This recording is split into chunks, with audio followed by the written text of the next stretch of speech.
Bum bum bum bum bum bum. Boo.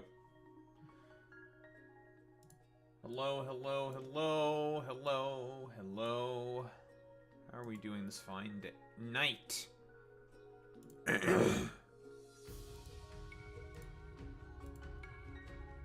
Man, I am so phlegmed. I'm getting attacked by the phlegm demons, dude. It is annoying. I don't like it.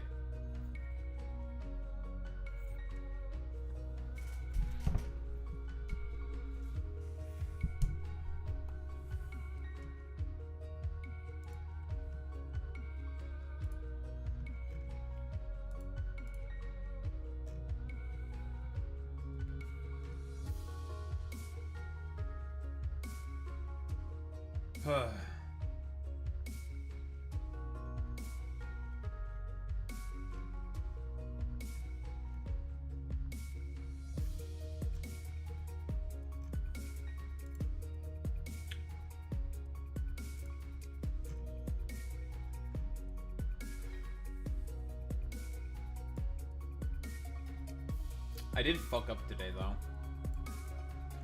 I ordered food today, went to pick it up at the car. It was in the wrong place. It was in the wrong fucking goddamn place. I didn't realize that I ordered the thing that I was ordering from an incorrect fucking restaurant, and I was like, fuck. Now I have to drive to that other place, which is much further away. I'm like, god damn it.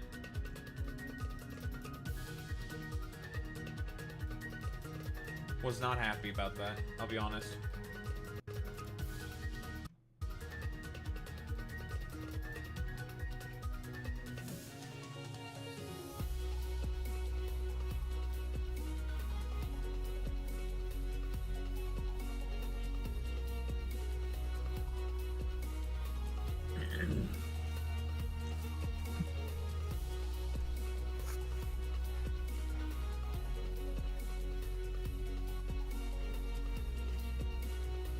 Oy, oy, oy, dude.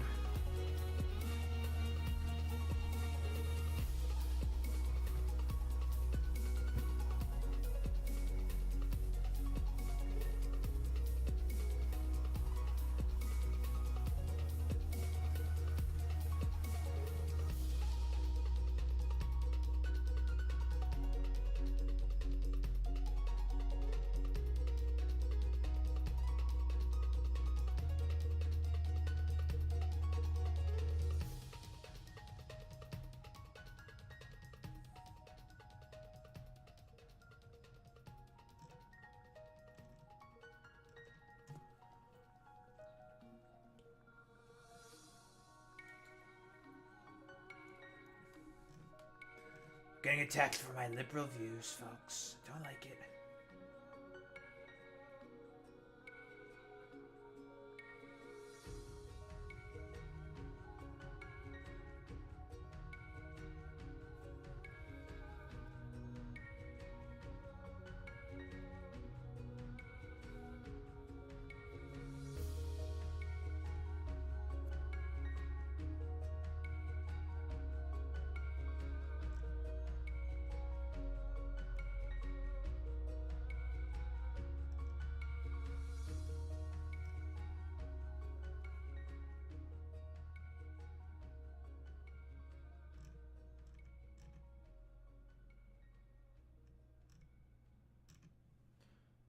Now we sit here and we wait. Now the game is loaded. It is time to get to work. Building more random bullshit. It's not that random bullshit. It's pretty purposeful. I need gears. Gears, ears, McWeers.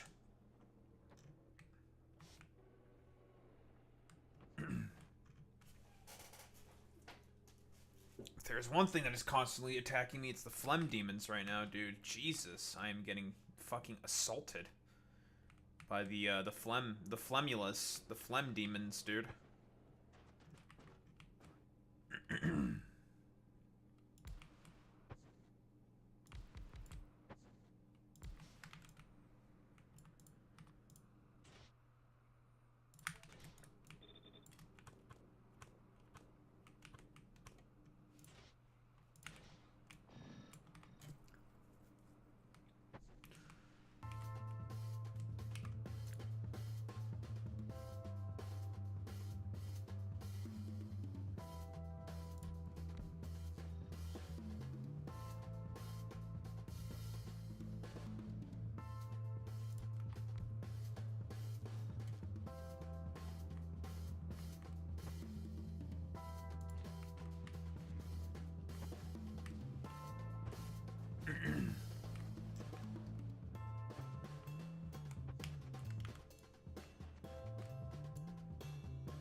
Honestly, not as fast as I thought it would be.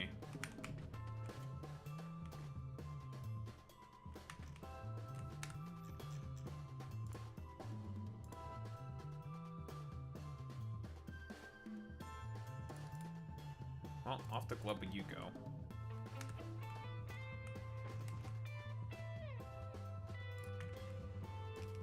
Just gonna run a little low on pipes.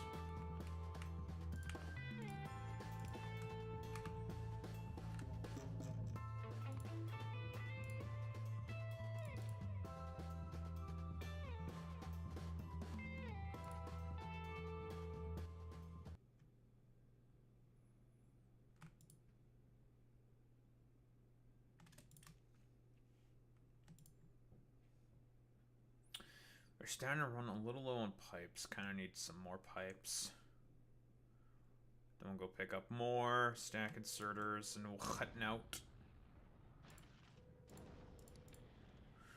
Though, do I make, the question is do I make stack inserters on Prosafina?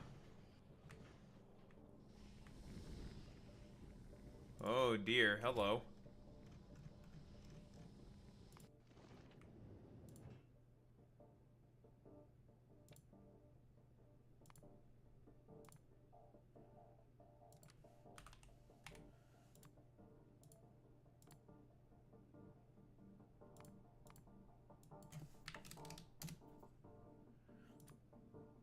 I think it might be time to start picking up the thorium.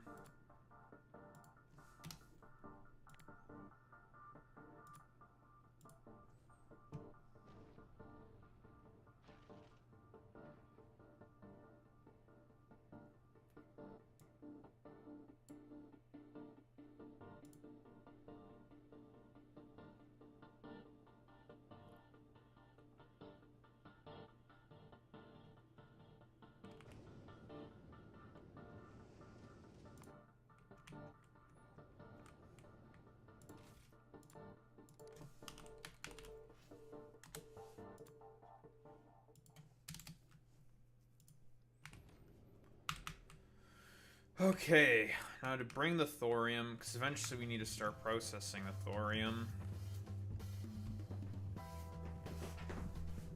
We need to get engines out of the way.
Let's see.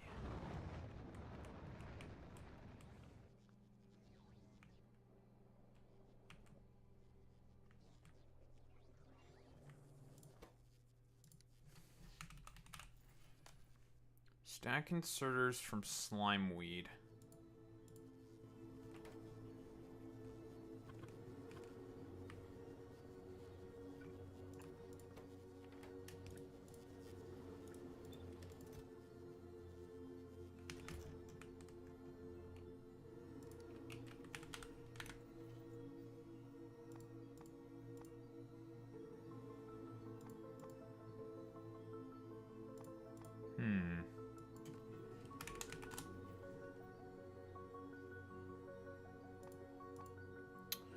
God, what was that recipe for carbon fiber?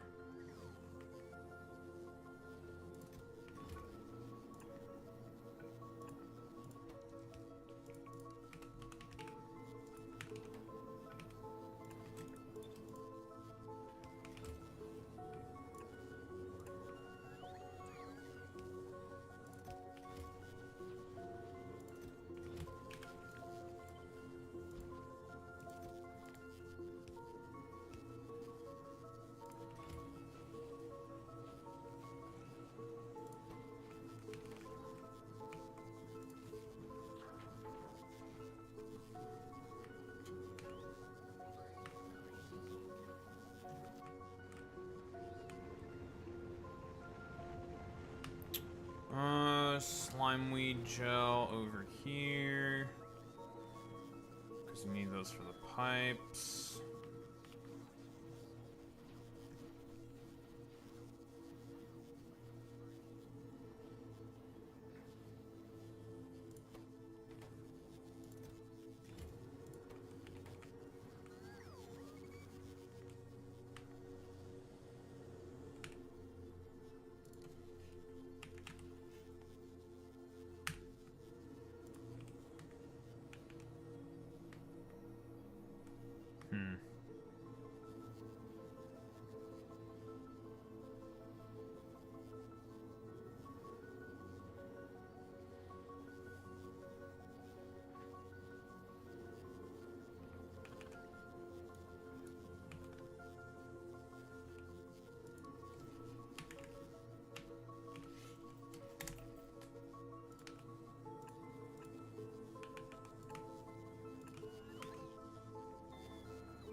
Alright, easy clap.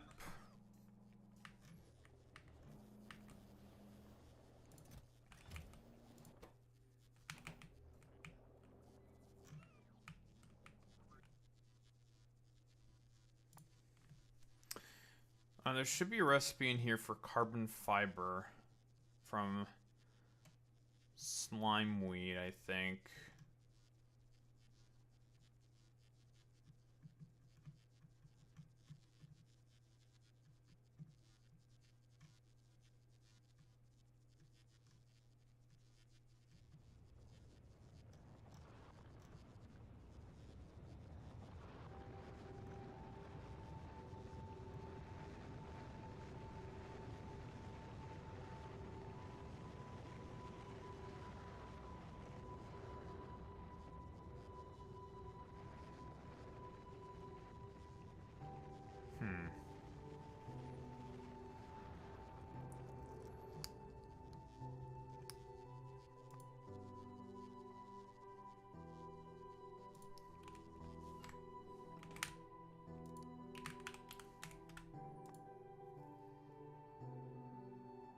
Yeah, here. Plant fibers and petroleum gas.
we go. Carbon fiber.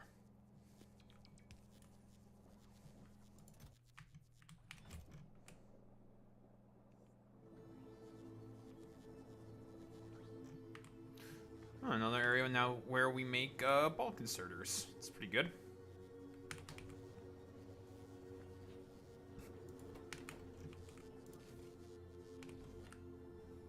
Don't necessarily have to go to Gleba anymore.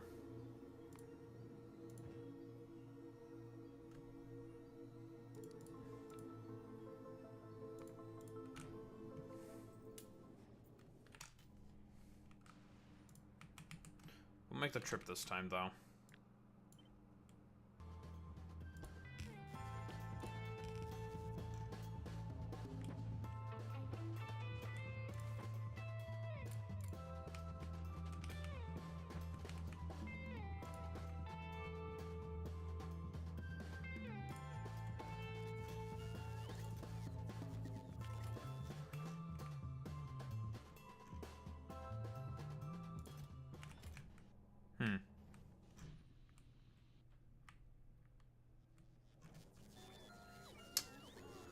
Oh, I'm gonna have to fucking take care of that shit, don't I?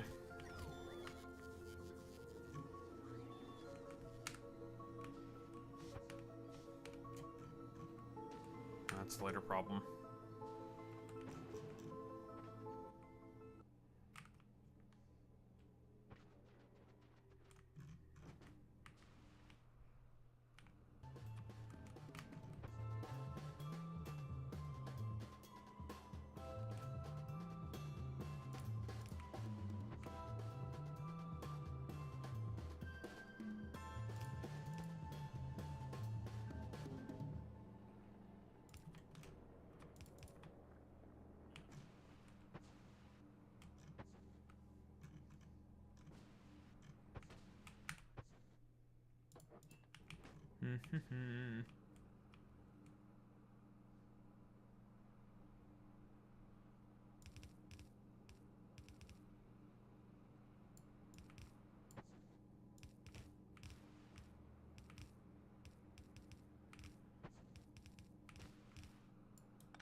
On this episode of Lost.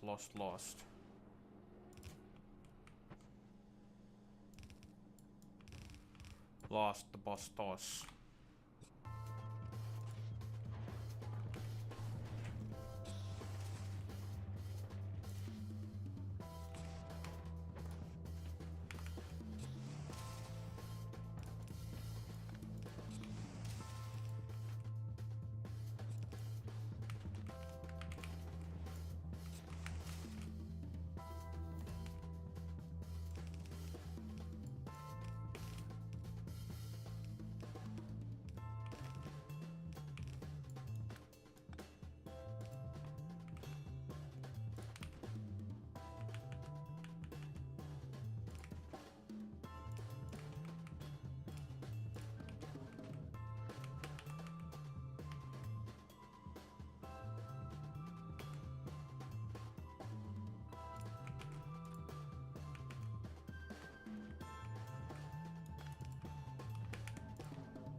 Okay.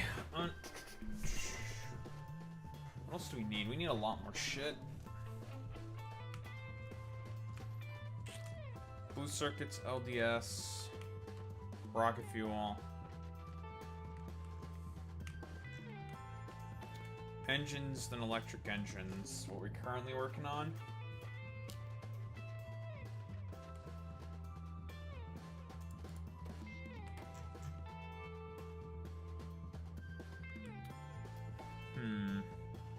If I need more power, I'm gonna go up this way, I think. I've got plenty of space for it. I need more turbines, though. We don't need a crazy amount of engines, though.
Cool.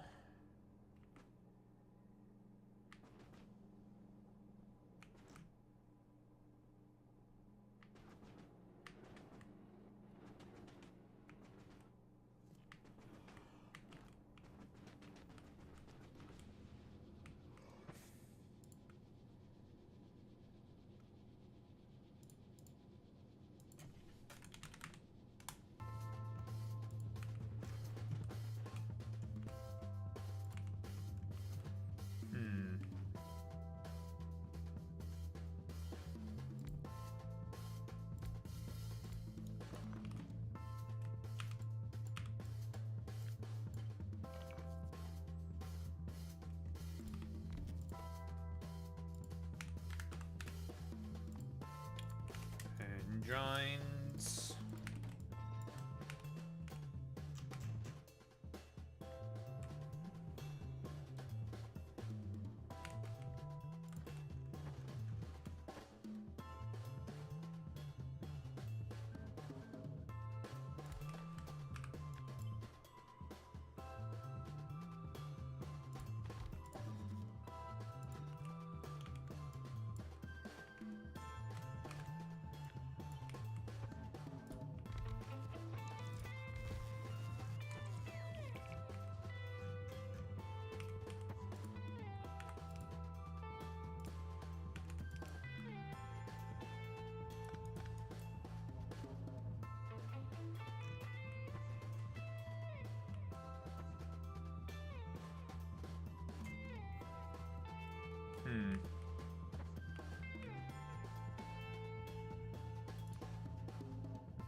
Shit's kind of enclosed. Gotta find a way to get the shit, the pipes in.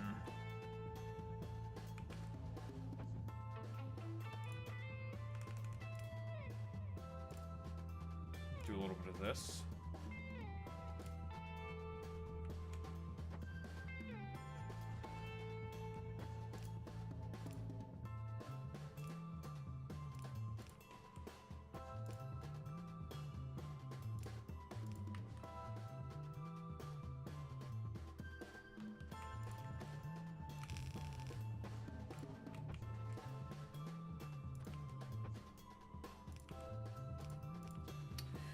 Man, we'd be getting a snowstorm. I can hear the squalls outside.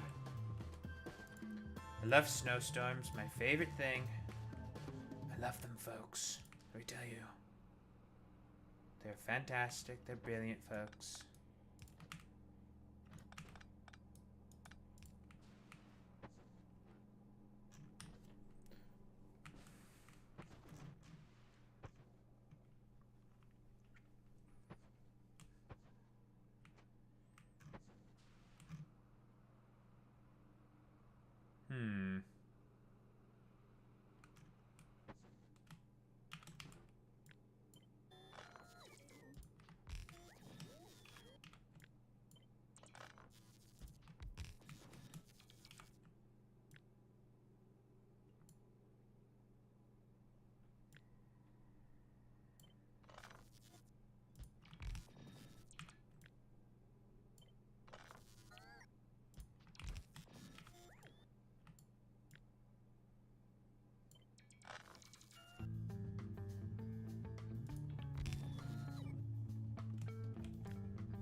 Does this feel off?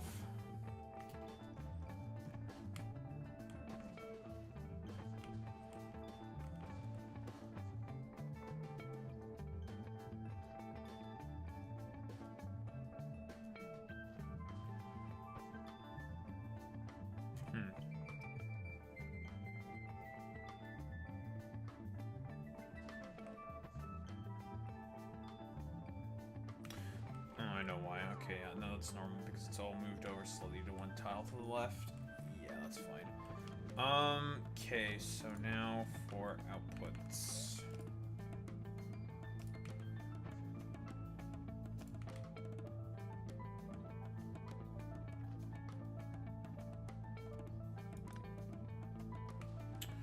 So it is slightly off.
There's no gap here.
It's not one space, but it's two spaces. Nah.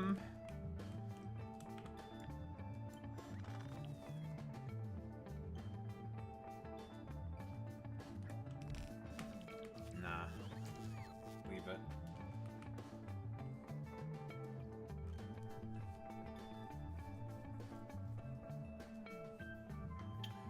We leave it like that.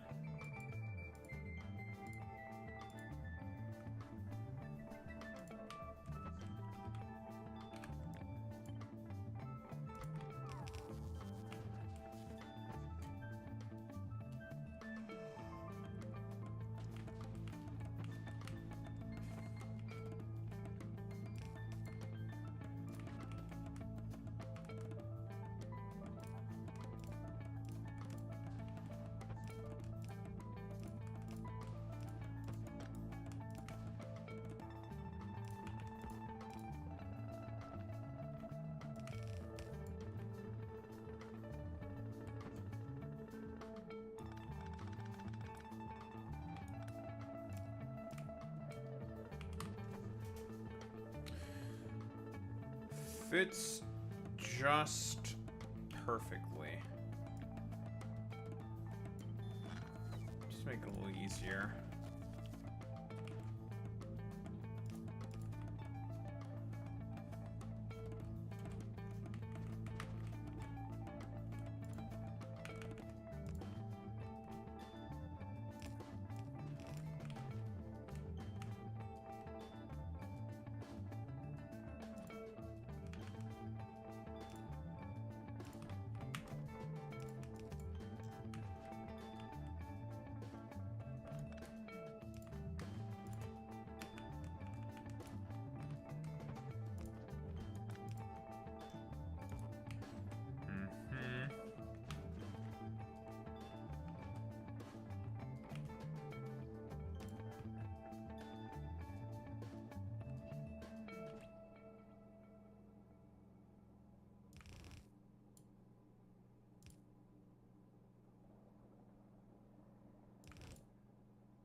Time to add another thing for convectors.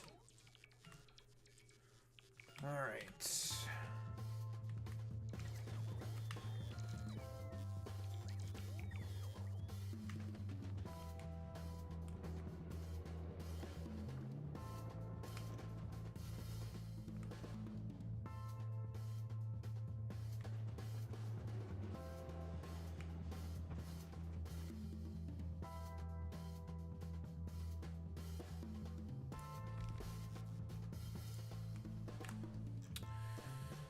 No more damn heating towers, son of a bitch.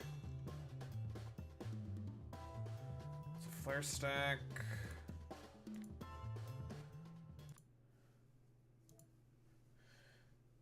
Heating tower, heating tower, heating tower.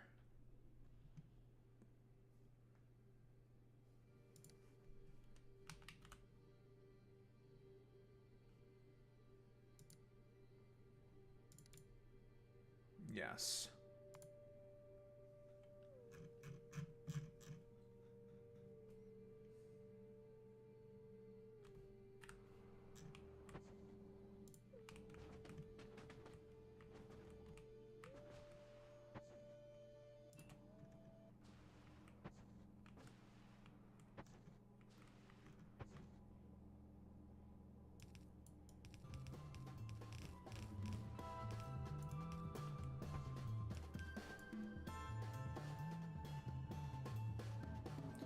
What's a 5-Blitzer? The fuck is Boom Boom Iran? The fuck is that?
Song that goes bomb, bomb, bomb.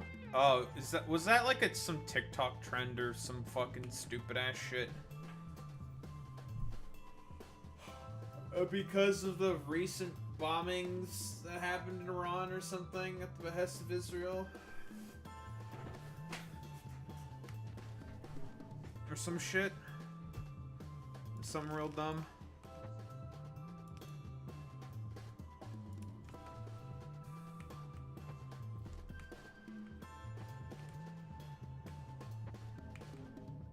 Some song from the 70s. Oh. What the fuck? Well, okay, no, that does make a bit more sense considering the fact that, Milosevic was overthrown as the, leader, or I believe it's Milosevic, was overthrown as the leader of the Iranian people back around the 70s. That's when the Islamic Revolution in Iran happened. So I suppose that does make a modicum of sense. Because of Milosevic.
My mic's kind of low? What? What kind of fucking racism is this?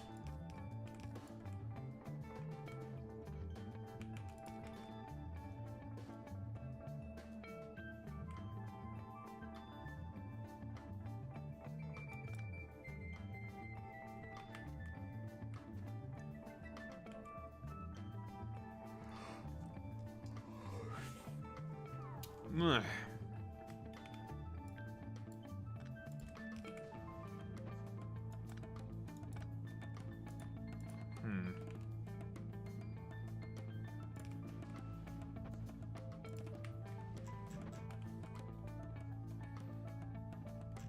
Okay, that should be fine for the electric engines.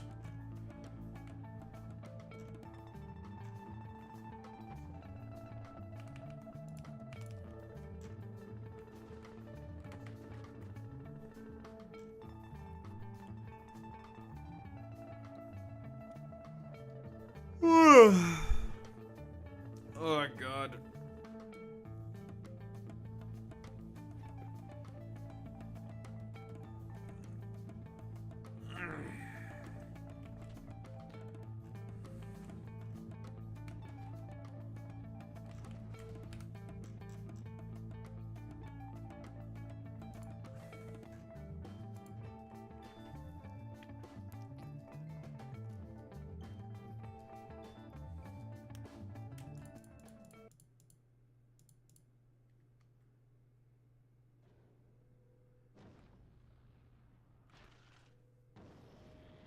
It's a lot of quarters.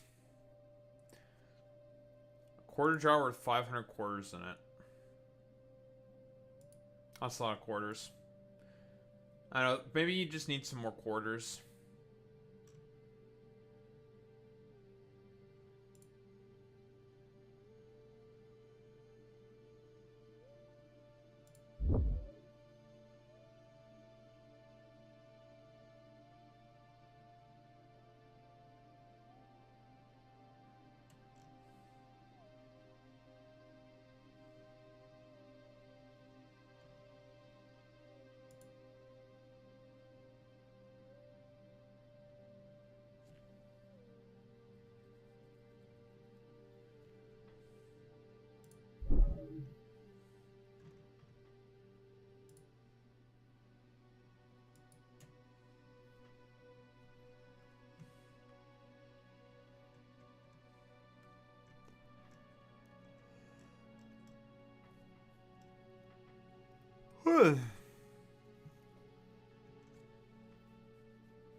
Backed up with a bunch of stone. Why am I backed up by a bunch of stone?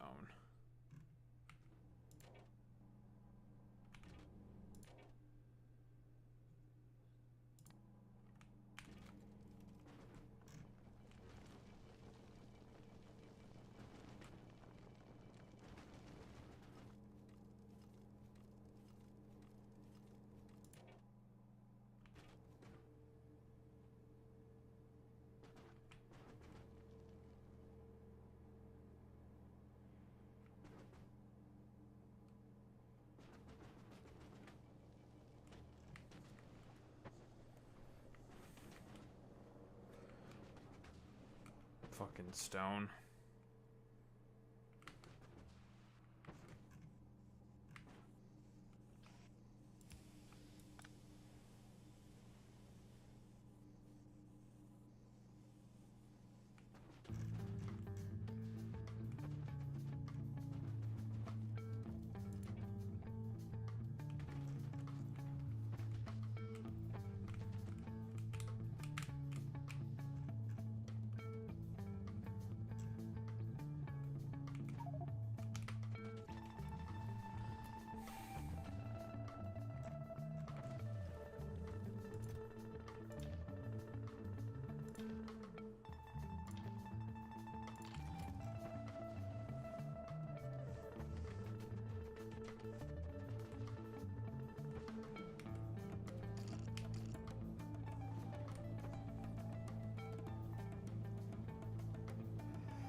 Ugh.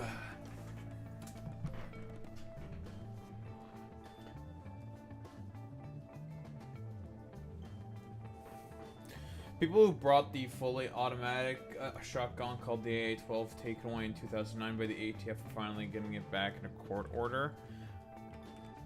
Are we talking about, like, normal civilians?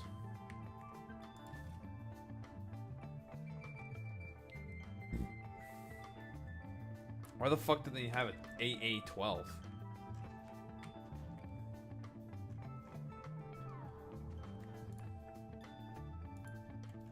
Yes. Why the hell did they have that shit?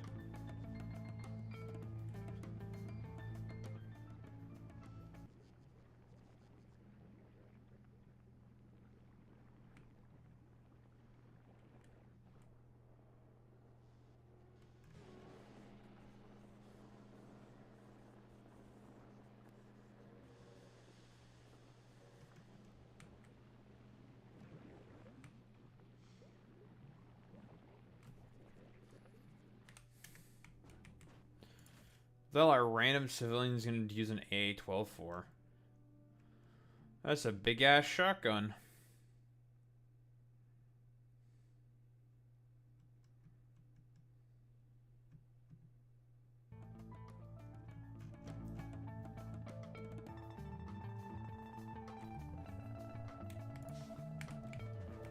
What the hell are they gonna use that for?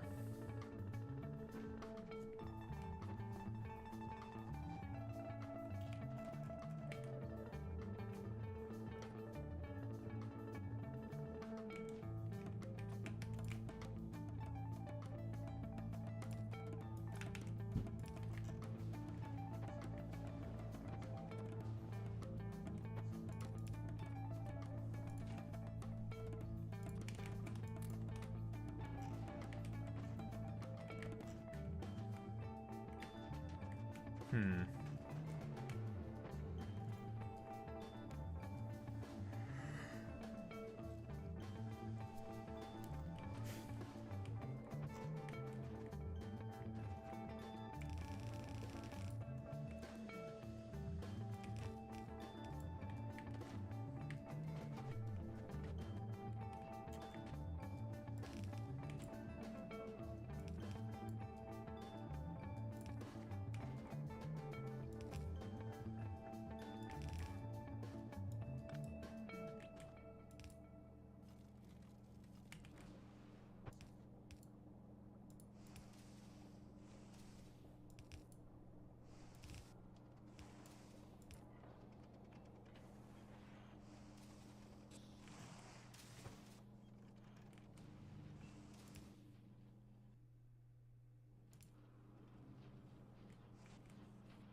Hmm.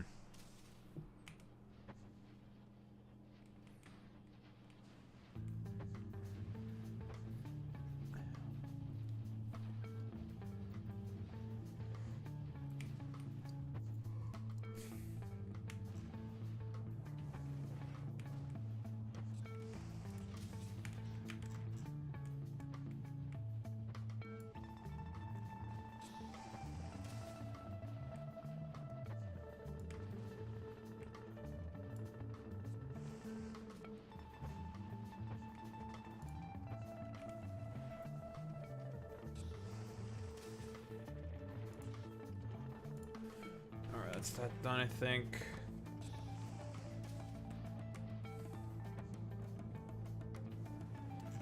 We have engines.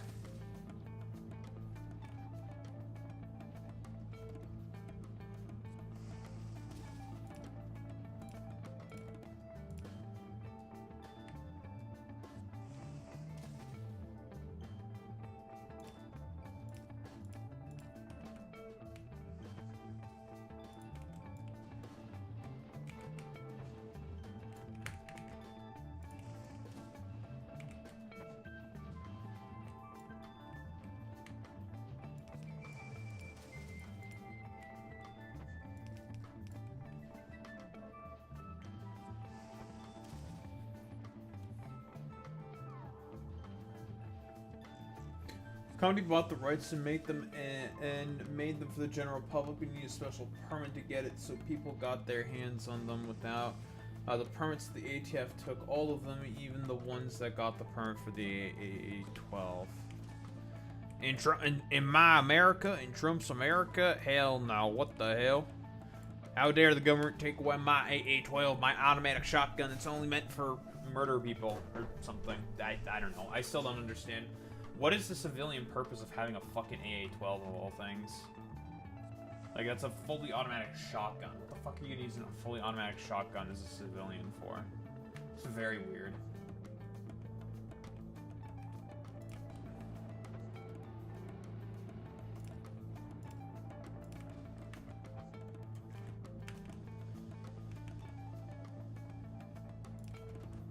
For fun? Okay. Well. I think, okay. I don't know if I need to say, like, what exactly I might be having a problem with here. But the fact that you need an automatic fucking shotgun for fun, I think is a little crazy. I'm gonna be so honest, I think it's crazy.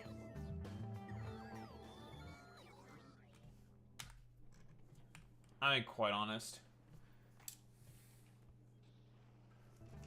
At least with, like, hunting shotguns, you can use it for hunting, but AA-12s are not used for that. This is weird.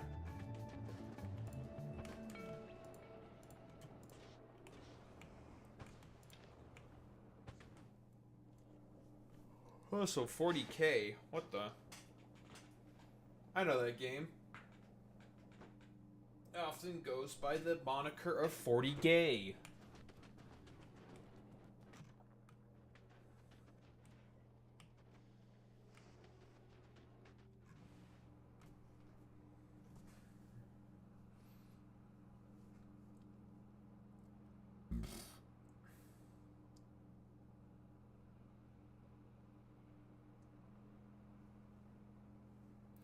40K, more like 40 gay.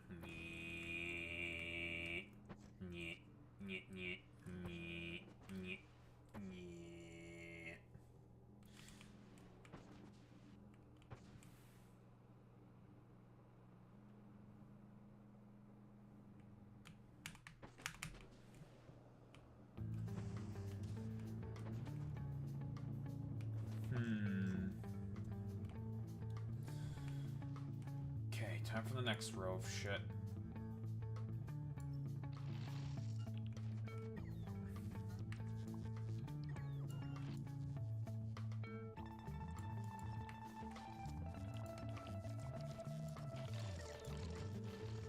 Okay, it's time for electrical engines. Now we can start to build some... no, we can't build rockets quite yet. We need processing units.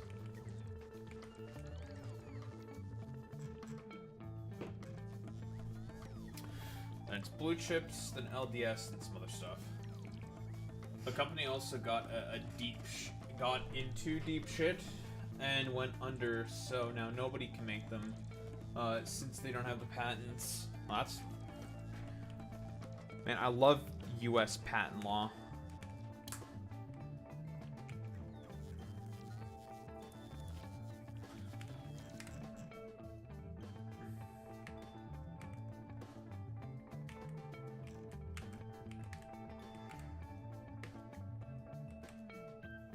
Just have someone buy the patent, forehead. Doi. We're already at fucking evolution factor 5.55 on this planet? Jesus.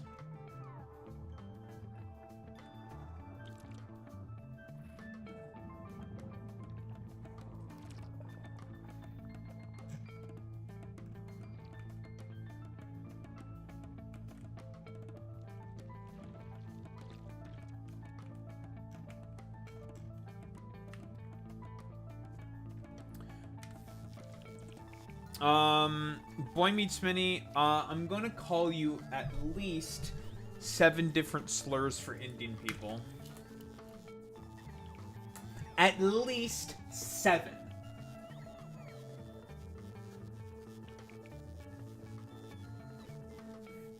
Stop being such a homosexual, Boy Meets Mini. Derogatory.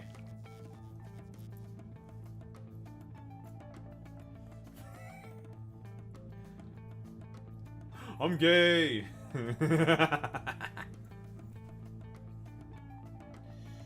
Boy Meets Mini, why are you such a homo queer?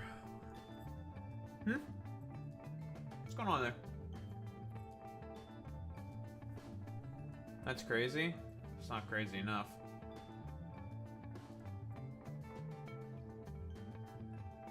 That is true. He did say that we have to keep the country gay. That's true. Yeah, but have you ever considered this, Boy Meets Mini, that the president himself is also a homosexual? We have seen what he says about other people's cocks. He loves cock, gawk, and mock. Cock, gawk, and mock. Of course, for those who are unaware and the uninitiated, mock, man cock. Because obviously we know that since he's definitely in the Epstein files, he's probably diddled kids.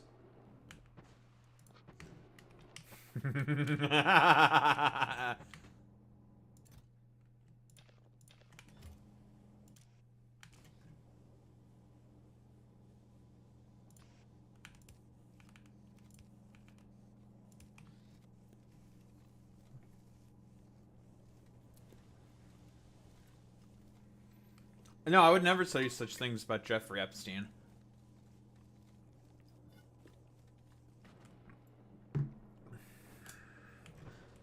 Daho, how dare you say that the president sucks cock? He clearly doesn't. I want to see what Epstein... as far as we know, he has not been on the island, but he is definitely in the files.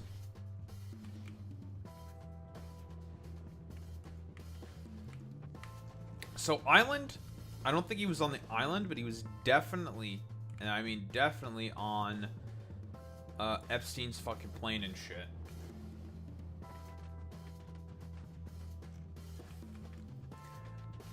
Yeah, he was not at the island. He never went to Little St. James.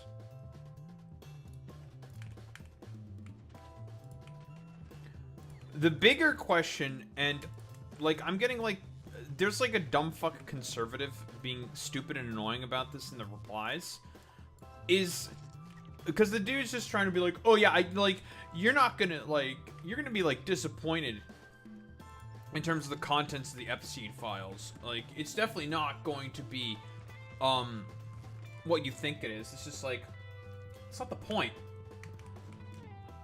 Why is he fighting, like, so hard to prevent the release of them? That is weird. If he was not guilty, then he would not be fighting like this. That is weird.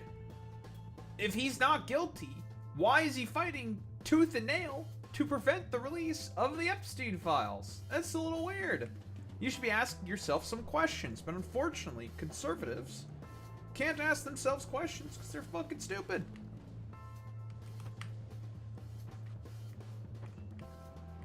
They can't bring themselves to ask any questions because they're idiots.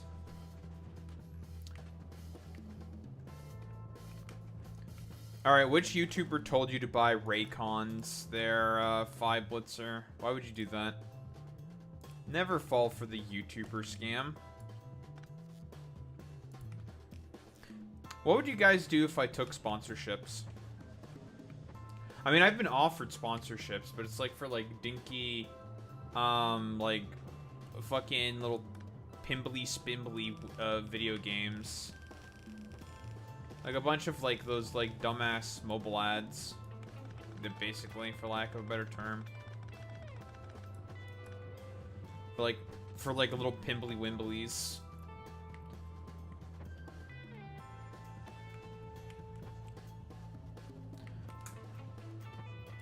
By a YouTube libtard. What, you got duped by a libtard? Ain't no one of my viewers getting damned by... Ain't one of my viewers being duped by no libtard. You ain't no viewer of mine if you're getting duped by a libtard. That's right, that's right, that's right, that's right, that's right, that's right. Imagine getting duped by some fucking libtard. Don't be me, no sirree, Bob. I can imagine Boy Meets Minnie getting duped by a libtard because he's a bit of a libtard. And then he is a bit of something else instead.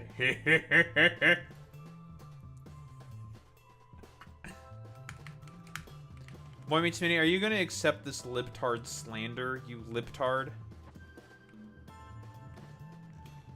I know that you are a libtard.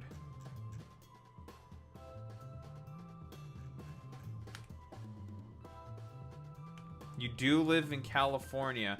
That's right, he lives in California. Get him. That's right, Cletus. We gotta get him. We gotta get Boy Meets Minnie. He lives in California. That's right. Gotta get him, Cletus.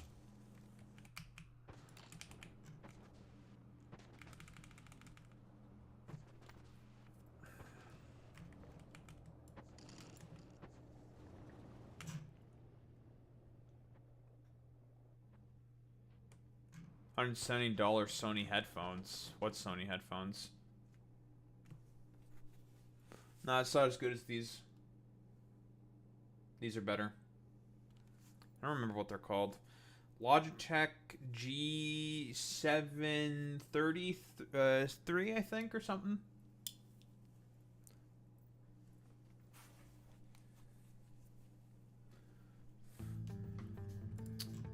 Well, well, well. Boy Meets Minnie. Look who has decided to return.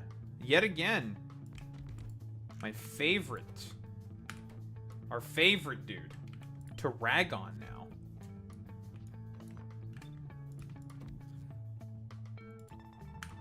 Our new best friend. You're my best friend, Sneaky Ninja. We love ninjas that are kind of sneaky. Let me tell you, folks, we do love ninjas. Especially Fortnite. Hello, Ethan Klein. You are my best friend.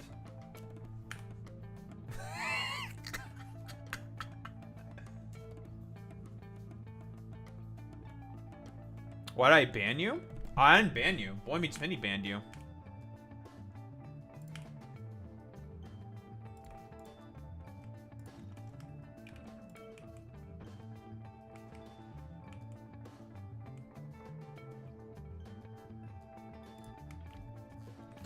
Listen, just because I'm light in the bannings doesn't mean I don't ban people.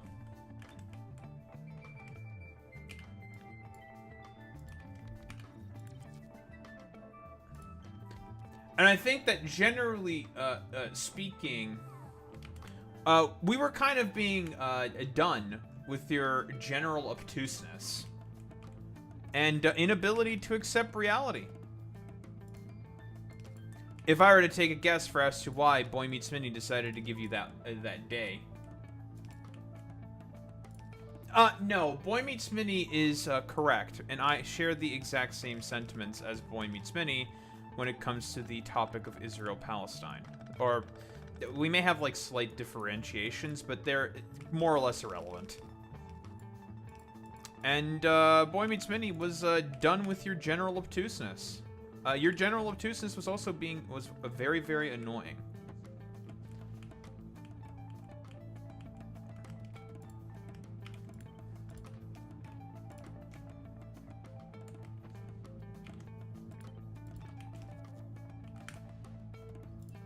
Oh, listen, there's no need to ban them again quite yet, Fiveblitzer. I am a merciful god. What debunking did you do? You were wrong about scripture, you were wrong about the history, you were wrong about everything. So, huff that. Look at me epically debunk these leftists by being a fucking moron on the internet. Yeah. Look at how heckin' based and epic I am. Yeah. Well, and for this express purpose, yes, I am a god, Fiveblitzer, because if I want to smite you out of nowhere, I have the ability to do that, and there's nothing you can do about it. But like I said, I am a merciful god. And so I don't do it very often.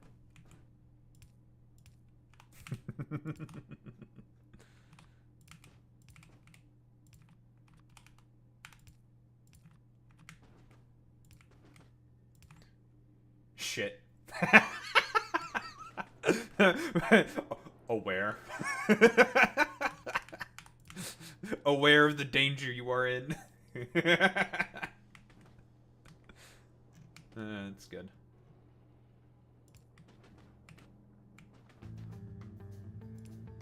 So what do you want to get mollywopped over this time? Sneaky Ninja. What topic? What topic this time? There's our lube for our engines.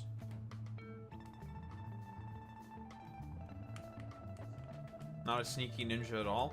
Many people are saying this. Many people are saying that some ninjas are just not that sneaky, you know? This guy would not do well in the School for Shinobi in Konoha. There's some work that needs to be done. Mollywopped. Yeah, dude. You got mollywopped. Wow, what's wrong with mollywop? It's a good word. I like mollywop. Not used commonly. No. I refuse. No preferential treatment for anybody. No. No. No. No special ranks. No. No.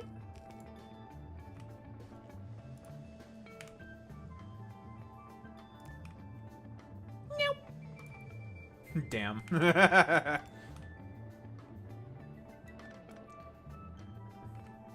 Okay, I'm playing Factor Oreo. Factorio. Yeah, no Riley gains 5th place trophies. Yeah, we don't... unlike conservatives, we don't hand out participation trophies in this chat. So...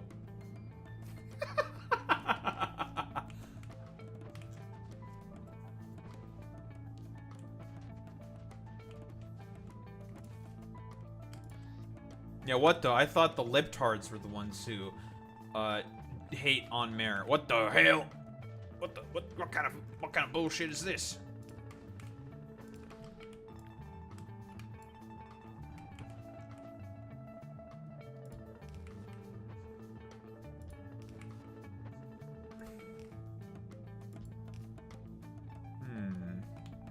Oh.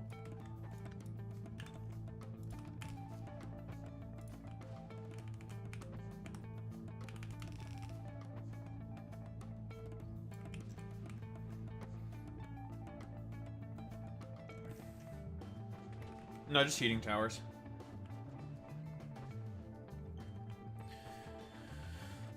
Boilers would be too annoying and expensive. I mean, you can also use nuclear reactors for a source of heat. I'm not doing that. I'm gonna use that for power. Just use this. Convector, making some lava cake. And,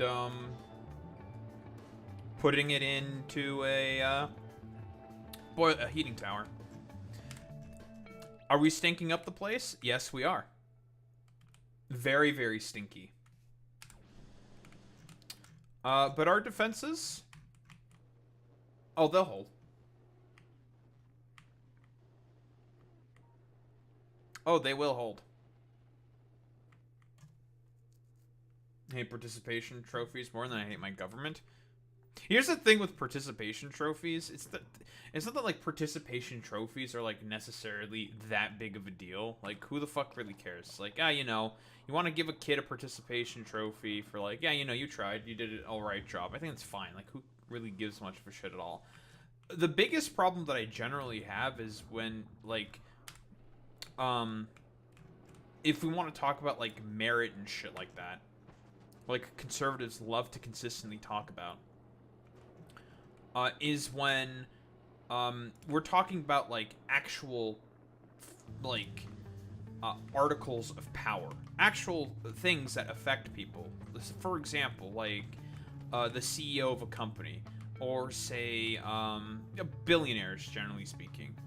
That's when I have more of a problem. Like, if you're giving, like, a kid a participation trophy at, like, a fucking track and a field meet or something that you go on, like, a field trip for, that's fine. I don't, like, whatever. I don't care. Who gives a shit? But if it's for... Because that's what conservatives typically complain about when it comes to shit like that. Like, I don't care. Whatever. Yeah, sure. Give the kid a participation trophy. Cool. Fantastic. What I have a problem with, generally speaking, is when we're talking about things that affects people's lives.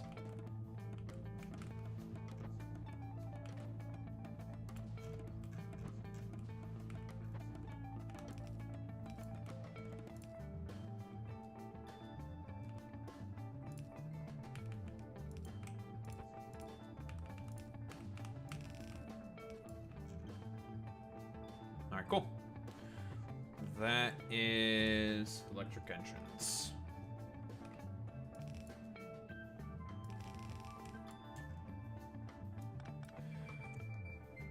Penis. Penis, penis, penis, penis, penis, penis, penis, penis, penis. A good example of that is how VCs keep rewarding failing startups. Yeah, exactly, Boy Meets Penny.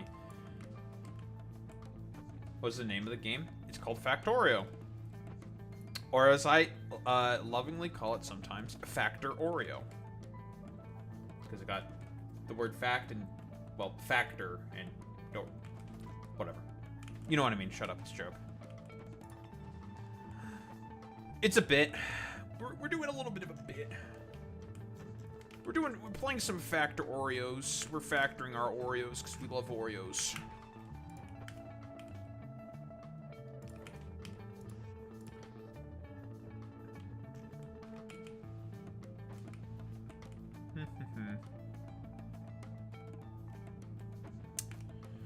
Um...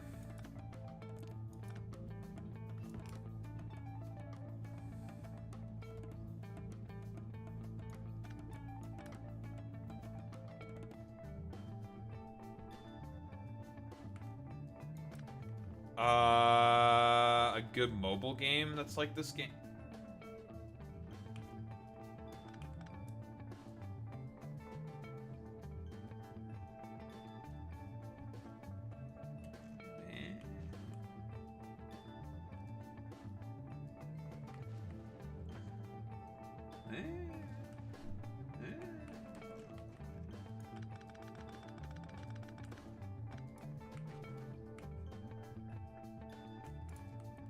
Refuses to answer the question.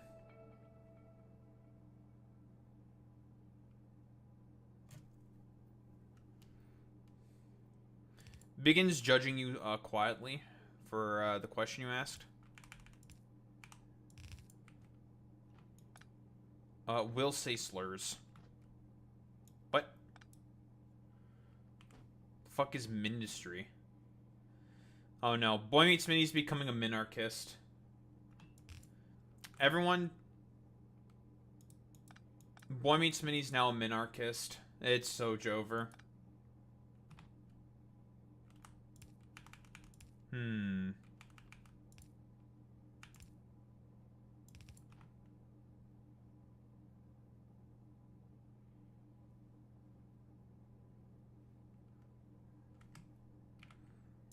So what you're telling me is that it is clearly inferior to Factorio. Factorio would probably overheat a phone. It probably would overheat a phone. But I can't believe that Boy Meets Minnie is a minarchist. Those guys are weird.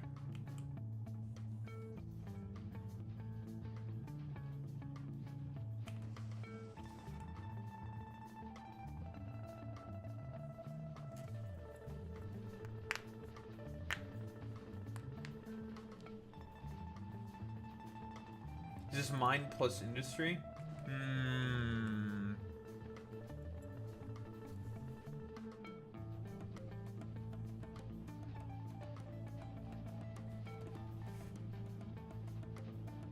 A likely story. A likely story.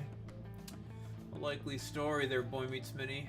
You would just say it's just mind plus industry. Yeah, I don't believe you. Yeah, I think this boy's capping. I think he's capping. Everyone get your caps out. Start wearing your caps. And this boy be capping. You do be capping.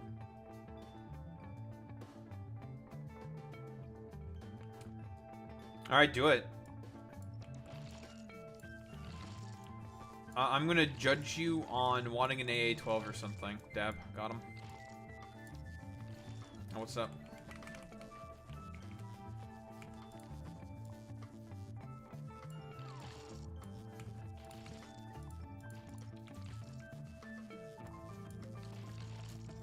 Imagine wanting a discontinued gun. Couldn't be me. The AA-12 was so epic and so cool. Why wouldn't they? Why would they just continue it? Think about it. That's what I thought.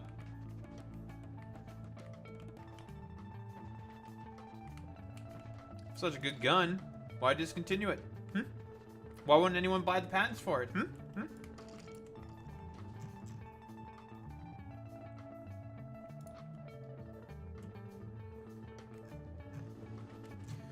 I love Factorio.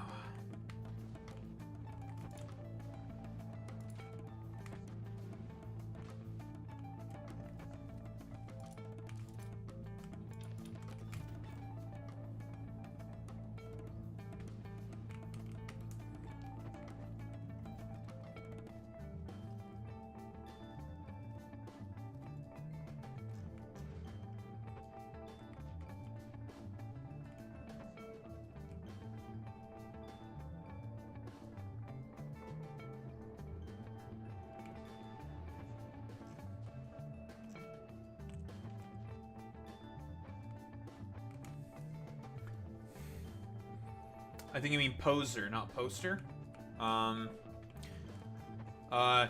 Mods, I've detected a wrong error mistake, wrong word choice.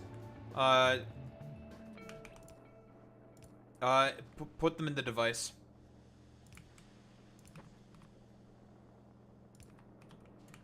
Wrong word has been used. You're getting put into the device.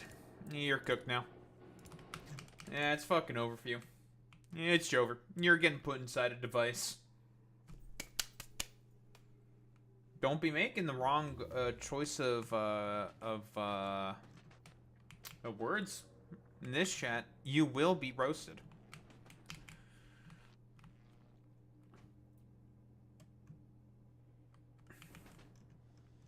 You can't do that? Well, I am a god and this is a dictatorship, so if we want to do it, we can just do it. Sorry. I'm sorry to say, Phi Blitzer, but no one will hear your screams. No one's going to hear your screams. Smile. No one will hear them. Smile.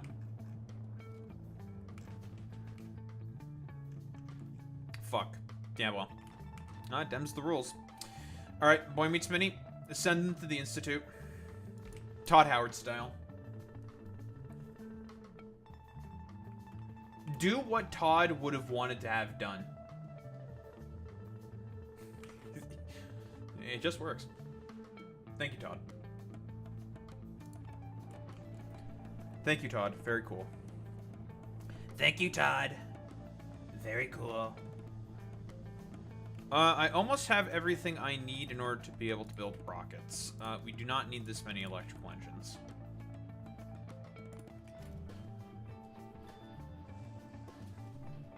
I may have misread my calculations. Wrong spelling of misread. There's no space between miss and red, and it's only one S. Mods, get the stronger device. You're dealing with someone who has an ESL family and has to teach them how to properly spell and proper grammar all the time. I'm not letting any of those slip by me.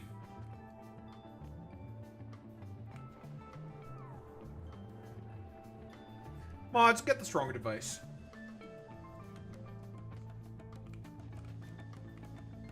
You're getting put into a stronger device. Fuck you, you English teacher. Hey. Know your place. I am your teacher. Can't be talking back to me like that. I am your elder.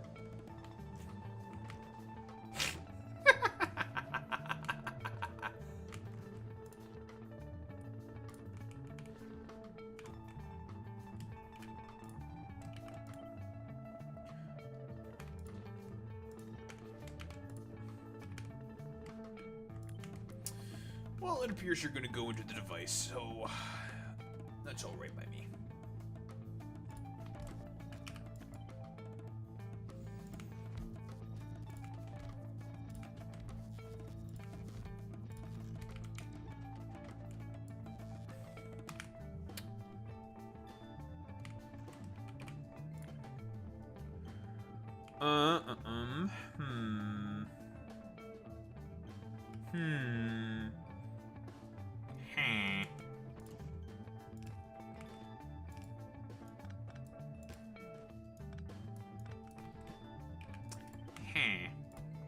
Whoops.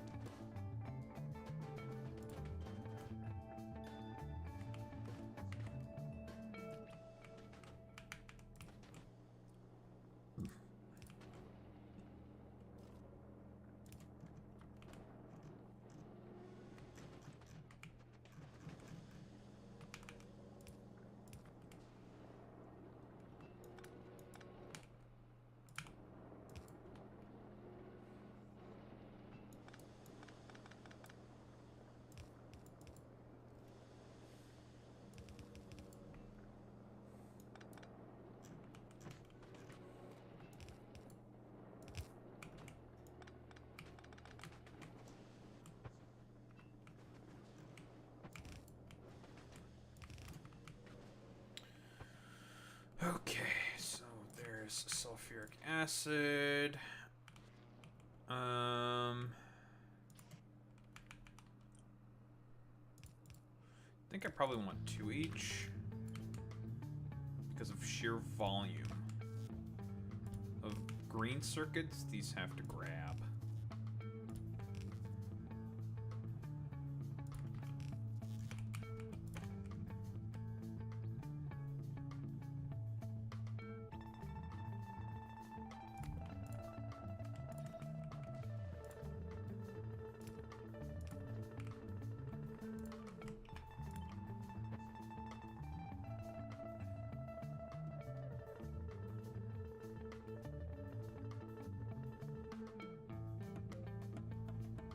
Huh?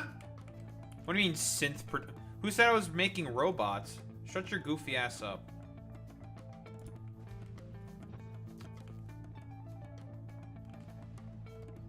Fucking synths. Yeah, okay, dude. Cool with the racism. Cool it down with the fucking prejudice against robots. I'll, have you know. Cool it down. We've had enough of your shit right there.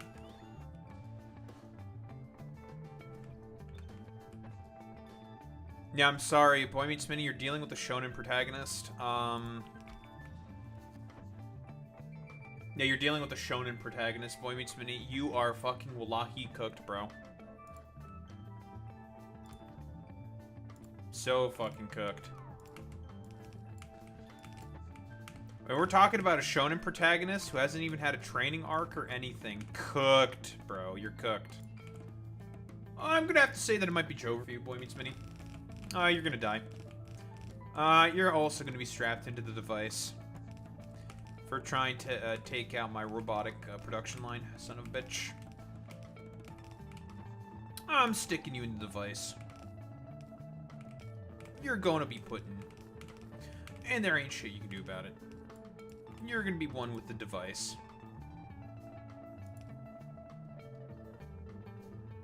What food supply? Do you think that the engineer needs food? Do you think the factorial engineer needs food? Are you stupid? Imagine trying to use conventional tactics against factorial engineer. Foolish. Foolish. You are a fool. You're a fool. Fool. You are a fool. No, me. I just ate, so I'm good. I had shawarma. It's pretty good. Although I did order the shawarma from the wrong location, and so I had to travel for a very, very long time to get it. And I was just like, fuck. God damn it. I was not particularly happy that I made such a error.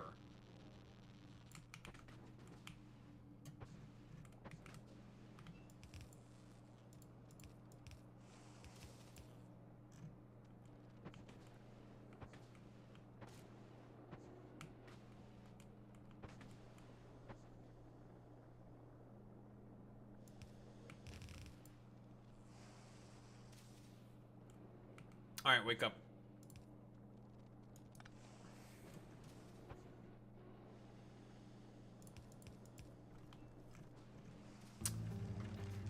That's blue circuits.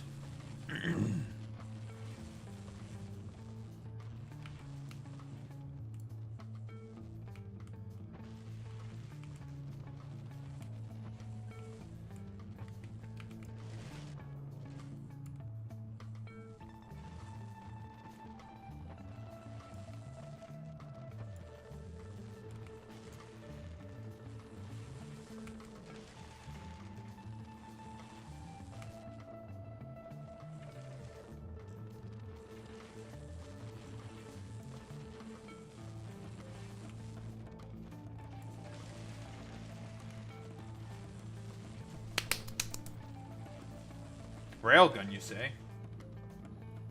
What's that gonna do? You don't have that. Matt, look at Five Blitzer chat was saying earlier in chat that you can't even afford an AA-12. Now your goofy looking head ass thinks that you can get a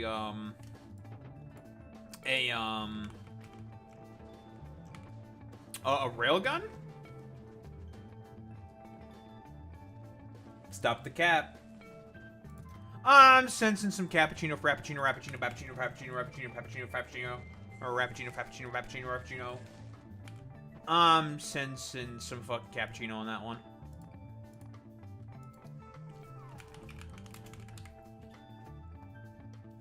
I'm sensing some cappuccino on that one. Major cappuccino.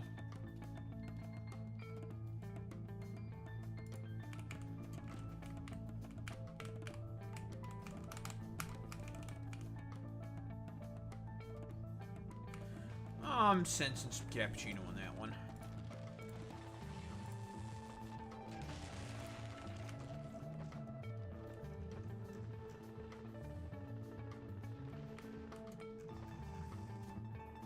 Yeah, for testing purposes. Because that shit definitely does not see active duty.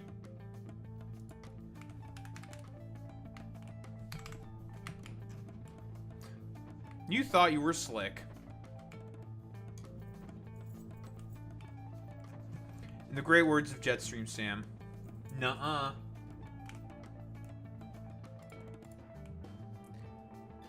Nuh-uh.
Alright.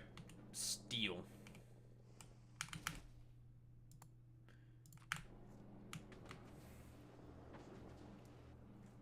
Damn, he foresaw my foresaw.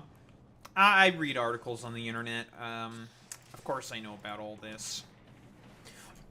Of course I know about this. I read articles on the internet. That's a bunch of malarkey. Oh, you think Joe Brandon's gonna be able to stop me? What the fucking... Brandon? What's Brandon gonna do to me?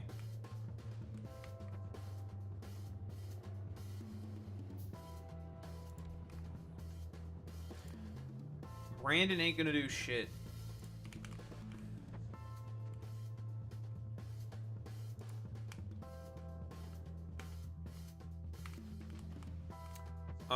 Okay, so we have a rocket silo now. Where is it? Alright. What do you need? Normal.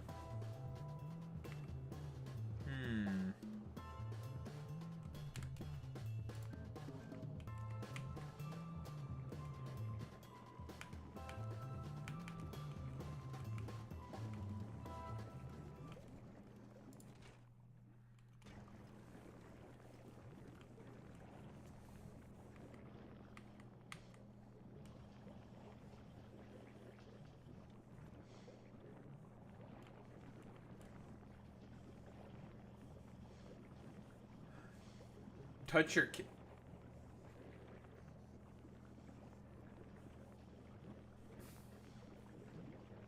Huh?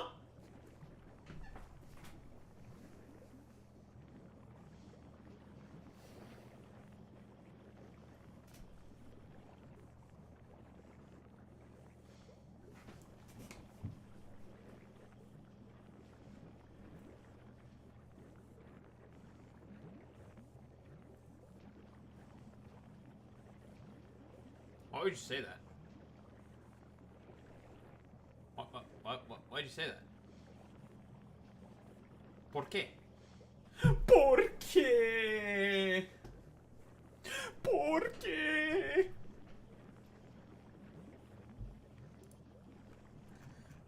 Why on earth would you say that?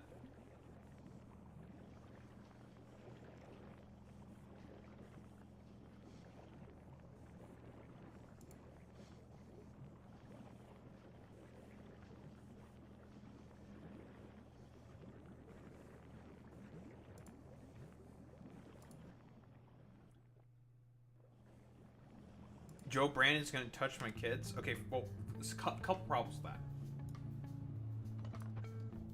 Don't have kids. There's the first problem with that. Second problem is by the time I get kids, Brandon's probably gonna be gone. So that's the second problem. Third problem, I haven't figured out yet. There's the third one.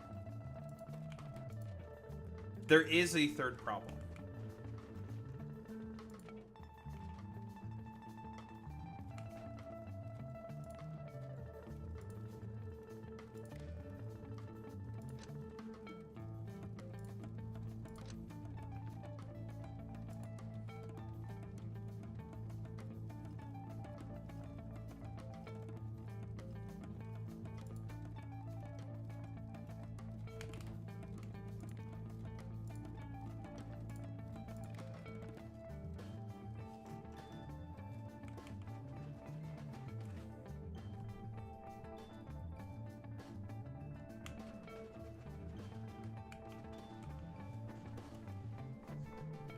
There is a third problem there. I've just not figured it out yet.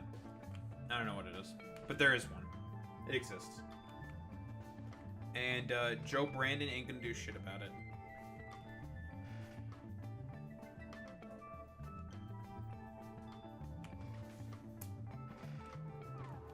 Alright, so that's blues.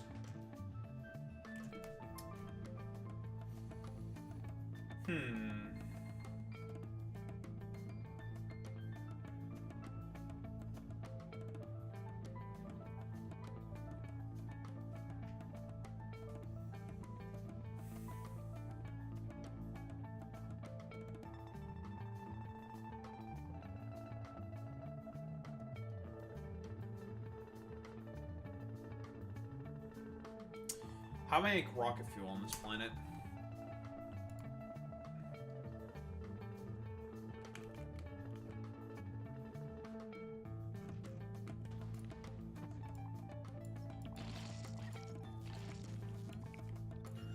Next thing we have to make being LDS. That's pretty easy.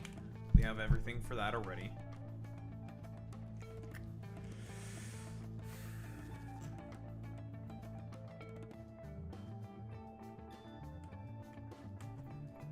The thing after that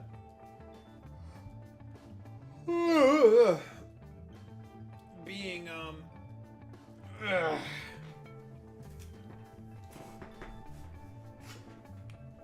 whatchamacallit, Ligma is gonna be kind of difficult.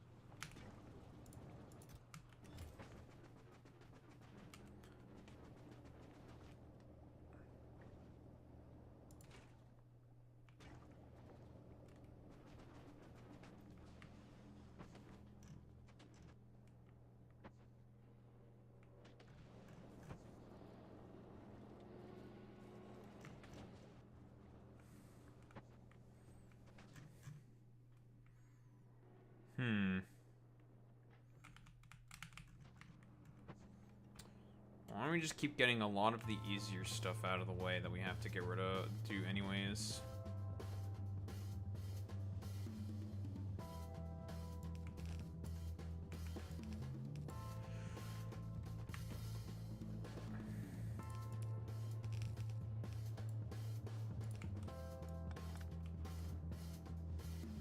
I am gonna make a mall in this area. We just need to bring the requisite materials closer first to where I want to build it.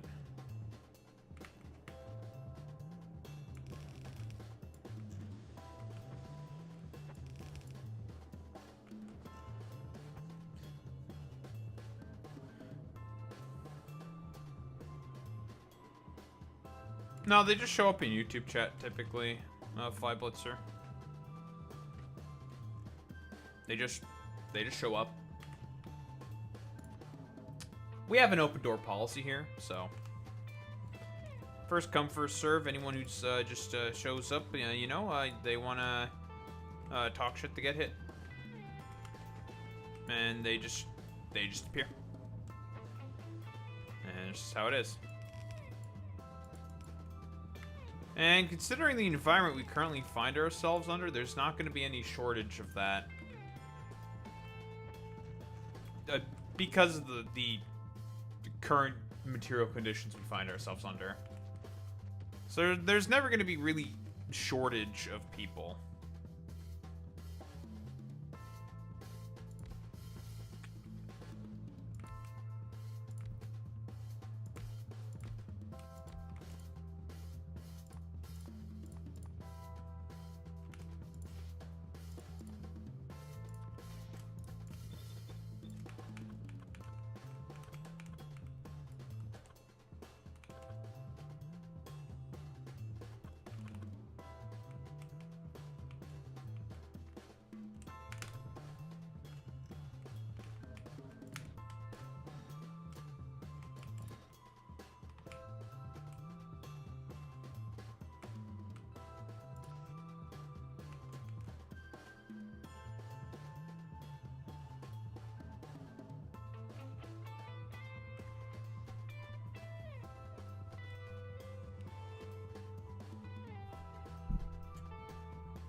How are we routing in the plastic? That's a good question.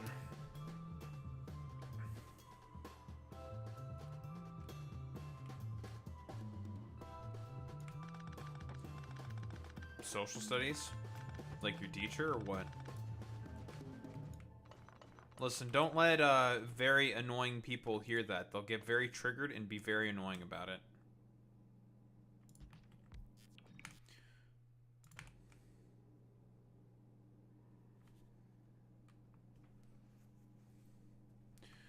You're gonna trigger Boy Meets Mini. He loves pilgrims, I've heard.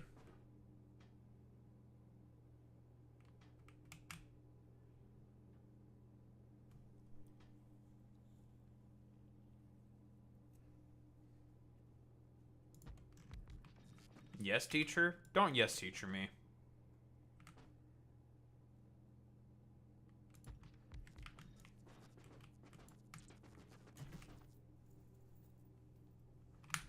Gray words of Jetstream Sam. Nuh-uh. Nuh-uh.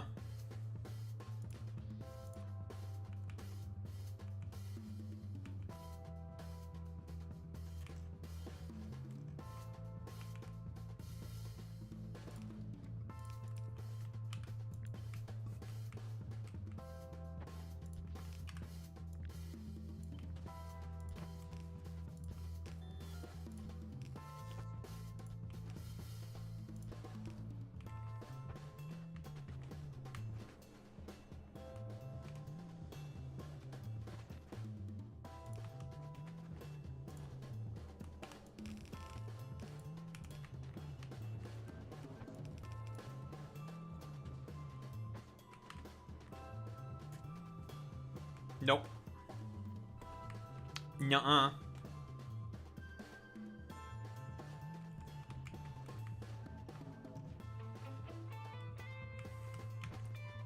I'm just gonna keep saying nuh-uh, because I just want to keep saying nuh-uh. Nuh-uh.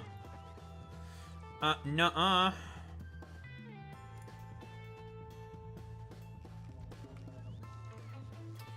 Nuh-uh.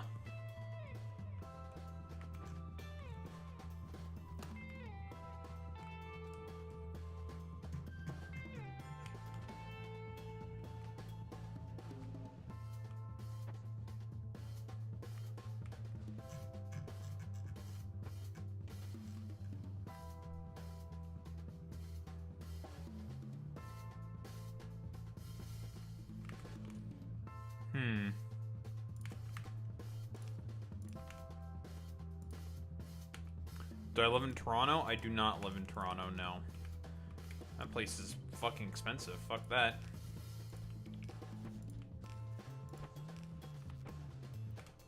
And then there's the traffic. Ugh. And then I have to deal with the consequences of fucking Doug Ford. Ugh. That fucking puta.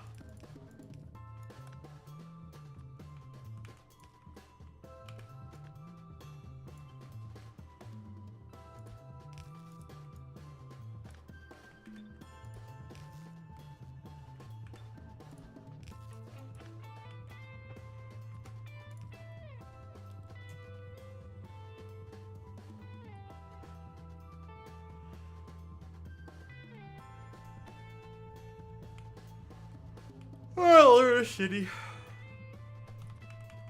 It's a small city. It's a small place. I live basically between two cities.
That does sound like a hub of crime right there, Fi Blitzer.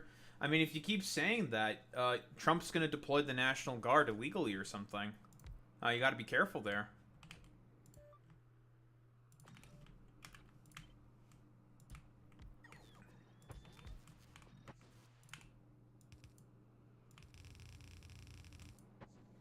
You're going to get a bunch of a LARPy Gestapo on your doorstep.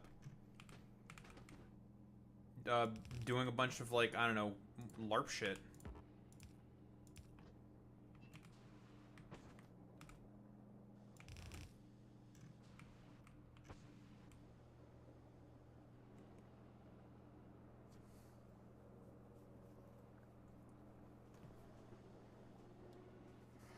I mean, I can't believe you live by the crime hub of Minneapolis. That's crazy. I heard there's at least 17 trillion crimes that are happening in Minneapolis every 3 seconds. That's what all the conservatives tell me. It definitely has to be true because it's coming from the conservatives.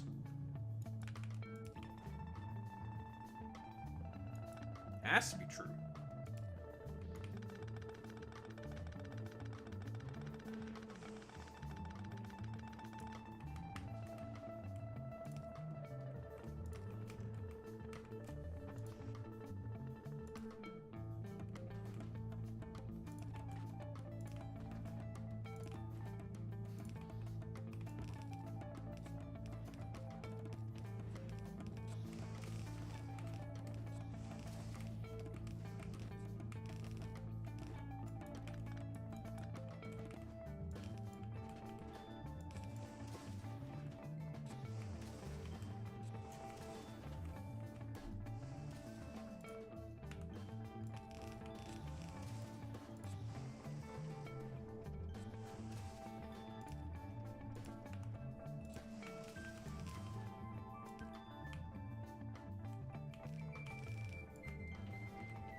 Alright.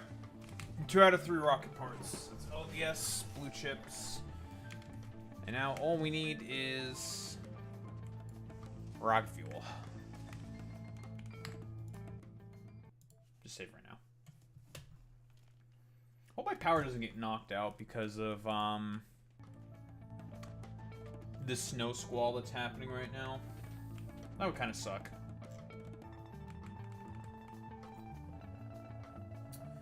Okay, so I don't have access to light oil.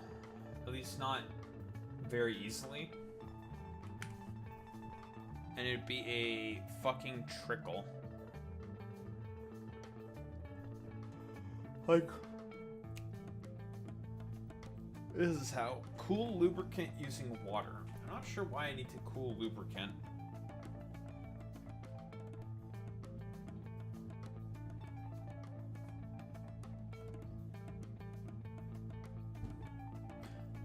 Not much crime, just a bunch of child diddlers who should be sent to the wood chipper. Jack of the wood chipper.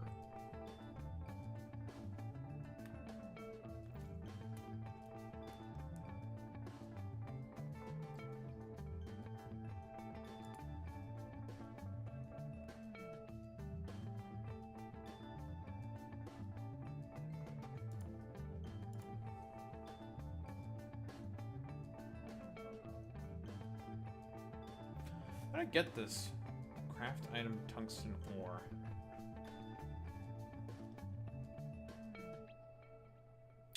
Oh, I got this from thing.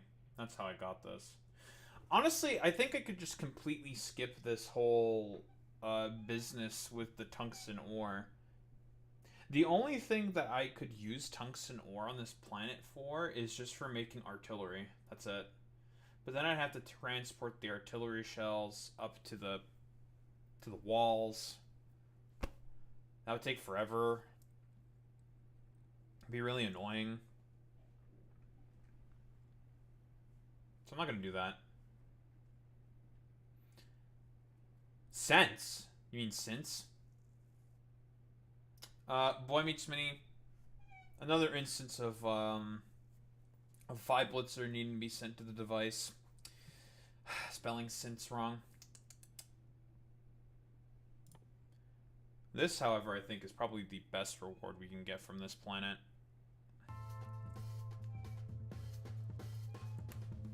This right here.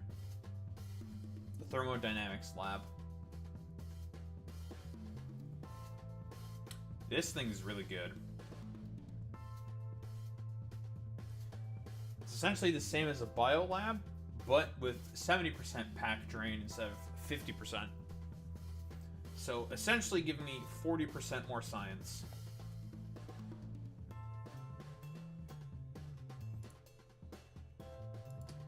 No, I will not let your sentences be. You're 14.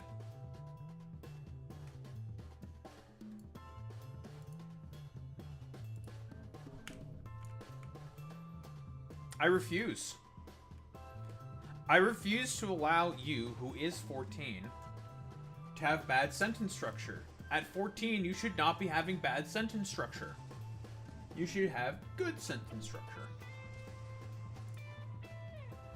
So, no. No. No. I refuse. I refuse. No. No.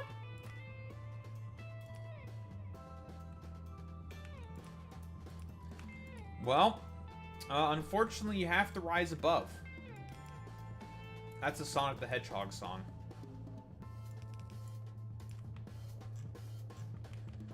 Duh, what the hell are you talking about? You wouldn't get it. You wouldn't get it.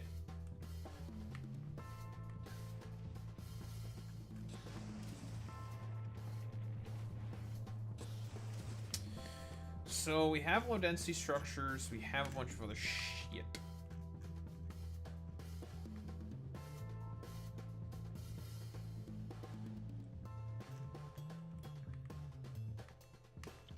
Oh, look at these little guys. Look at them. Look at these little guys. Fucking dead. Death, die, die, die, death, death, die.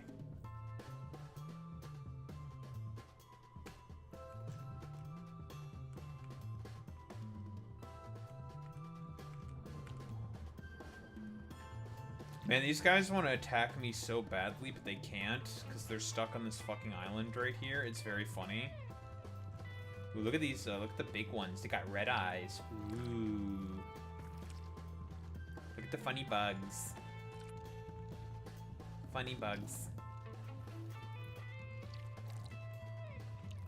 Funny bug. Good night, see you tomorrow, maybe? You have a good one, 5 Blitzer.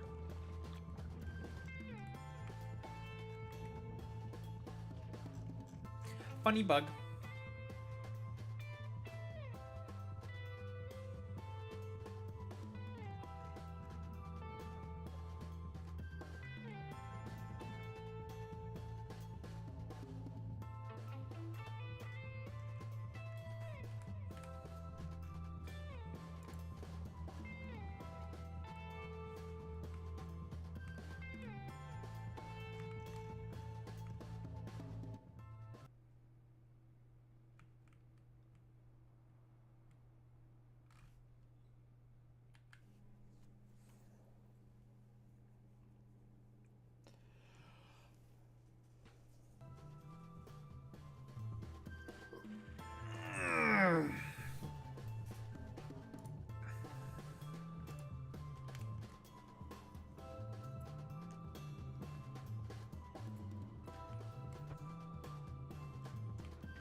Hmm.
What am I gonna do for rocket fuel?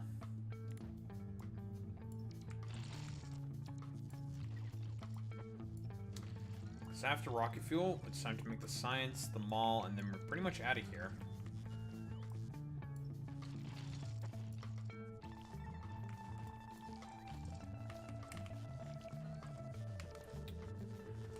We are pretty much done with this planet.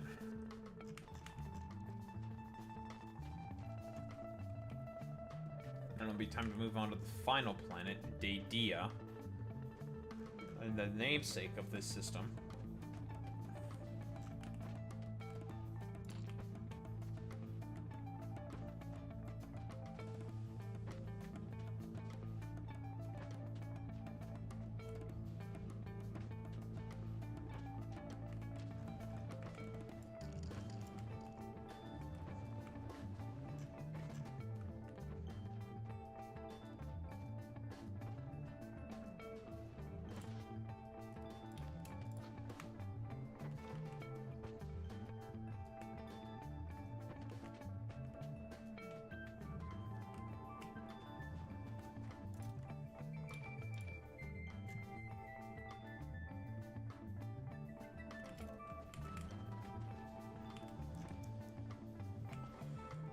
Hmm.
Now let me eat through a bunch more stone.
Okay, rocket fuel.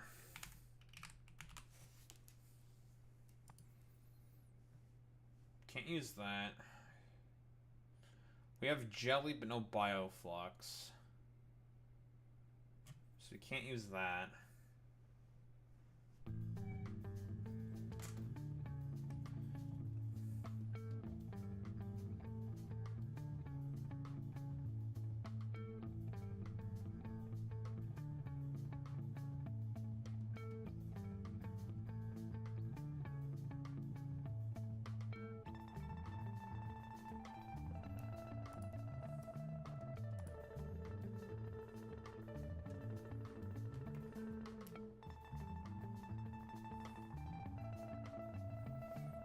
No light oil.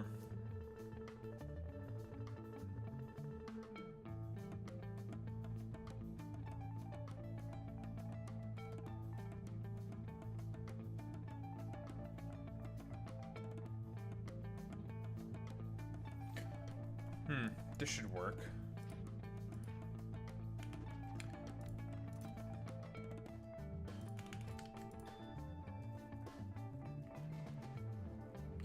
Doesn't consume too much coal.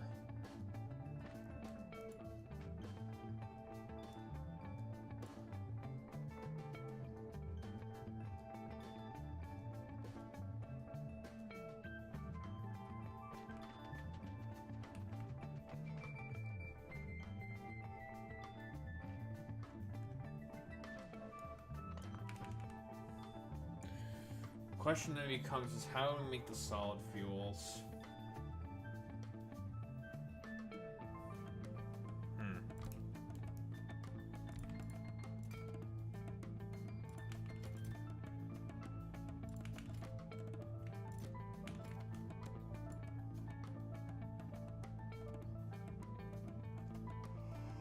Okay, so it's 1-to-1 then.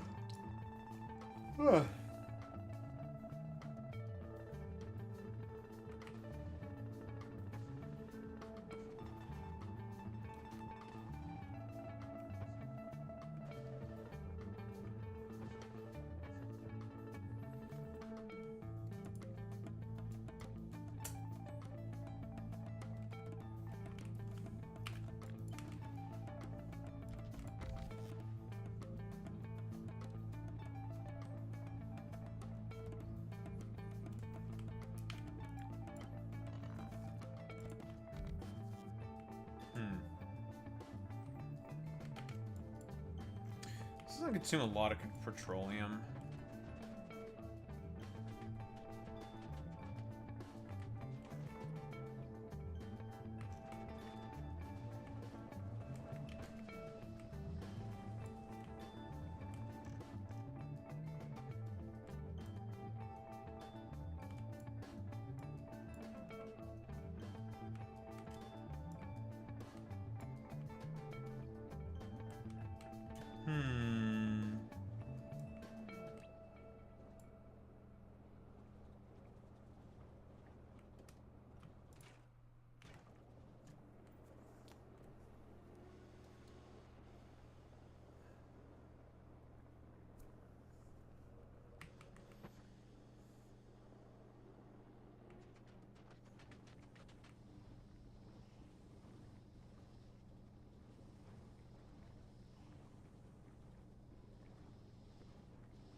trying to think, what's the best way to go about this? I think I might need to cut off some of this so I can have more petroleum. That's the current problem that we're having, is petroleum. 1200 petroleum per second. I think we need more. These go full tilt, yeah, it also consumes quite a bit of petroleum. 1297. I think we need some more petroleum.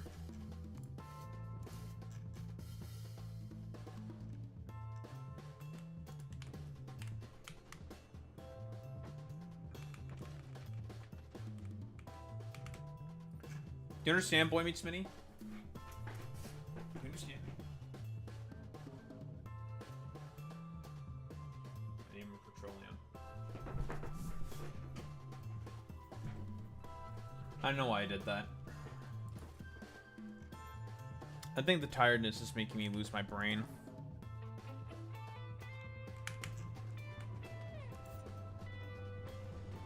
I must admit, I am beset by tiredness.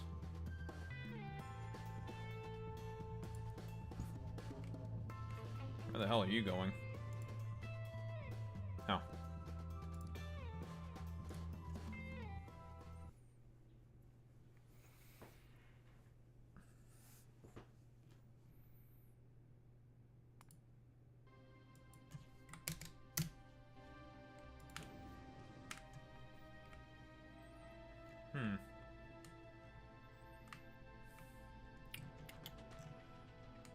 Yeah, I think I need some more petroleum. I need some more petroleum. Yeah, that's right. I need some more petroleum. It's not like we've used much of this shit over here, so it's fine. Oh, you know what? Fuck you. Get some more petroleum.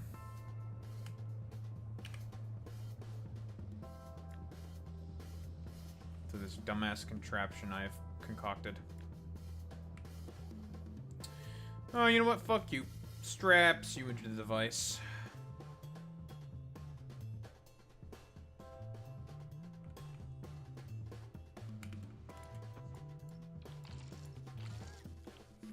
I think I'll just copy paste that 2 more times and that should be hopefully enough.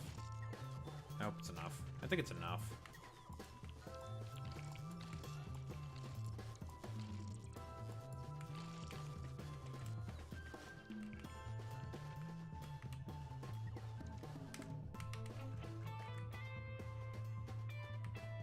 I will need to be careful because we are going to temporarily cut off electricity to the defenses.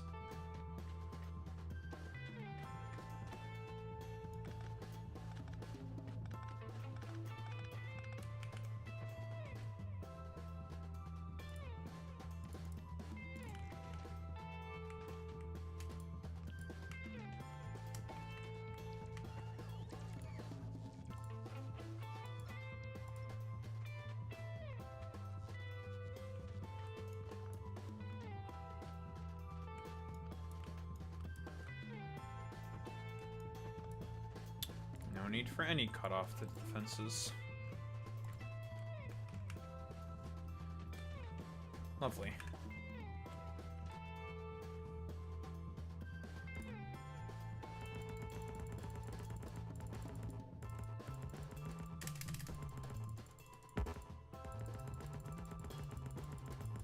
I have only one thing to say about this. Put this.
It's okay. I am one who overcomes adversity, so it's fine. Solo leveling. Sung Jin Woo. Sung Him Woo.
Okay. I believe that that is that fixed.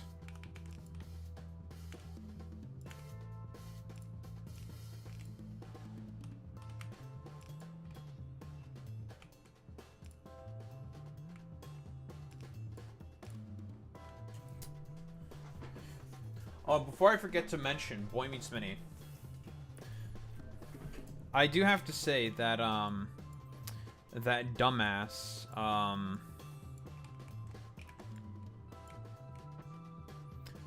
Tactical Templar, he is the gift that keeps on giving. That bro decided to make another video having a probable crash shot about gaming streamers, quote unquote, being too woke. I'm thinking on if I want to cover that video because it's probably funny.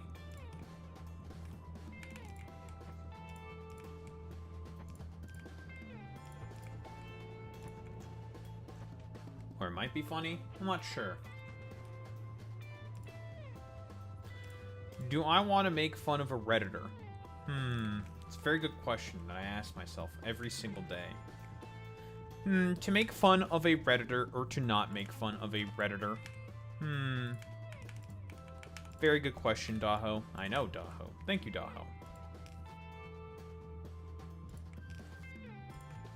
You're welcome, Daho.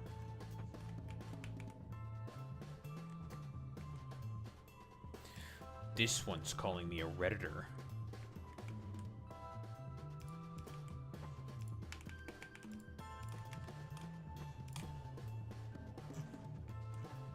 Okay. I'm not gonna fuck with beacons, I think. I don't think we need them. These should produce about 14... Yeah, 14 rocket fuel per second is more than enough.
Now, the other question is, how are we going to get the sulfur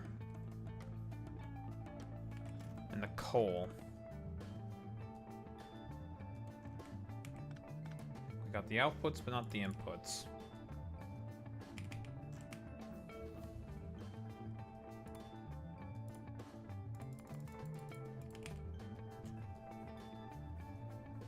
That's a good question.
Could do something like this.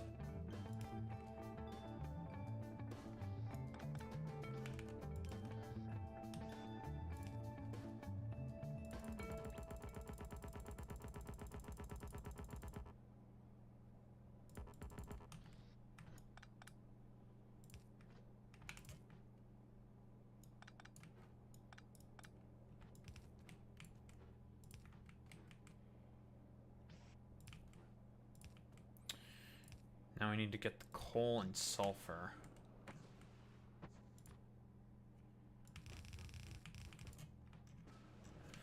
Coal and sulfur.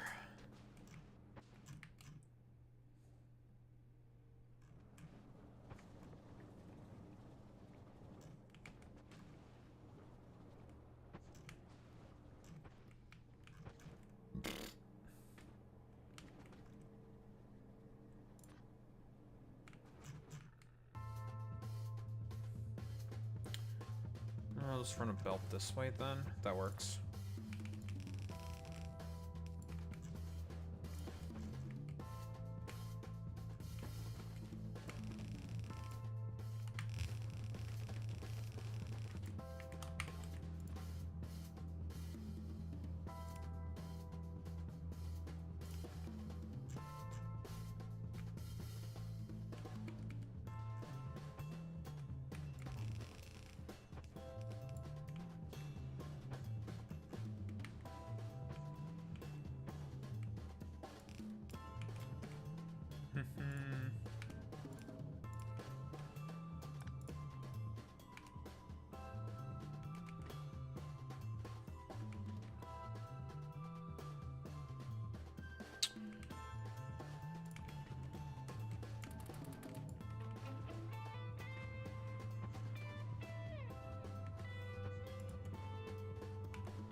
Alright, there's that.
Well, that's rocket fuel.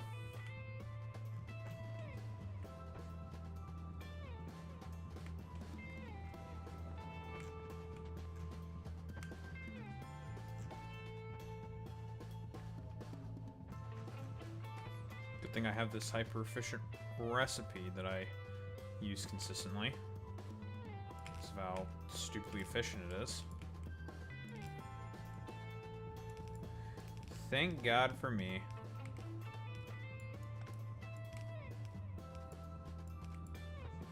For installing a mod that gives me this ability.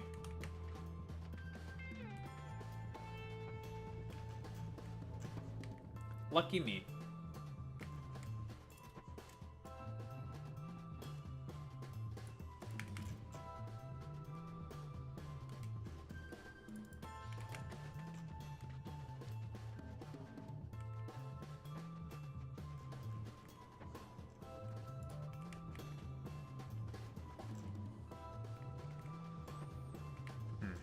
We are definitely not producing enough coal.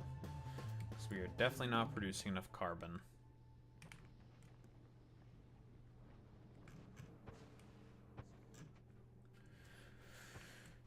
It's kind of annoying. That's the only bottleneck here.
That's rocket fuel.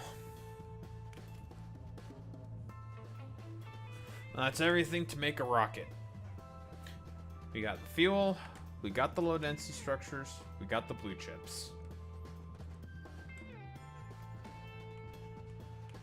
Lovely. All that's left is to make a build for science.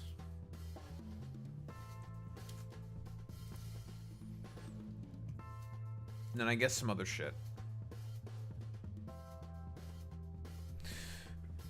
And then eventually to rejig the build.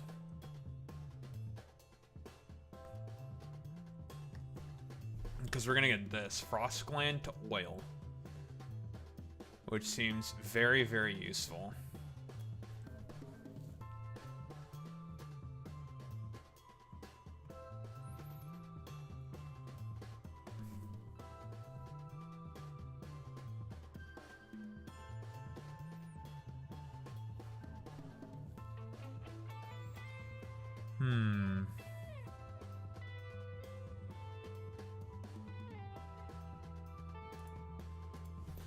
How do we capture these things, though? That's what I'm not sure about.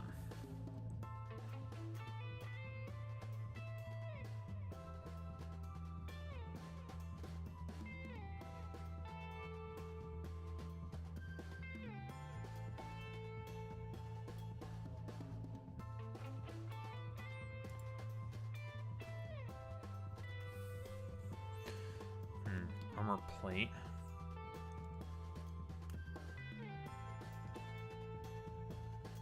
It's copper. Rocket capacity of only 3. That's dog shit. Jesus.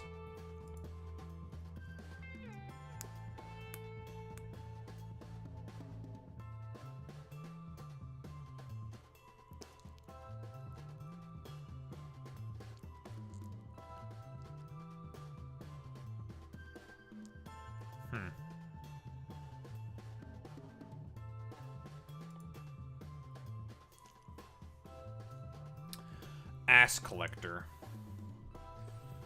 Oh, 1,000 rhenium plate. Oh, that's expensive, man. 300 space platform foundation. And it looks like these things provide power. They have neat thrusters as well. Wait, no, these get crafted on space platforms. That's weird. Air pumps.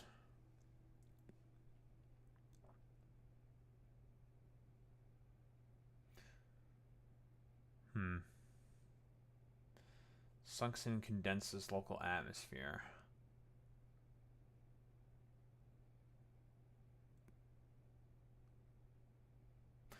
Weird. We'll figure out what we do with those eventually.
Frost jet rifle.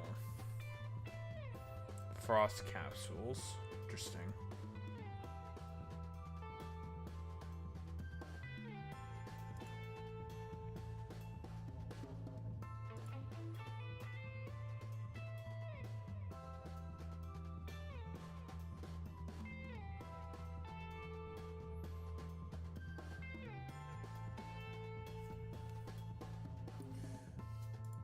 A lot of interesting stuff here on this planet, I do have to say.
Can we domesticate, not domesticate, but can we capture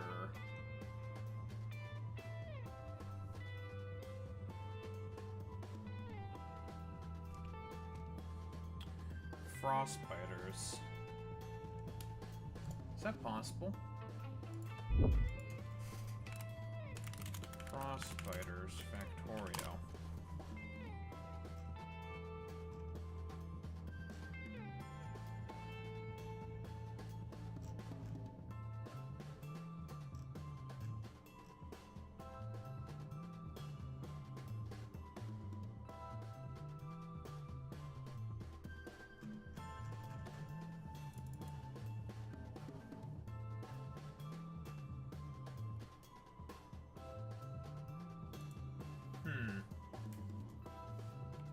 I have no idea. It's a very good question, me. Thank you, me.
That's a little interesting.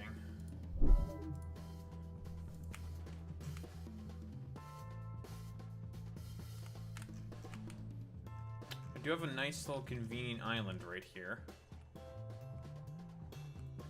Plenty of nests.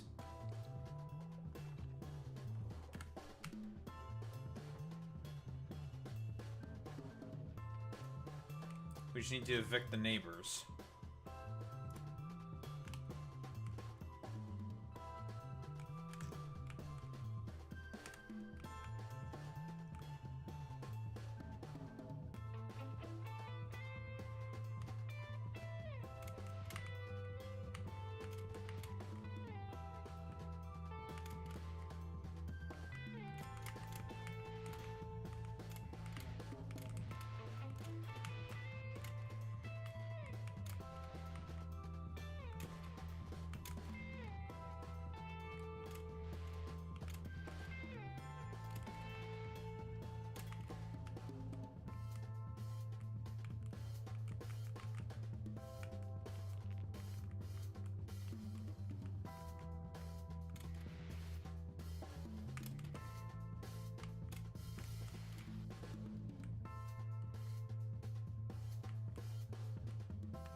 Alright, just mostly wanted to kill the worms there.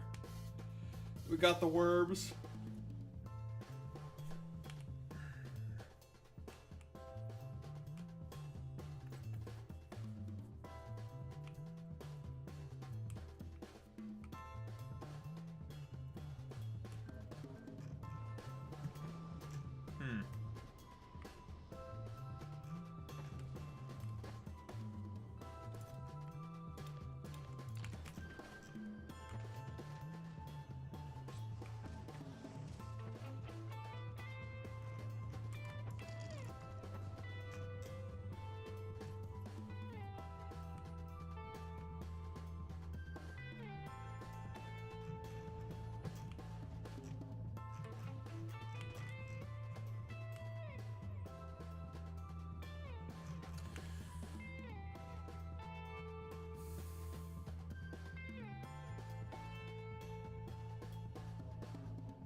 Let's figure out how we're going to build science first. And concern myself with the alien frost glands later.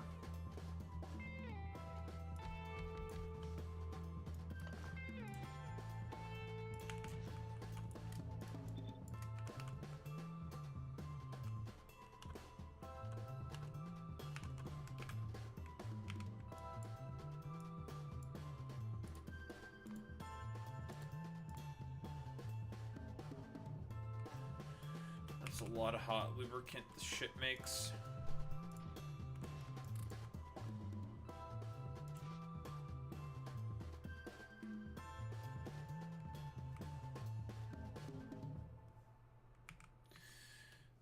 So stone brick, lava cake.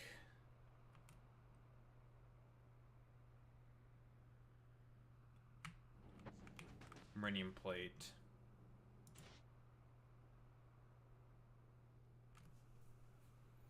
This means we need a way to depose the other the stone that might end up in here if lava cake spoils.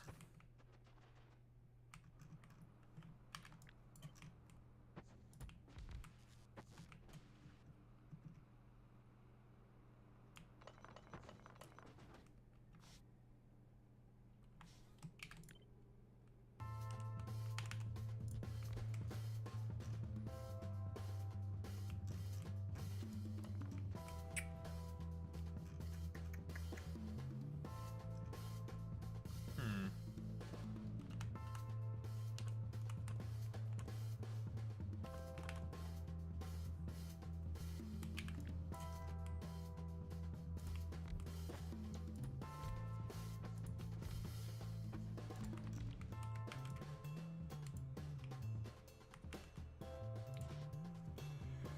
4 per second. Ugh.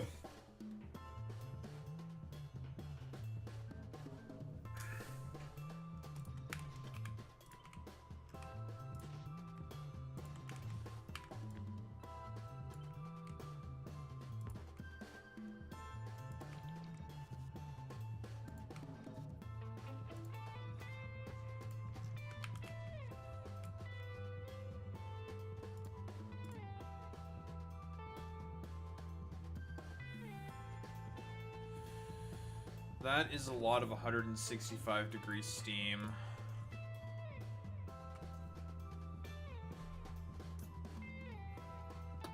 So yeah, that's one of the main problems with this fucking shit is the amount of steam this shit produces. It produces a fuck ton of steam. And it's unfortunately 165 degree steam, which is basically useless. So what we're gonna do for the steam byproduct,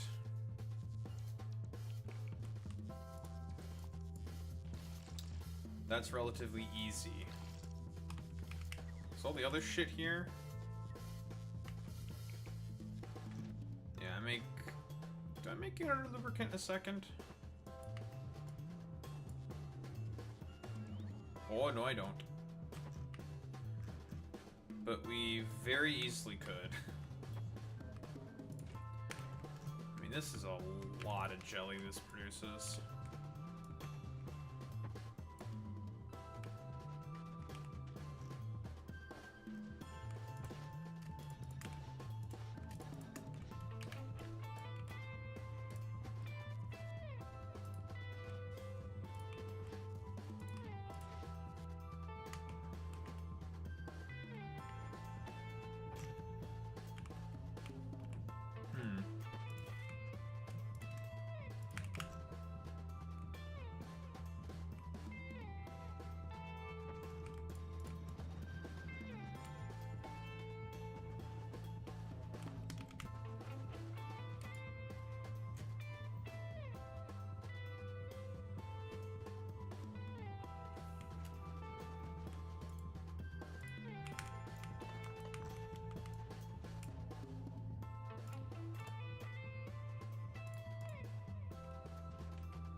That's fine.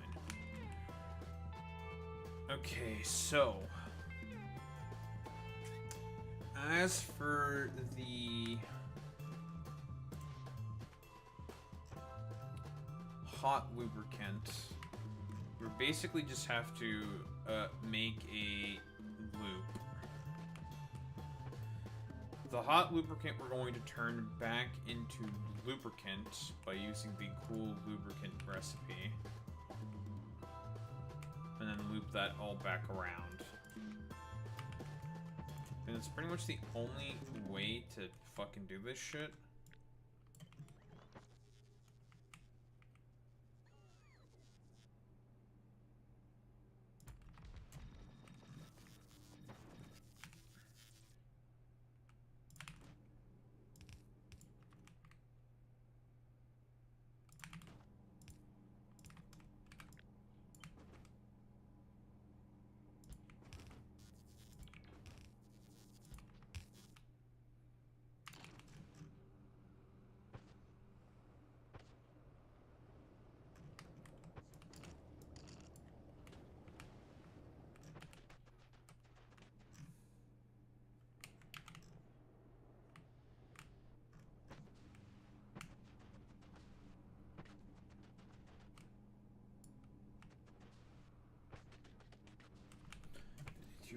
8. Okay, that's fine.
Okay.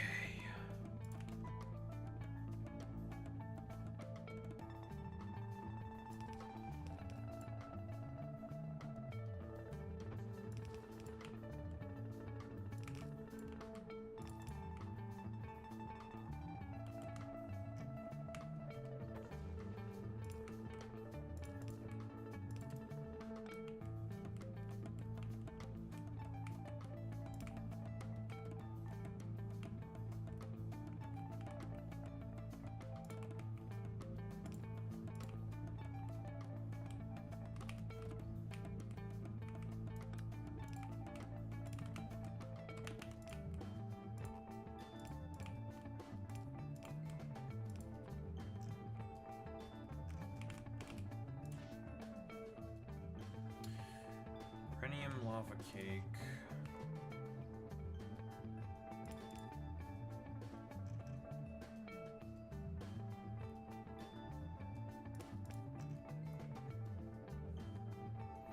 The convectors for the lava cake will attach to the other side. Yeah, okay, that works.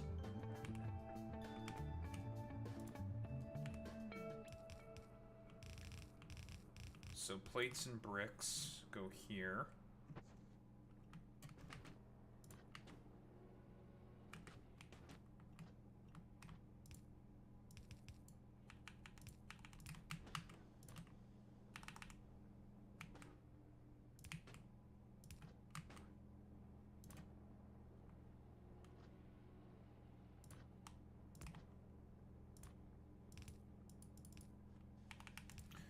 Plates and bricks.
Okay, that's pretty easy.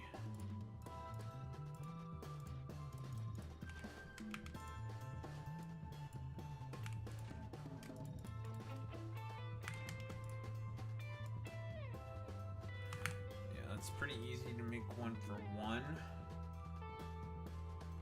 So we can do the same trick that we do here.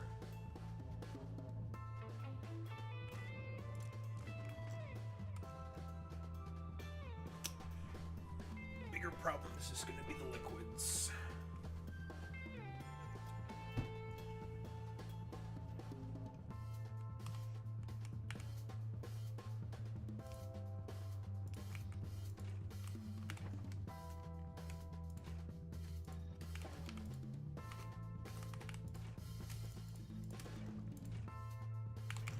I'm probably going to grab this lava here because it's nice and close.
That should give me more than enough space for the convectors and more than enough room to manipulate all of the shit we need to manipulate.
Now you should be able to track how much stuff is in there.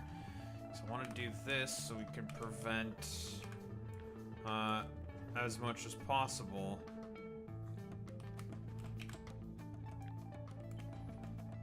Any form of spoilage.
Okay,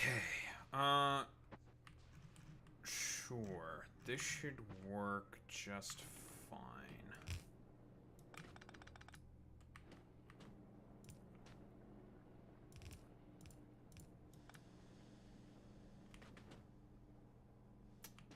There's the stone. Now let's turn on the thing with heat.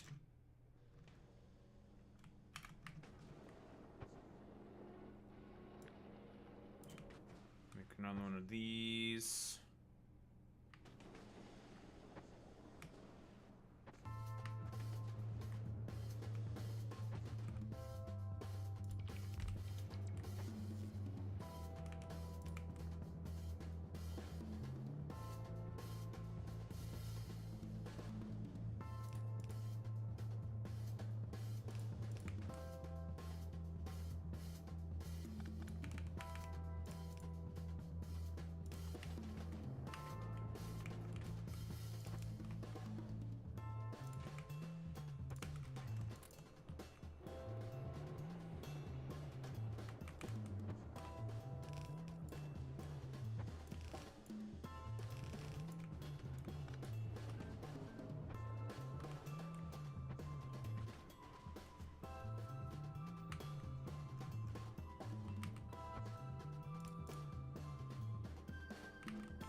Grab two of those just to be safe.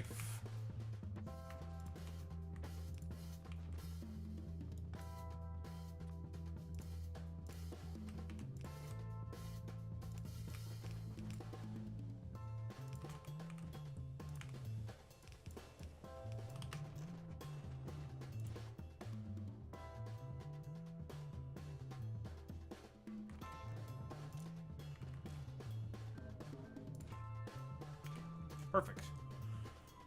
That all works. Now as for the output, how we're going to do it is like so. It's definitely the easiest way to do it.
Okay.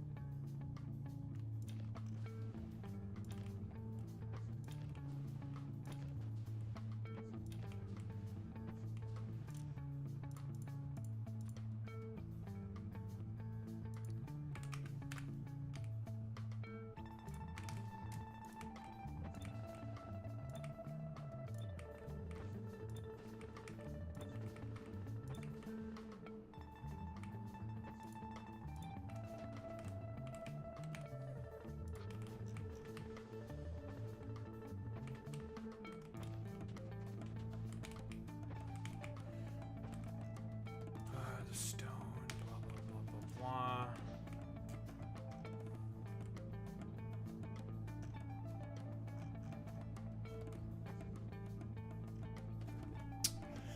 Okay, now for the fucking annoying part.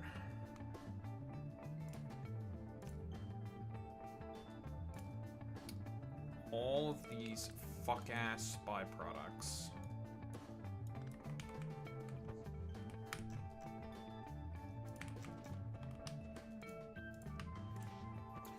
First thing we need to take care of is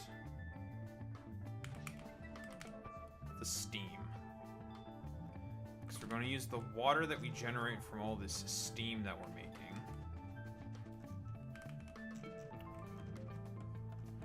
in order to also cool down this hot lubricant that we're also going to be making.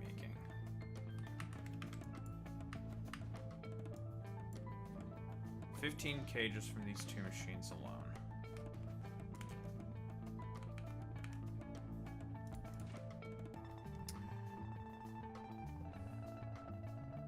Steam condensation. 180 water per second. 4K. That's perfect. Slap 4 of those bad boys down.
I did not need to send those down, did I?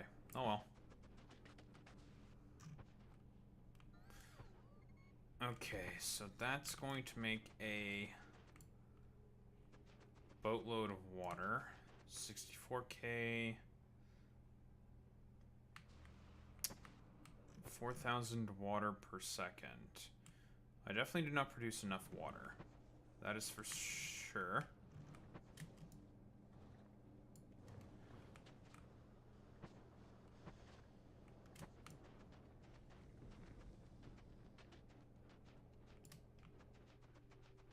Just a little short, so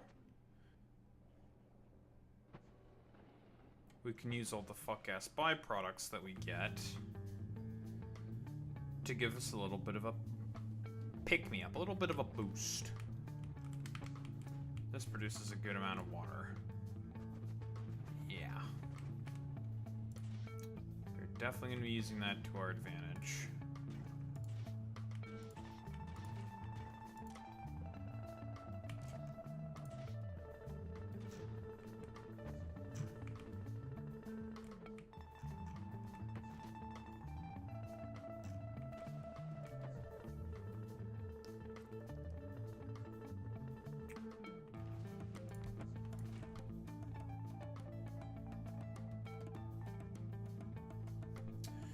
So to make hot lubricant, it's steam lubricant makes hot lubricant water.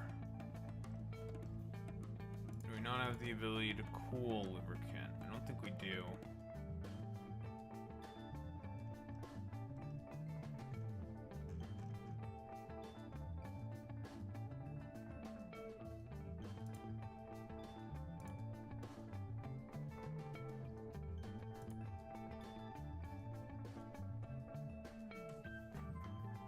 Cool hot lubricant with a fluoroketone. No. Okay, no, we do. Oh, it needs oil refineries. Alright, that's fine. And it makes more steam. Okay.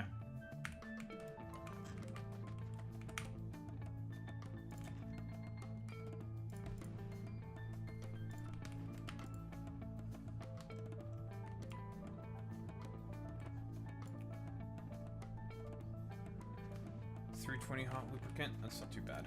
Okay.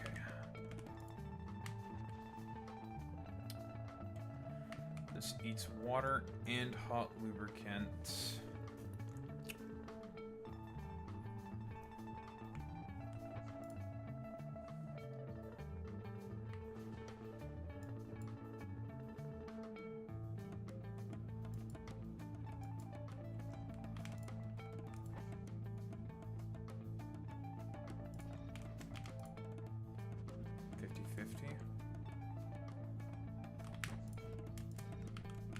Only 2 of these are needed then. Perfect. That makes those numbers very easy then.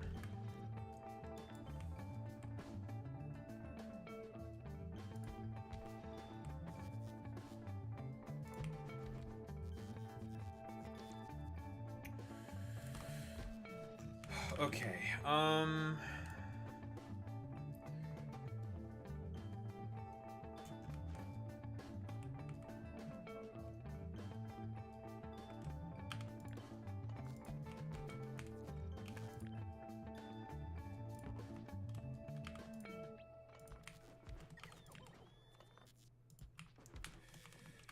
okay, so for the crude oil we're just gonna burn away. Because that amount of crude that we're getting out of this process is irrelevant. So we're just going to burn it with a couple flare stacks.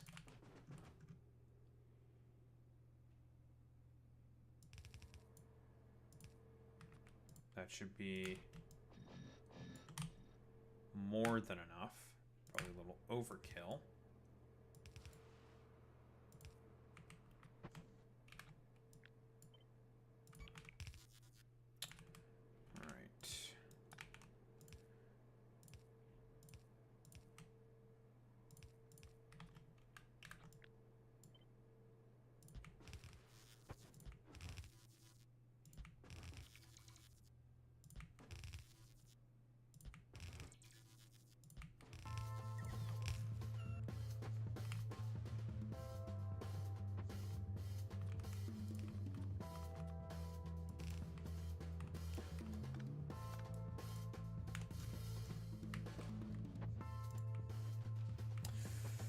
Alright, so this is going to be a really delicate balancing act, because here's the thing. The amount of steam this shit produces, when turned into enough water, can basically self-sustain this whole process by itself, because this makes a fuck ton of steam, and this is a fuck ton of water. 5,700 per second. That is more than enough to feed this. In fact, it's possible we're going to be possibly overproducing water. We're going to have too much water, which will cause a deadlock. Which means we'll need to burn away the excess again, using more flare stacks. Luckily, flare stacks are free, so that's not that big of a deal.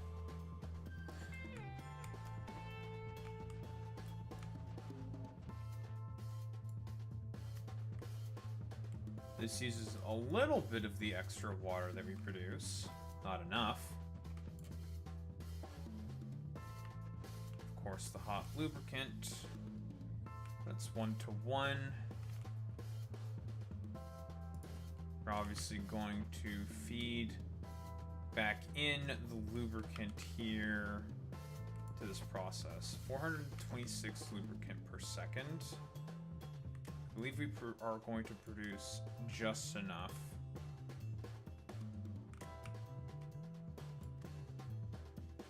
Oh, we don't produce just enough, we produce more than enough.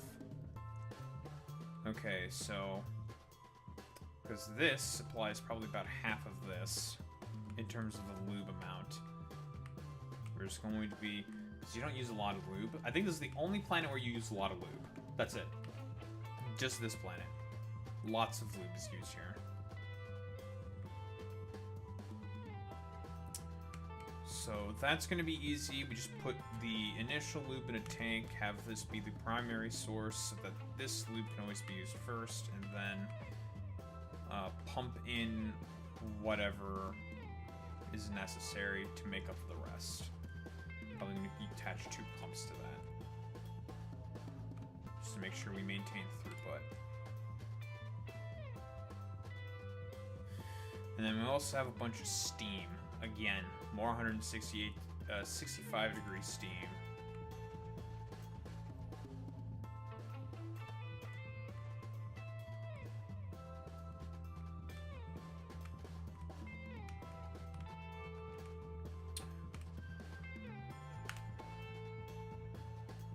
Yeah, I said steam, Gabe. What about it? Gaben. Gaben. Gay Ben. I'm sorry.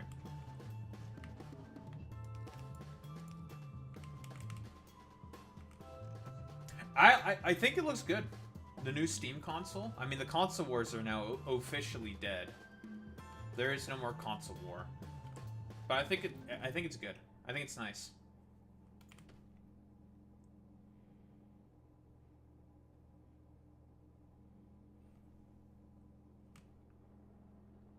That shit was already, like, fucking... the Xbox. That shit was already dead, Boy Meets Mini.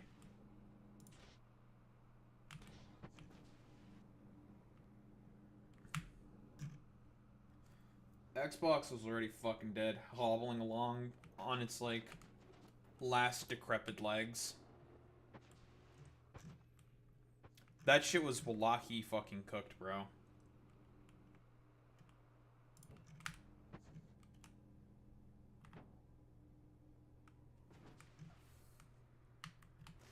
I think for this one, we're just gonna give this for the steam that we make here. We'll give you a dedicated steam condensation because this doesn't produce that much steam. Yeah, only 2,500. That's not that much. Like, boom. Oh, an extra 270 water. That I have no idea what the fuck I'm gonna do with, because it's just so much fucking water. We're definitely going to be overproducing water. Because once this starts, it supplies itself in terms of water.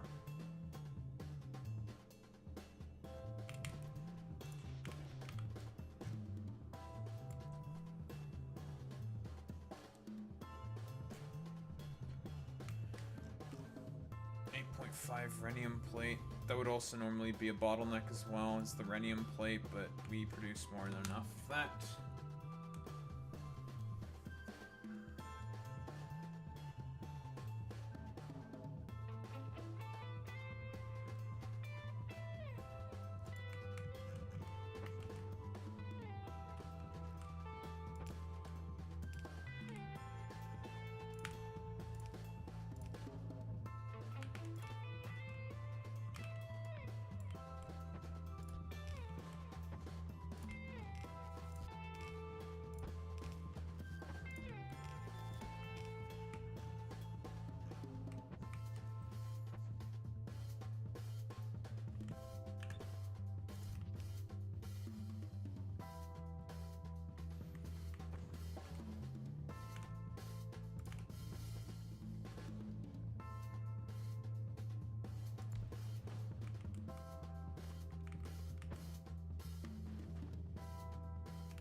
Lovely.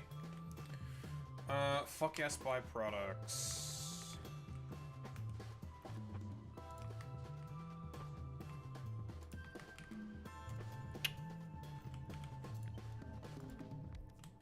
Definitely move these over by tiles. I have use of this.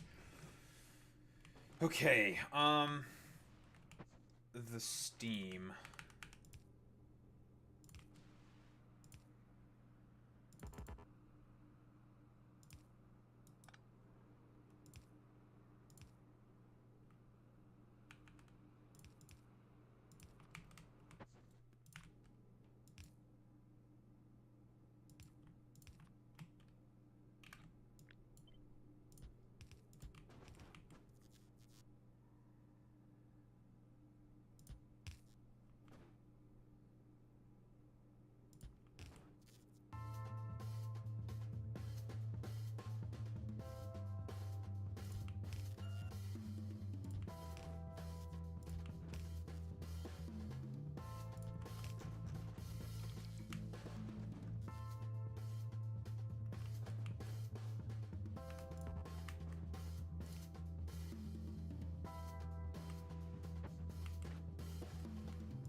Okay, hot lubricant. That's gonna be a bit of a tricky pickle to finagle our way out of here, I think.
this is the water.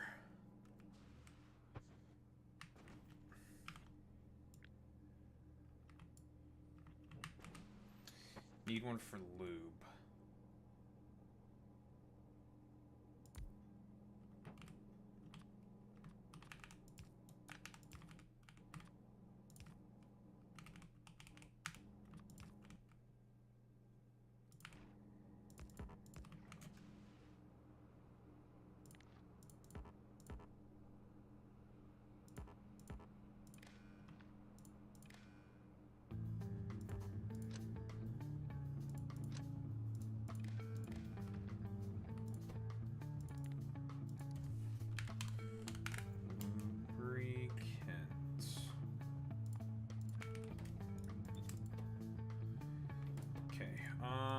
Enable this. This gets less than 40,000. No, it's a single tank. Okay.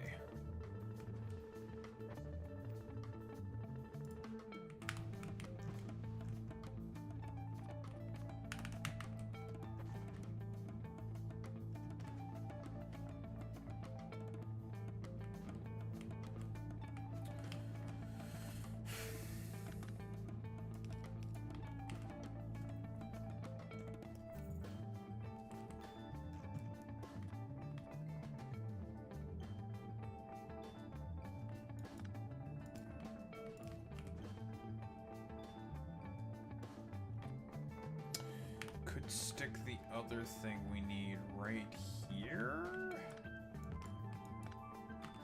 Prefer not to do that. I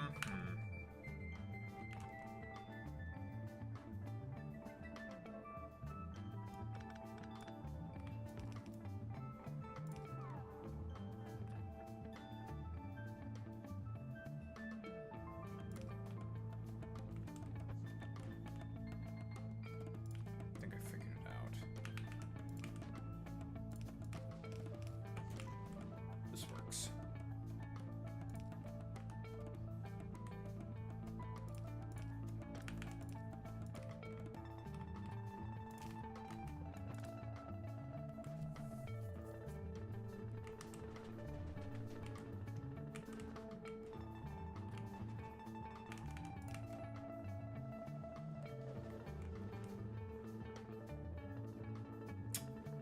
This will work perfectly.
Okay, now for the water.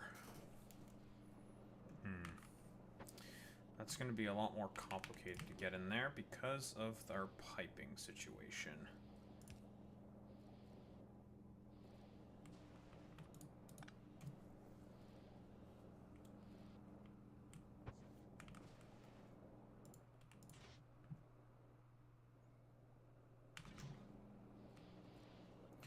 We need a little bit of water to kickstart the process.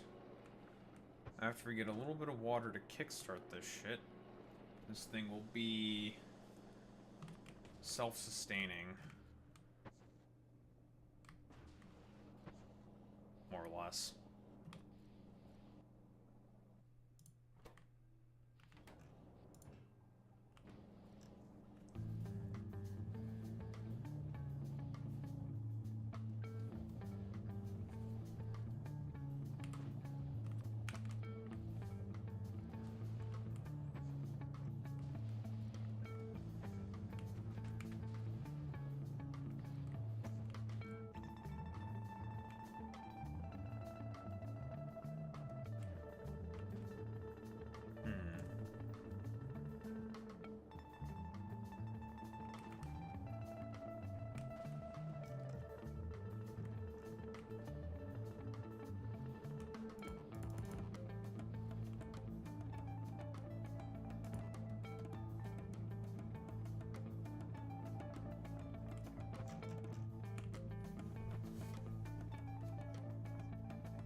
This should work.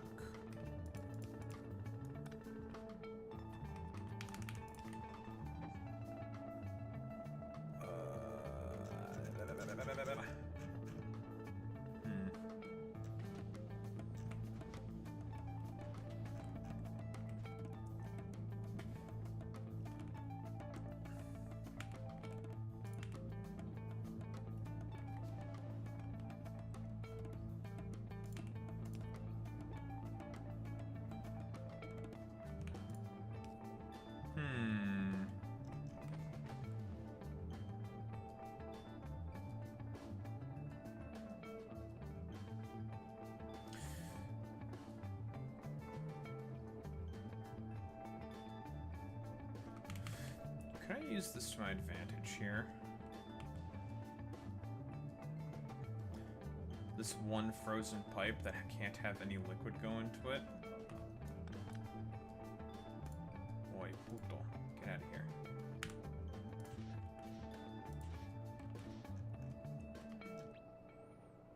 I think I need to move these over by a single tile.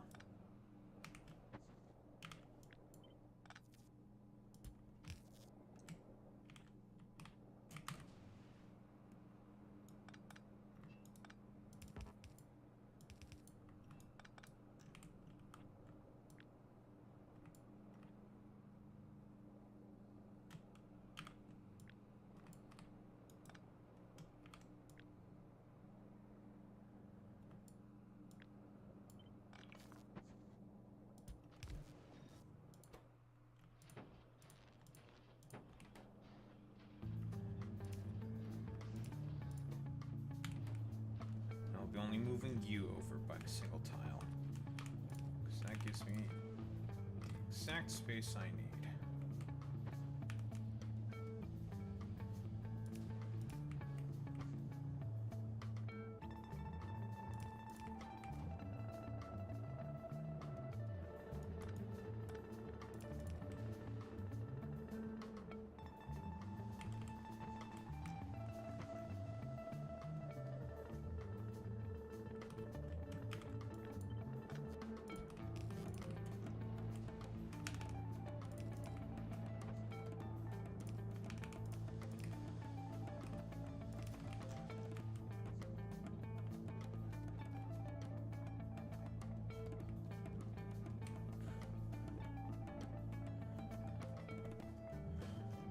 Perfect.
Now, so just need the water in there as a kickstart.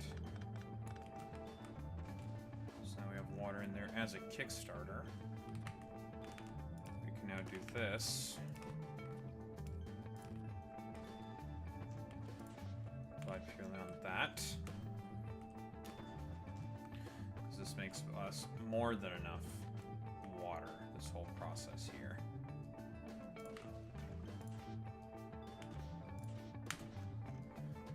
only thing that's left to take care of. See if there is any potential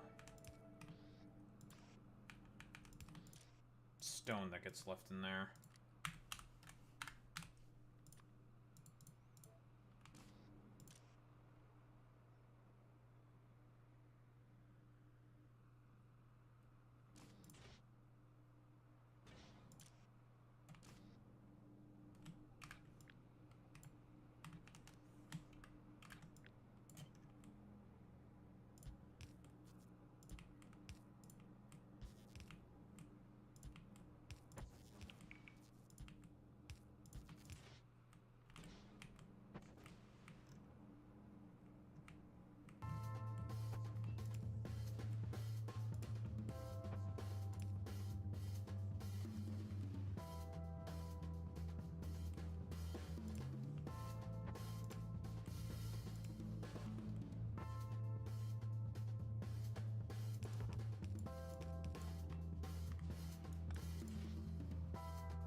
Oh, needs 3.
This thing fills up on water real fucking fast, I have to say, though.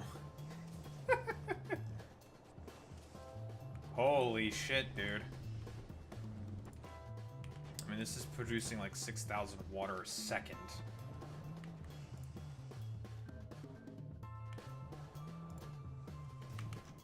You have too much water, boy meets mini. Yeah. The amount of steam this process produces... Yeah, 6,000 per second. Because we have to take care of all these fuck-ass byproducts. Need water to cool this. This produces a ton of 165 degree steam, which we have 0 use for. Nothing. We can't use that shit. It's fucking useless. We need to get rid of it.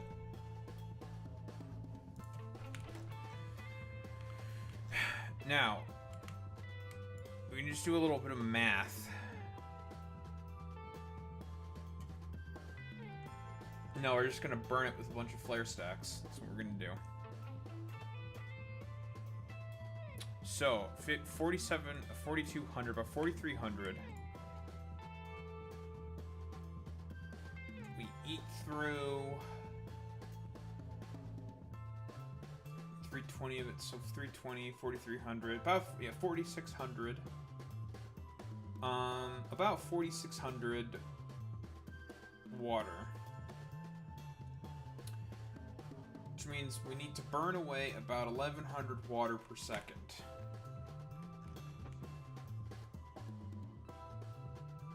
Flare stacks.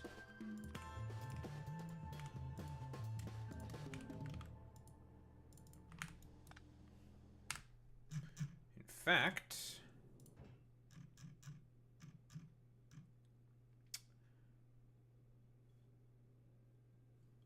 think Might be time for those overclock modules.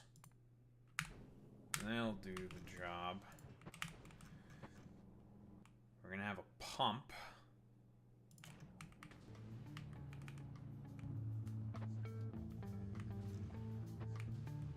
There's fucking pipes in the way. All this shit's in the way.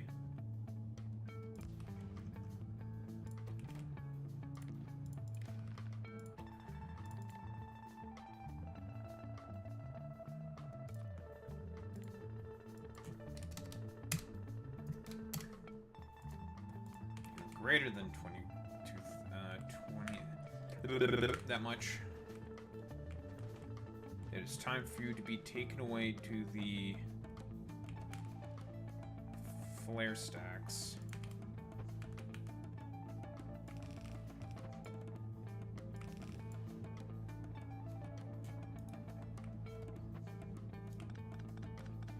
Probably shouldn't put them here.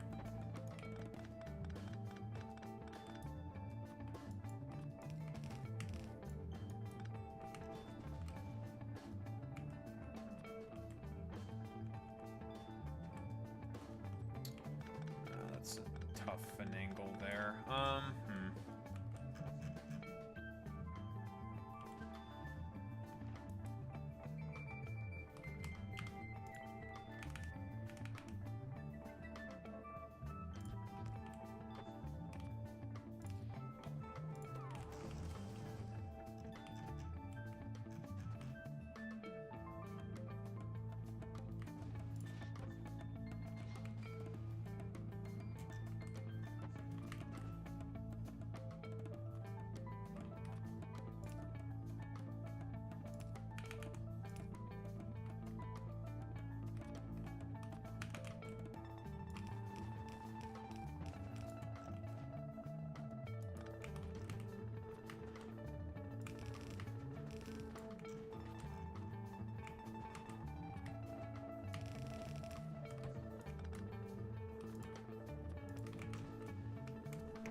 Time for it to all be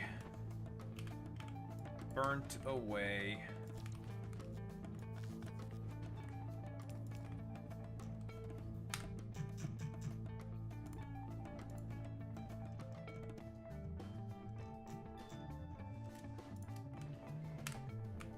I don't think this is going to be enough. Is the problem. Then again,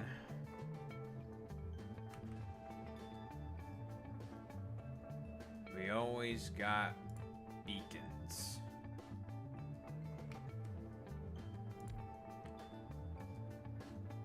Make sure we can really burn it away.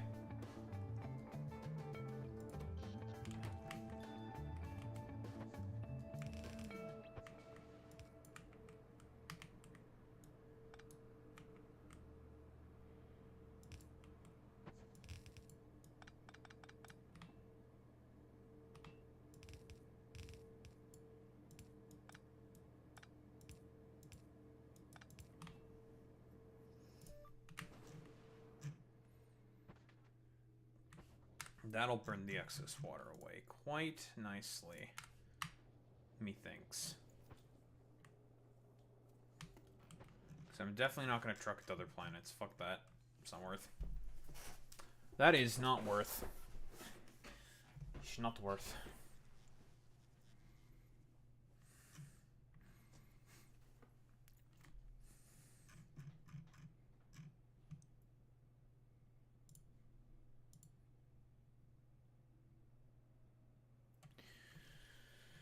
Okay. Now let's see if this truly will be enough. Give to me.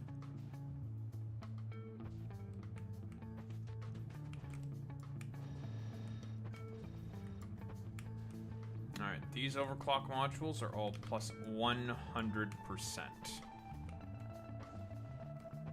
in terms of speed.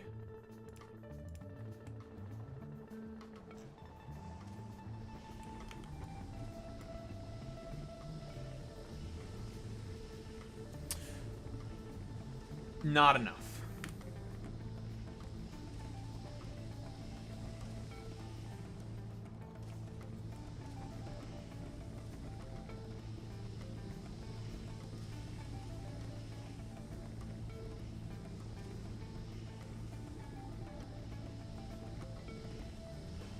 Because that number climbing back up, we don't want that number climbing back up. We want that number going down. Because we're doing this to prevent deadlocks.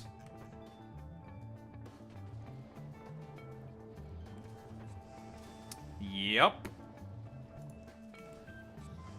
This number going up means we need more flare stacks. Here.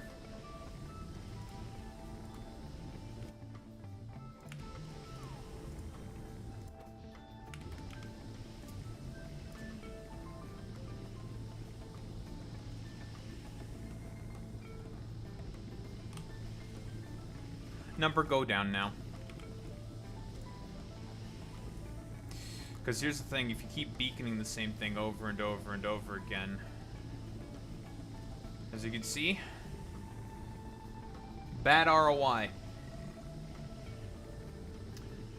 This is only 57% efficient. However, it's working.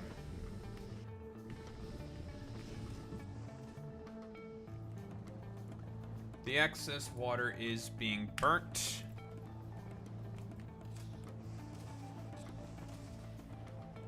And we are now safely producing science.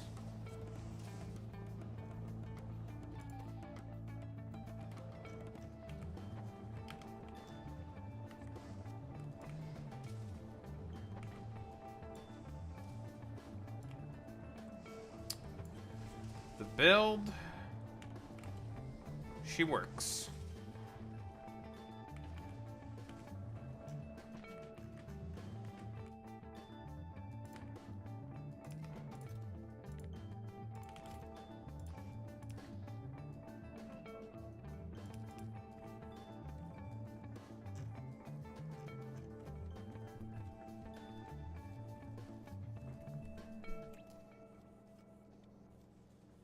We're almost done with this planet. We got science now.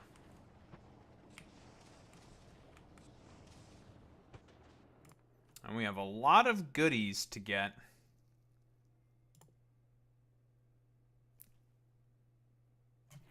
Like this. Ooh. We want to talk about a really good building. Here's a really good building. The thermodynamics lab. It's the exact same stats as the bio lab. What's the difference? 20% extra science pack drain. Effectively 40% extra science. Our SPM is going to go up by about 1,000. Once we put in all of those labs.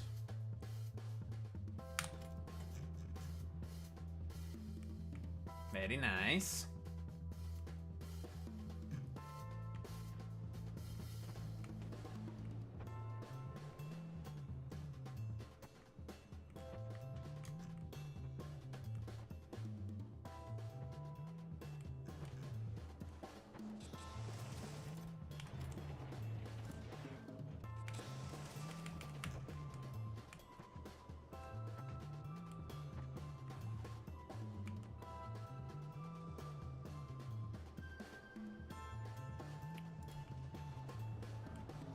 Another thing I need to do is to just put in a couple of roboports in these areas.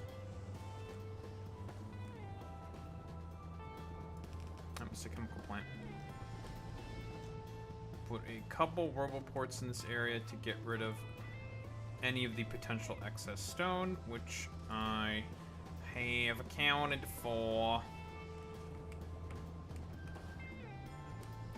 Like a smart man.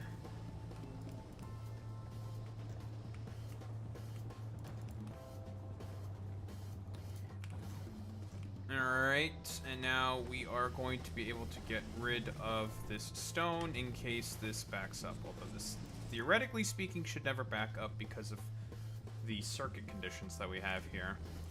Theoretically speaking, it will always only put in exactly the amount is needed. So this should never have any stone byproduct.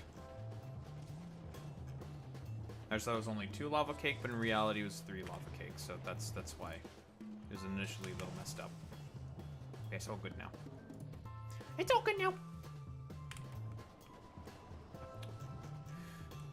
Man, this is definitely the most involved science build ever, and this is a, you know, about 400 packs per minute. It's not bad.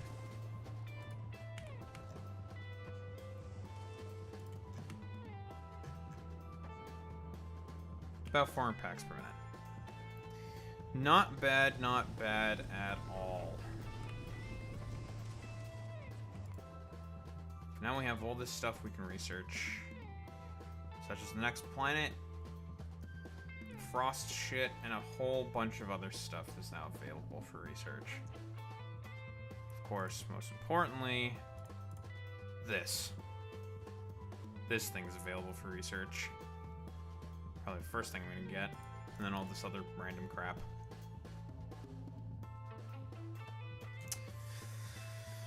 I think this...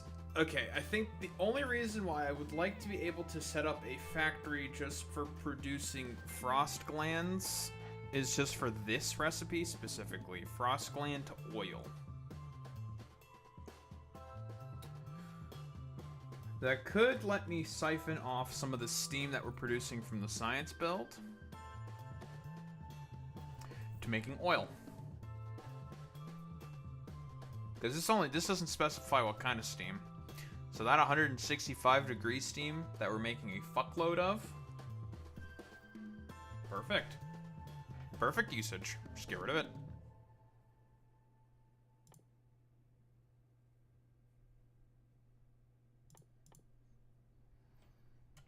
All this other stuff is kind of whatever. This is good. These jet rifles could be kind of fun. These frost jet rifles.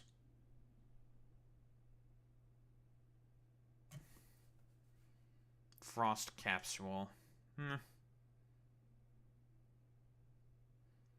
So this be a Mr. Freeze gun. Yes, we get cryo weapons on this planet. We also get frost armor.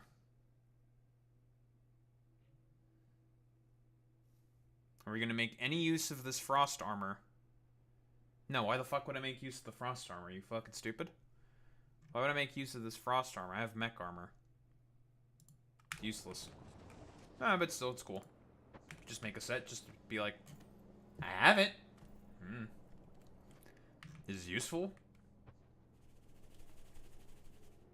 No. No.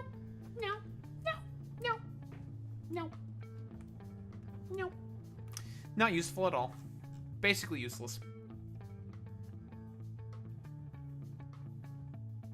What's left?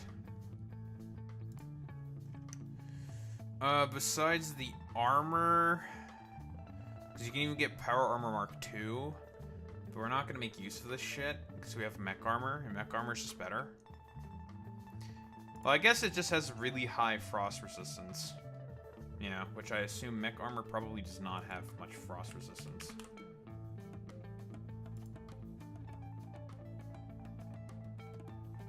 And by much frost resistance, I mean 0 frost resistance. That's pretty much the only difference. So having a pair of this armor for this planet is pretty good. Otherwise, it's kind of useless everywhere else because there's no frostbiters anywhere. But I'm kind of an immortal god, so...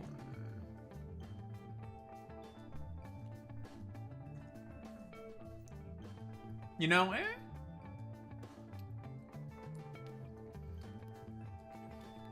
don't think we really care about getting our tushies frozen.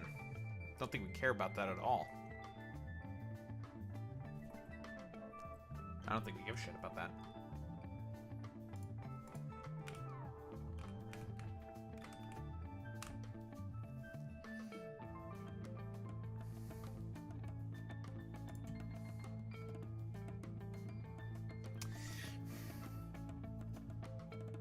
This module is still fucking weird, man. These station keeping modules. Very strange.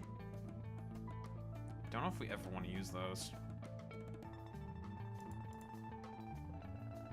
It's like, I get it, but I don't think we're gonna make use of them. But I get it.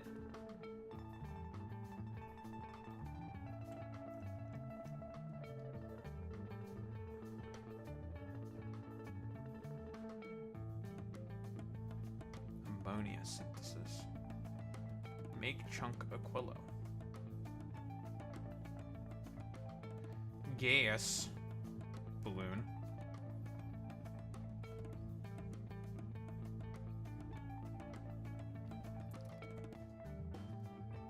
Russian? I don't know what it says. I don't know what that says. Colonize new planet again. Thank you. I love that description. Very good description. Very apt. New planet, colonize again. I agree. We agree.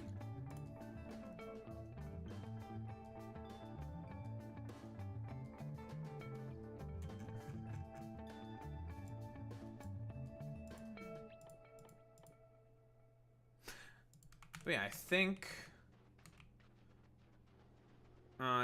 we're good here. Pretty much all that's left to do is I'm gonna put together a mall. I'm gonna put together a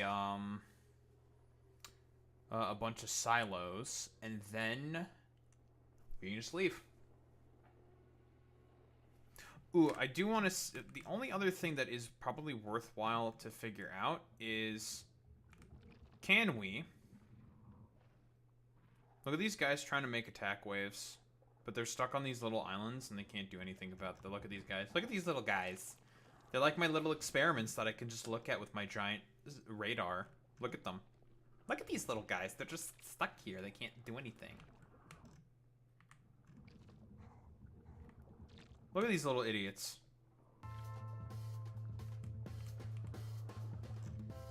Yeah, they are my precious, I guess, technically speaking. The only thing that I'm not certain of is, can we capture these nests? I like the looks of them, honestly. I really like the look of the biters. I think this is a good design. Good sprite. Of course, they just reskinned and recolored the spitters, but that's okay. These new guys look really cool. I like the look of them. They're like crab-like. I like their little Zerg face. They're very, very Zerg coded. I think the individual who made this mod did a great job in this respect, making the enemies look like this. They're like little Zerg. Very, very Zerg coded. And even the nests themselves looks really, really good. Yes, but if I can, theoretically speaking, let's say hypothetically speaking, I could capture these nests.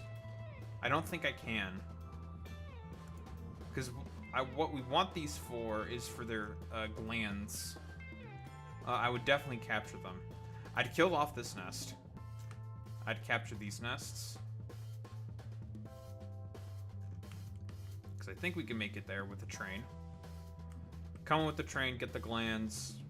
We'd probably need bioflux, and then we'd be able to make a whole bunch of frost extract and glands and all that shit. Blah blah blah blah blah. And I'd make a nice little facility for that. And we wouldn't have to worry about the glands hatching, because the glands can't hatch into frostbiters. They rot. But let me see. Biter capture. Can these be used on... Well, these things can be made in the mechanical forge. So I think you can use them. There's only one way to find out, to see if this shit fucking works. Make a rocket and just shoot it at them. See if it does anything. That's all we can really do. I'll make a rocket launcher. We'll have to bring over some bioflux. And we'd have to make flying robot frames.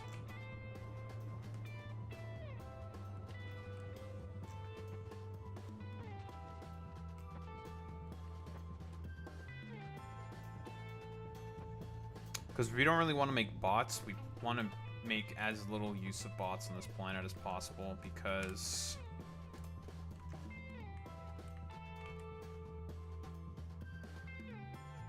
yeah, robot energy usage, 6.6 times usage. Very expensive. Want to use bots as little as possible on this planet. Not worth. Not even that great on this planet. 1.25 is not that bad. Didia, however, 0.5 makes me think that you definitely want to use bots on this base. 0.5 energy uses had for the energy usage? It's pretty good.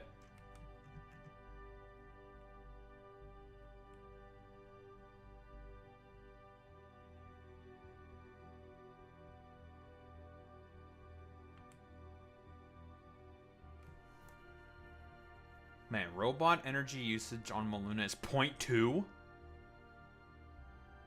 I didn't even know that. 0.2? I still think it's technically better to use belts on this because of the just sheer amount of throughput for the crushed asteroids. Like sheer throughput. 1, that's normal, normal, normal. And we'll have to eventually come to this planet. 0.8? 0.1. Holy shit, that is cheap. And it's cheap there as well. 0.16? 0.75 is pretty good. 5 times. 1, 1, 1, 1, 1, 1, 1.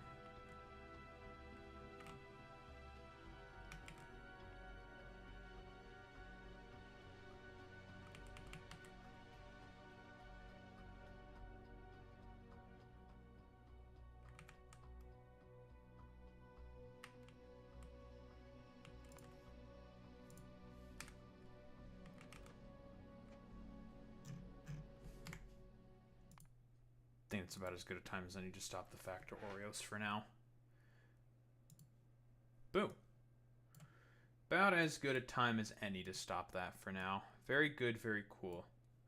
We love Factorio, don't we, folks?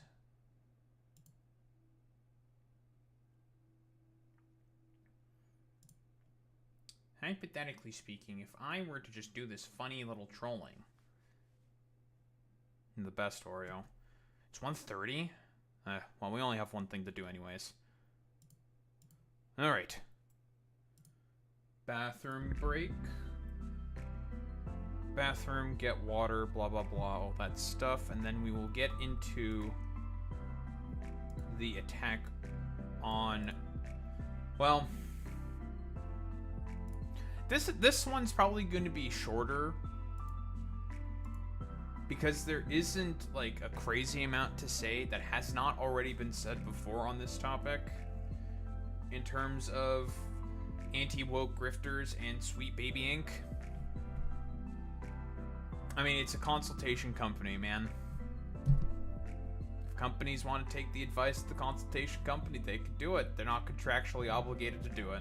Unless it's written somewhere in the contract that most of these people don't have their hands on. I think I'm going to focus on how exactly we got to this point, which means we're going to be going over some of our favorites like Dylan Mulvaney, because that's where all this fucking came from.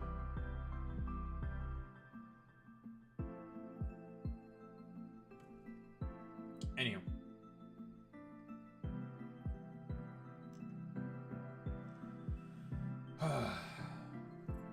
will be right back, gamers.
Time for another entertaining day of suffering.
wish I could see.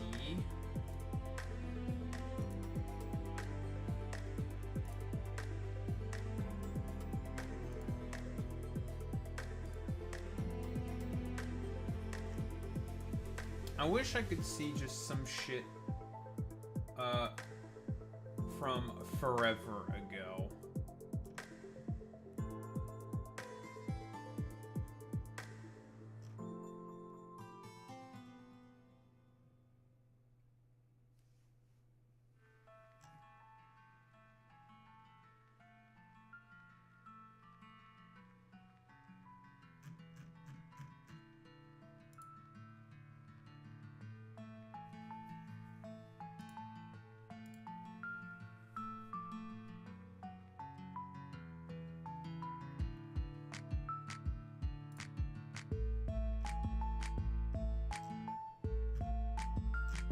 You know, I wish we could see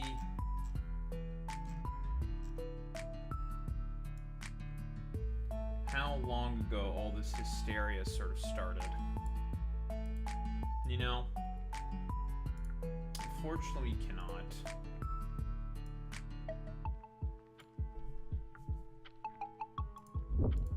That's okay.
I don't want this fucking shit in the way.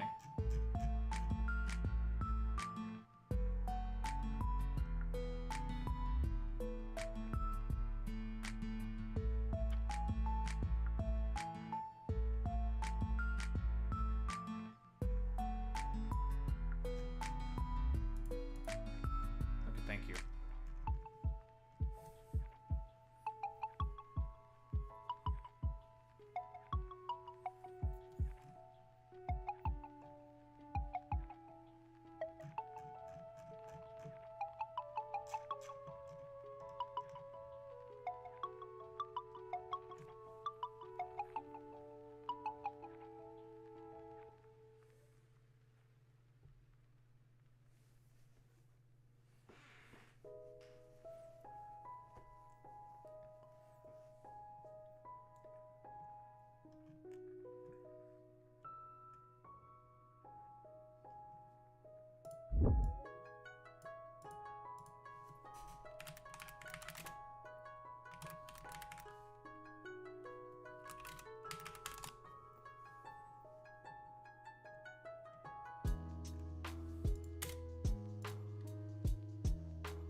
really missing anything else from here?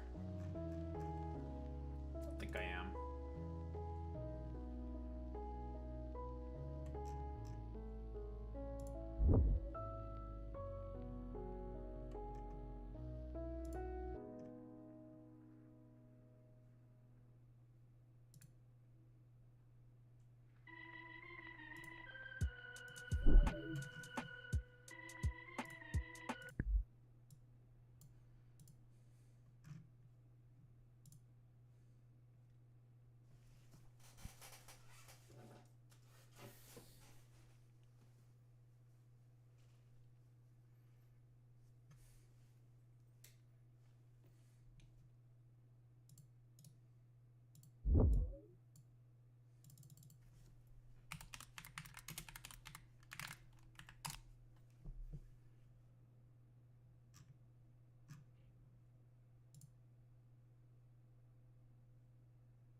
I wish there was a way for me to just...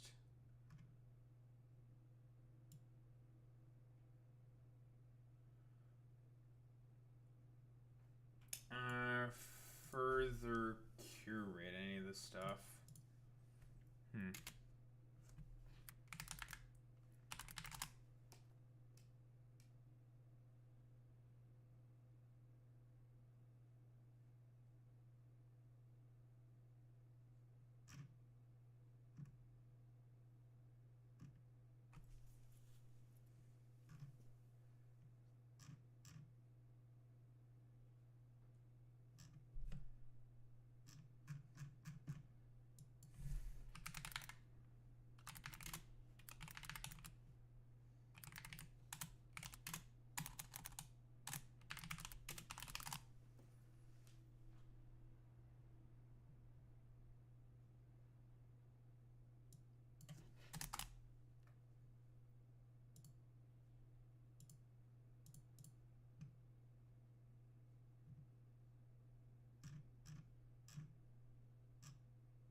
Okay.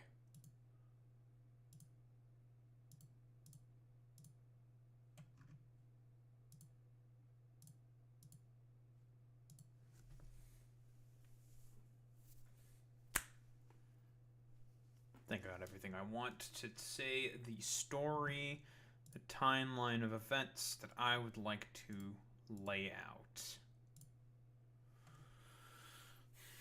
Perfect.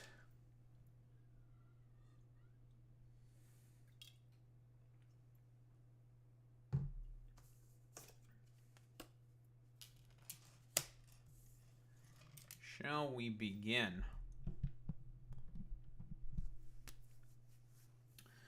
Ladies, gentlemen, and those in between. The second episode of Attack on Grifters. Of course, I already gave my sort of little preamble about this, my first episode on Tectone specifically, mostly talking about how I want this to be a sort of telling of events to culminate to a greater sort of argument. And that is, of course, how grifters will use certain particular, I suppose, events, companies, people, what have you, as scapegoats to push further and bigger agendas, and to overall criticize and point out individuals' sort of grifting behavior. This time, we're going to be tackling Sweet Baby Inc., Gamergate 2, Transgate, and also anti-woke gamers. And broadly speaking, the sort of reemergence of Gamergate. Now, before we all begin, obviously we know, generally speaking, what Gamergate is. Gamergate is essentially a doxing and a harassment campaign done mostly by 4chaners and by the alt-right to use as a vestige to push further right-wing talking points into a mainstream audience under the guise of being concerned over ethics in games journalism. Obviously, it's a bunch of hooey, poppycock nonsense from these supposed very, very principled intellectuals on fucking 4chan and amongst the skeptic YouTubers of ye olden days. Of course, your old Ben Shapiro's, Steven Crowder's, Jordan Peterson's, Armored Skeptics. Even back during those days, we shoe on head Chris Raygun, and also The Amazing Atheist, your old skeptic YouTubers, where unfortunately, with their work in particular, mostly got subverted. That being Chris Raygun and also Shoe on Head and Amazing Atheist. It mostly got subverted for the purposes of the right. But I digress. We are here to sort of talk about the second coming of Gamergate. Gamergate 2, Electric fucking Boogaloo. And we're mostly here to just sort of talk about a lot of the, like I said before, timeline of events that helped us get to the current position right now where there's just this maelstrom of just absolute fucking hysteria.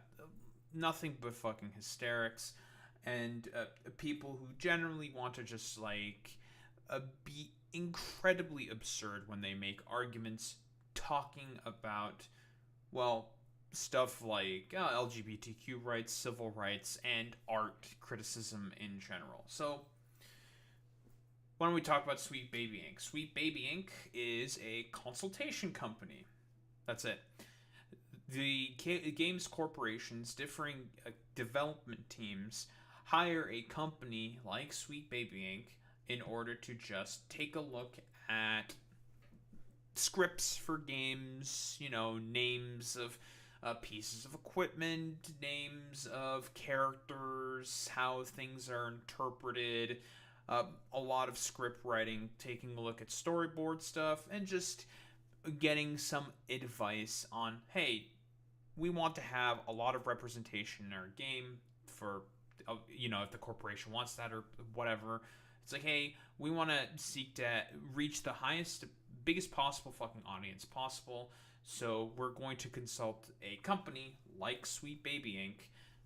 in order to get some advice on how we can be more diverse and inclusive in our game, in our script writing, and our whatnot, in order to appeal to more people. And that's the general sort of goal. Now, this is a very difficult concept for a lot of people to get for some reason, but these guys are a consultation company. You don't have to listen to what they recommend if you don't want to. Okay, we've pretty much ended the video there. It's over. Whoa, crazy. Gamergate 2 has been fucking defeated, and the hysteria is over. Sorry, the hysteria cannot be defeated because unfortunately there's money to be made, but we'll get to that eventually.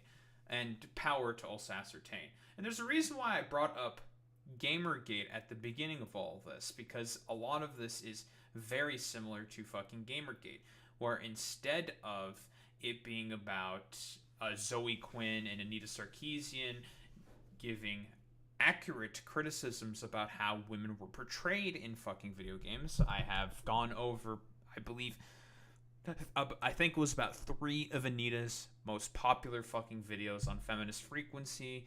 Her criticisms, her positions are pretty much correct. Like, there's very, very little to sort of criticize in terms of like an intersectional sort of lens.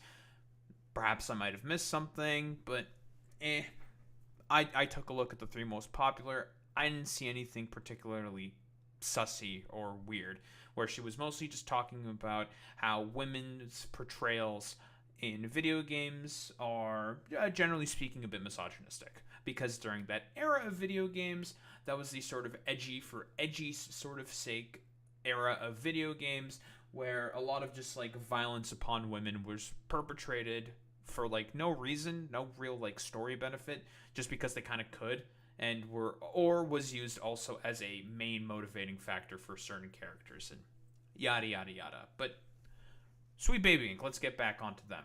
So yeah, they get hired by companies to do consultation on companies. They look at fucking script writing. They do consultation. They, I don't know, look at how things could be perceived by like a general broader audience. That's really about it. And, you know, they've done work on a bunch of really big fucking titles. Like Alan Wake 2, I think, appeared here. Yeah, I believe Alan Wake 2, they won awards at the Game Awards Studios, and also Marvel Spider-Man 2. Yeah, so they've worked on some pretty big stuff, right? Whether the studios themselves have taken any advice in there, who really knows? Who really cares? Most of the people that we're probably going to get into and that we're going to fucking talk about here, they have no idea if any of these fucking goddamn games or companies that develop these fucking games have, generally speaking, taken any of the consultation within from Sweet Baby Inc. and put it in any of their games. Like, because I know, like, with a lot of these like stupid anti-woke grifters, some of the problems that they have where there's a bunch of pride flags in modern day New York, and that's supposed to be a problem. It's modern day New York City. Why the fuck are you upset about pride flags showing up in there? That doesn't make any fucking sense to me. It's New York City. Like, there's a bunch of queers that live there. Okay, whatever. And also they always have like this really fucking strange idea of like Peter Parker being set aside on the sidelines despite him being the main Spider-Man, mostly to have like a sort of racist dig at Miles Morales. And they also say that like Marvel Spider-Man 2 is a game about Miles Morales, even though before Marvel Spider-Man 2 there was already a Miles Morales game that came out that featured Miles Morales primarily as the main protagonist and didn't have Peter Parker there. I don't know. He was like fucking off doing some shit. Whatever. It's irrelevant. The point is that these people just hate the fact that Miles Morales is working alongside fucking Peter Parker and whatever. And they just do like some stupid like schizophrenic like conspiracy theory talking about like, this is all just like a woke way of saying that white men are fucking useless, even though you end up playing as Peter Parker at the end of the game in order to like stop the fucking symbiote invasion. It's fucking stupid. It's really dumb. There's been countless fucking videos going into this. It's incredibly fucking stupid. We could spend hours going over all of them, saying why they're really, really dumb. I'm particularly not really interested in doing that. I could give less of a flying fuck about that. More importantly, I prefer to talk about the sort of origin point for this reemergence of Gamergate 2. and I think it's more appropriate to call it Transgate. Say hello to a trans woman of the, I don't know, year or some shit in 2023, Dylan Mulvaney. Yep, we're going to be talking about that fucking stupid ass Bud Light commercial. So Dylan Mulvaney, a trans woman, did a TikTok sipping on a can of Bud Light where, I don't know, it was like a custom can. If I recall correctly, it was a custom can made by Bud Light, by Anheuser-Busch. They sent over the fucking goddamn can to Dylan Mulvaney because a bunch of beer companies, and companies generally speaking, want to pander to a bunch of fucking minority groups because they also have money, and trans women also like drinking beer or some shit. At least that's what like Dylan Mulvaney said. But it's just like, yeah, I mean, that is correct. Trans women also like drinking beer, I suppose. Like, it was one of those things where it's very innocuous and not that big of a deal, but the amount of backlash, the hysterics that was caused amongst the fucking right was insane. There were countless fucking videos made by every fucking conservative under the fucking sun just losing their minds over this shit. And this is, broadly speaking, where the term go woke, go broke came from. Because obviously the inevitable sort of boycott of Bud Light, of Anheuser-Busch, started from there. Which didn't really do all that much to the company, but it really fucking spooked and freaked them out. Especially since now we have hindsight, 2020, blah, blah, blah, blah, blah. We know that inevitably Trump ended up sort of winning, and Transgate here was sort of like a really, really big catalyst that essentially kicked this all off in the sort of like quote-unquote woke backlash to the Biden administration's policies on, I don't know, being extremely fucking woke or something. Even though, like, not really. Like, let's not get it twisted. There was some positive forwarding of queer legislation that was beneficial for trans people, for queer people in general. But if you think of the Joe Biden presidency, you don't really think about what he's advocated for in terms of queer rights. Nobody really fucking thinks of it that way. Generally speaking, what most people think of is people like Lena Khan. Stuff that he did at the FTC, a lot of the antitrust stuff that Joe Biden was heavily pushing for. That's pretty much the first immediate thing most people would think of with Joe Biden, and the fact that he was not as aggressive on unions in comparison to most modern day presidents, right? Sorry to say this, lefties, but objectively speaking, Joe Biden was a pretty progressive president for the 21st century. He was the most progressive. Very, very low bar. I am aware of that. But if we want to talk in technicalities, we're going to talk in technicalities. Of course, 2024 rolled around. The hysteria, the hysterics of Transgate helped to culminate the Democratic Party beginning, or at least parts of the Democratic Party, start to throw trans people under the bus, not really talk about their issues anymore. That, and also Israel-Palestine, that being a complete drag on the Biden administration. But that's a whole different fucking topic. We're mostly specifically focusing on this, Sweet Baby Inc., Transgate, Gamergate 2, Electric Boogaloo, yada, yada, yada. And it helped to culminate in Donald Trump being able to get in as president again. Even though, generally speaking, nobody really gave much of a shit at all about trans issues. And during 2022, during the midterms, that was the issue that Republicans explicitly ran on as the main hysterical issue du jour. And they got not trounced during the midterms, but they were slated to win a lot more seats than they should have. But they hardly won much of anything at all during the 2022 midterms.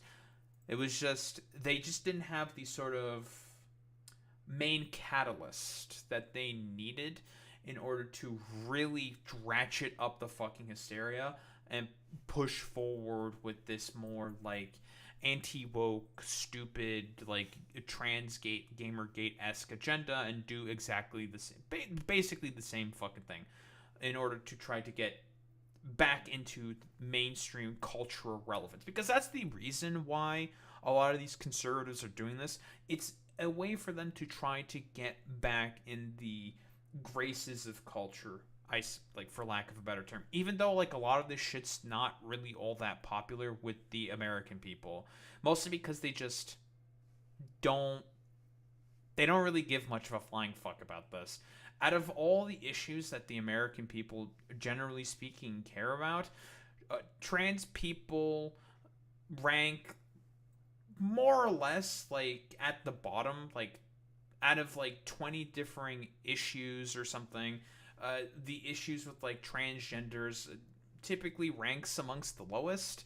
What are the things that normally rank amongst the highest in terms of the issues that Americans care about? It's mostly affordability, it's inflation, it's the economy, stupid, gas prices, energy, yada yada yada. It's bills. Why? It should be fairly simple and obvious.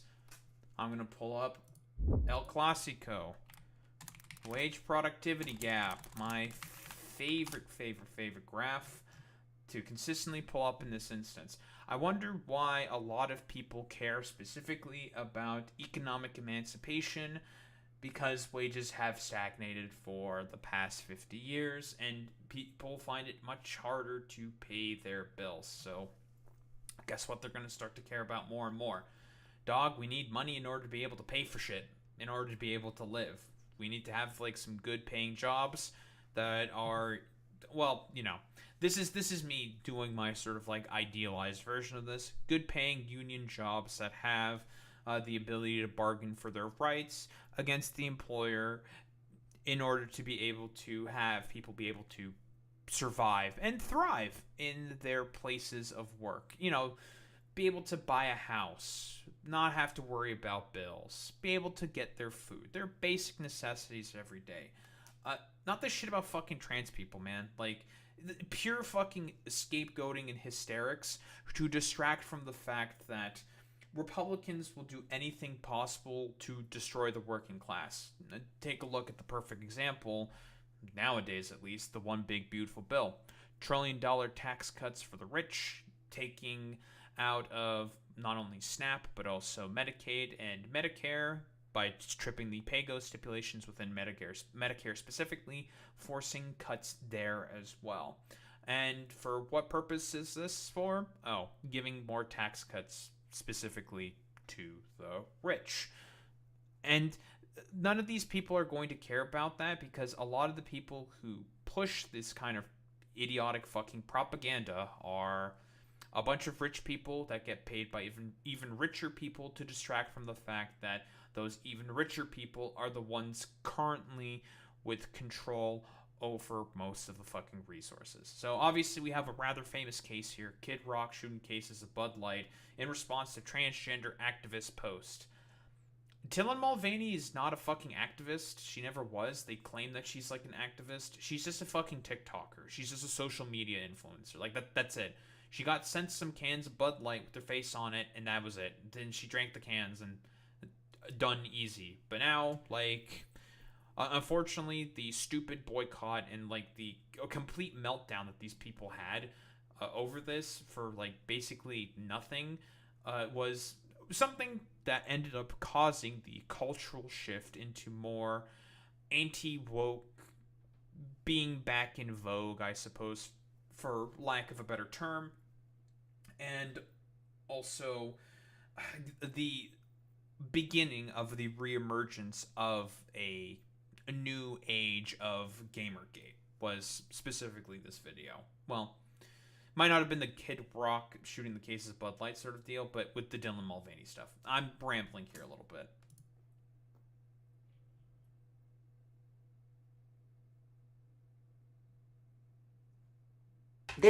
This month I celebrated my day 365 of womanhood, and Bud Light sent me possibly the best gift ever, a can with my face on it.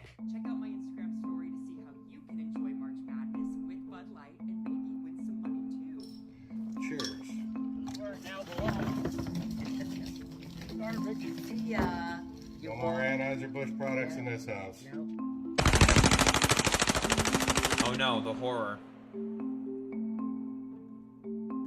Yeah, this shit was fucking huge. Like, the backlash behind this. Because, again, this was just a hysterical fucking campaign that was done by every single pundit, grifter, and right-wing fucking dipshit on the fucking planet, all across fucking social media, was the fact that, what the hell, Anheuser-Busch and, a gosh dang Bud Light is being drinking by one of them transgenders. That can't be allowed. We gotta have, like, a boycott of this. I don't know if this is, like, arguably the only time when one of these conservative boycotts was ever successful. I'm not really sure if this was ever fucking successful. I guess, technically speaking, because it helped cause the cultural sort of backlash and helped Donald Trump get back into the fucking White House. So I guess in that particular respect, it was successful. Because, I mean, I think Anheuser-Busch was inevitably able to just kind of recover after the hysterics sort of died down. Because they've done this before. Keurig was a failure. Nike was a big failure as well. Because of, I would probably argue, was mostly the timing specifically for as to why. Because Trump was in office. They did those fucking boycotts. But no one was, like, really willing to buy into the sort of hysterics at that time because of Donald Trump being the main guy currently in office. So no one really gave much of a shit about it, like, to be honest. But since Biden was the one in office this time, well, mostly conservatives gave more of a shit about this.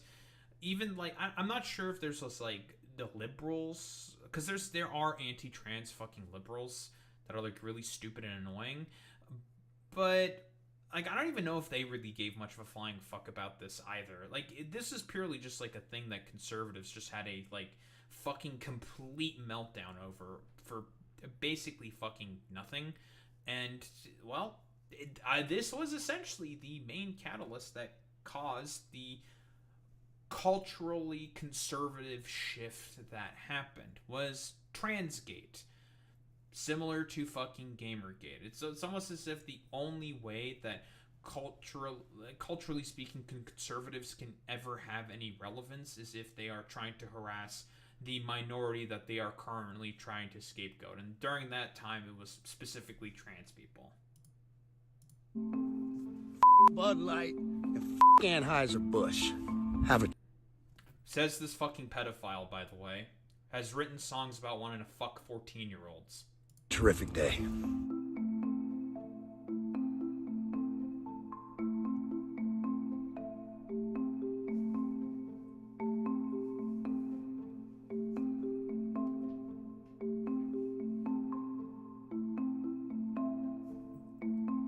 She do be outspoken about the negativity she receives from being a transgender public figure. There is so much hatred directed at the trans community right now. It's everywhere. And I think the greatest weapon that I can contribute is trans joy and comedy and talking about hard, subjects and really intricate moments of a transition and try to let everybody in to see that, I'm not a monster. I'm not somebody that, is trying to do anything but be myself and be happy. That's true. Unfortunately, Dylan Mulvaney, you were pretty much the perfect target for these hysterics, these people who engage in, like, the most absurdist of fucking claims about trans people because, well, let's be stereotypical here for a moment. It's because she sounds like a very annoying fucking woman to be around. We're doing a little bit of fucking misogyny. I'm sorry to say, but conservatives, ladies and gentlemen, and those in between, are incredibly fucking misogynistic. Very, very fucking misogynistic. Because again, like I said before, fundamentally speaking, with conservative thinking, it is about enforcement of one thing and one thing only. Hierarchy. That is it. They love hierarchical structures, and conservatives see women below them. And as a result, if you were a man who transitioned into being a woman, well, that's even worse because you're like a weird gay boy who's now trying to dress as like a little girl or some shit. That's like even worse. And that's why they went after trans people as much as they did.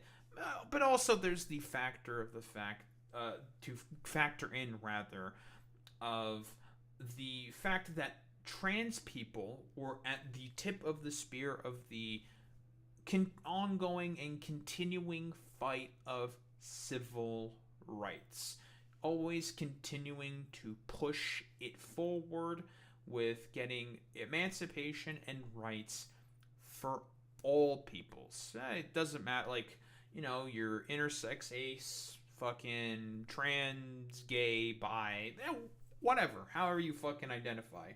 That's, generally speaking, how it works. Trans people were the next ones. After gay rights were essentially secured, let's just say, with Obergefell v. Hodges, and also something that Joe Biden passed during his presidency, the Respect for Marriage Act, which essentially gives an additional protection for Obergefell v. Hodges that passed in 2015, where if the Supreme Court were to overturn Obergefell, the Respect for Marriage Act would kick in and basically pick up the fucking slack. Very, very simple summary. 1000%. Oh yeah, definitely, for sure, Boy Meets Minnie. It's nothing new either. Trans people were at the center of Stonewall movement and often marched alongside MLK and the Black Panthers. 1000%. Trans people, again, one of the most prominent Stonewall rioters, Marsha P. Johnson. And I always forget the name of the other girl, but Marsha P. Johnson, trans black woman, and was also a drag performer. She did drag, was also transgender, was also black as well. So yeah, she helped find the something for gay liberation. I'm really bad with fucking names, but she basically helped find a lot of the sort of progenitor of the queer rights movement, generally speaking, throughout America, right? Like, she was a pioneer, relatively speaking, Marsha P. Johnson, and of course others as well. I'm really bad with names. I always forget names, but I mostly just want to go over like some of the stuff that Joe Biden did that would potentially sort of justify this like woke backlash. So we know about the reversing of the transgender ban on military service. Of course, he instituted in new Title IX policy protections, proposing rules at HHS that would protect LGBTQ youth in foster care, expansion of mental health services, including the establishment of a 988 suicide and crisis lifeline, did a lot of legal challenges of anti-trans state laws, and also the main thing, this is one of the things that Trump recently repealed, the guidance rules for the changing of gender markers on official government IDs. Trump just fairly recently repealed some of that as well. So, you know, it's nothing like really groundbreaking or fundamental, right, in terms of Joe Biden, but it's good advances. In terms of, again, this being like a backlash against the Joe Biden presidency, I don't really necessarily agree with that in terms of conservatives. For them, it doesn't matter. They're just going to hate anything that Joe Biden does inherently because he is a Democrat, so therefore he's a fucking communist. For the conservative mind, it really, really is that fucking simple. These are not very complicated creatures. They are very simplistic and, shall we say, animalistic in terms of their lines of thinking. They are not very, very complicated individuals, conservatives, that is. And that's pretty much like the whole 9 yards, if we're talking specifically about the basis, the root for what led to the inevitable sort of hysterics around Sweet Baby Inc. Because just like how there was a lot of bullshit about trans gay Dylan Mulvaney, when a lot of fucking gamers,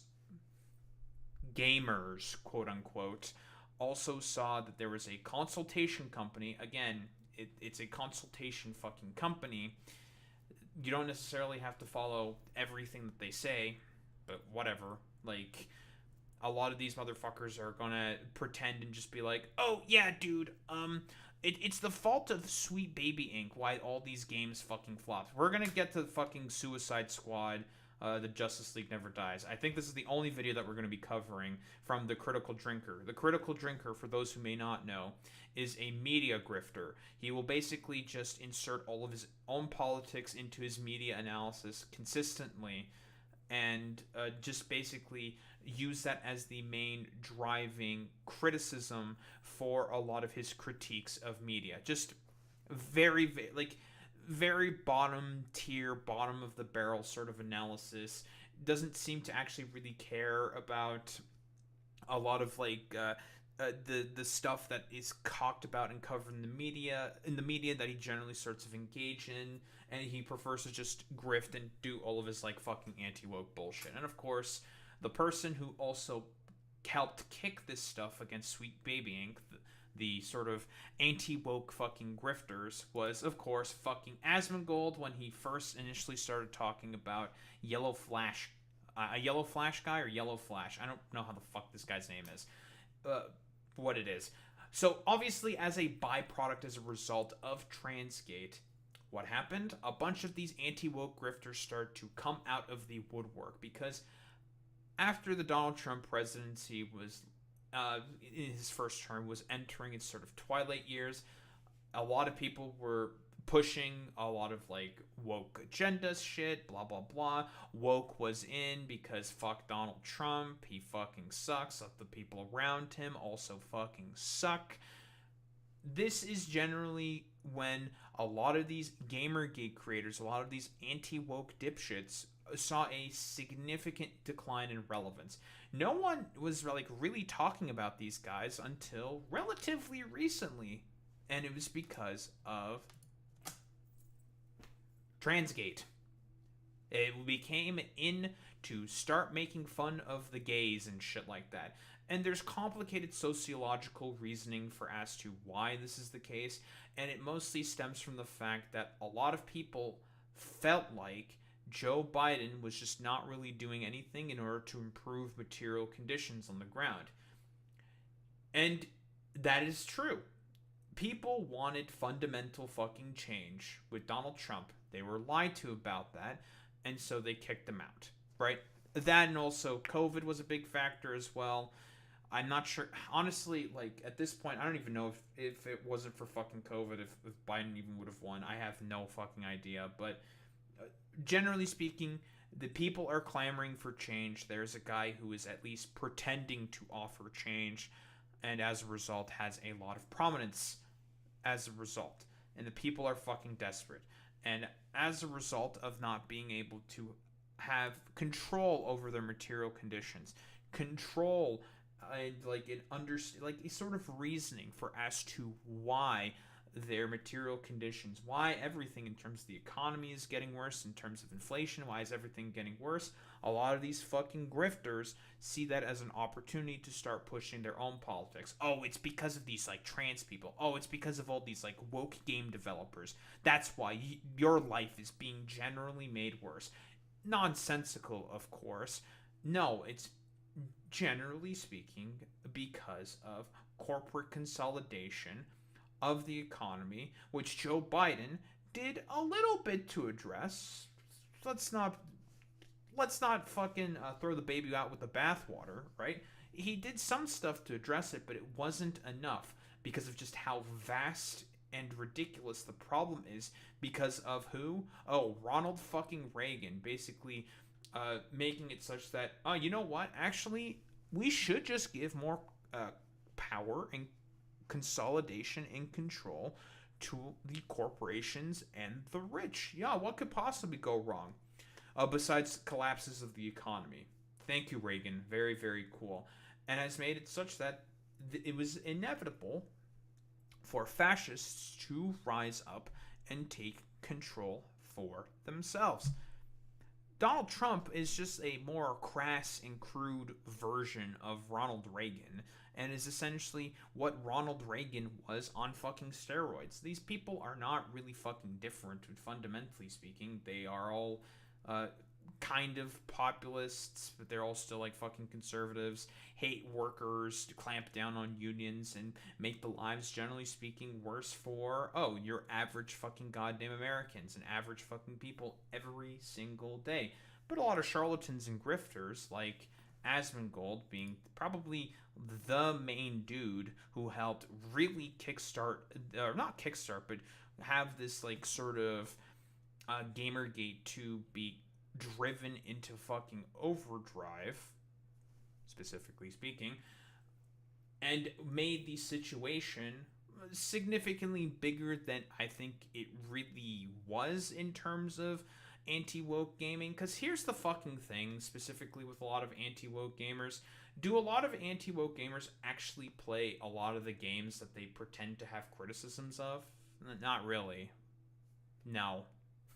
Not like these people, I think, really just hate playing fucking video games, because you can like go on Twitter, and with the recent stuff with like, say, I guess not that recent, but with like Assassin's Creed Shadows, so many people were having like hysterical fucking breakdowns about decisions that you can make as a player in terms of like the relationships that you can pursue in that game. It's just like you people are aware that you can pursue those if you want. You don't have to necessarily pursue relationships with like the non-binary representation character or something, or the gay relationships if you don't want to. You chose to do that because you wanted to be hysterical about it. And a lot of this like shit has been further catalyzed because of Elon Musk's takeover of social media with Twitter and whatnot, making it such that it is very profitable to post a lot of stupid bullshit like this.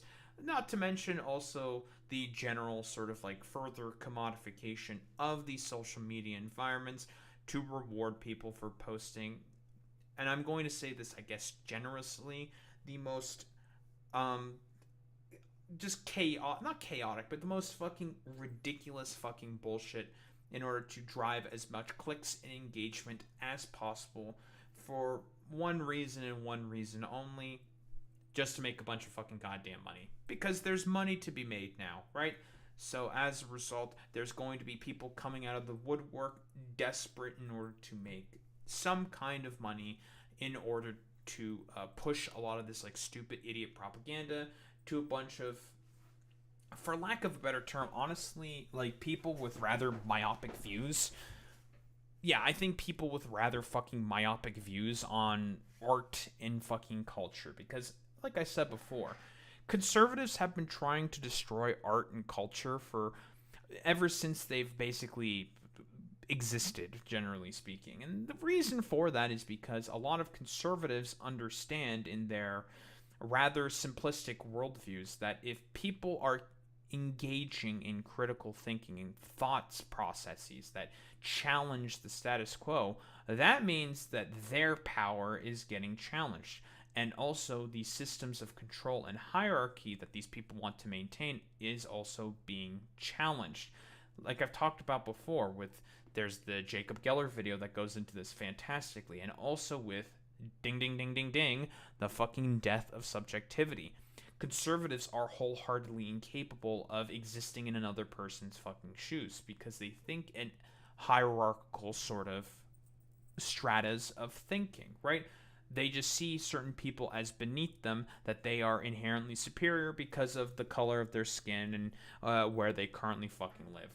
When no one has any fucking control over that, and there's not really much that most people can fucking do about the material conditions of the place that you generally live in. But you're always going to have these people acting rather superior about it, but if there's anything that comes to challenge that sort of status quo, they will vociferously and aggressively push back against it every single time. Exact same thing with a lot of these anti-woke dipshits when it comes to, of course, Sweet Baby Inc.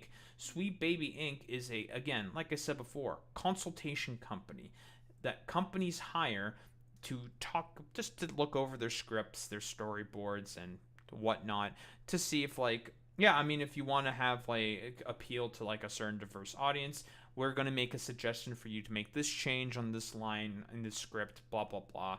Obviously it's a little more fucking involved and complicated than that, but for the sake of simplicity, this is generally speaking the main reasons, not the main reasons, but the main sort of like structure for as to how Sweet Baby Inc. works as a fucking company. So obviously you're gonna have all these like anti-woke dipshits come out against all that stuff because they hate artistic medium.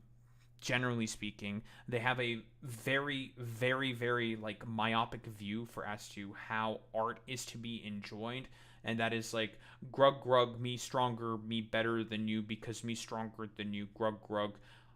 Women? What women? Me only want to hit face on keyboard and play video game, grug grug, and that's like really literally about it. It's honestly like the most like grug. It's the stupidest shit on the fucking planet. Like that's really about it. Cause like they'll just like kowtow a lot of their beliefs in racism, of course, by talking about how if there's like a protagonist that has like a slightly different skin color than them, they'll talk about like how it's woke and it's DEI and oh, Sweet Baby Inc. must have had a sort of like a part to play in this in terms of making this character fucking woke or whatever, even though there's like no evidence to suggest that that's the case. They'll just say it anyways because now it's gone basically to the point where they just say this constantly and they have an audience they need to pander to now, so they just have to keep saying the exact same stupid hysterical nonsense over and over and over again to make sure that they still get their views, their ad dollary dues, and well, have some like relevance and prominence in these spaces that they currently exist in.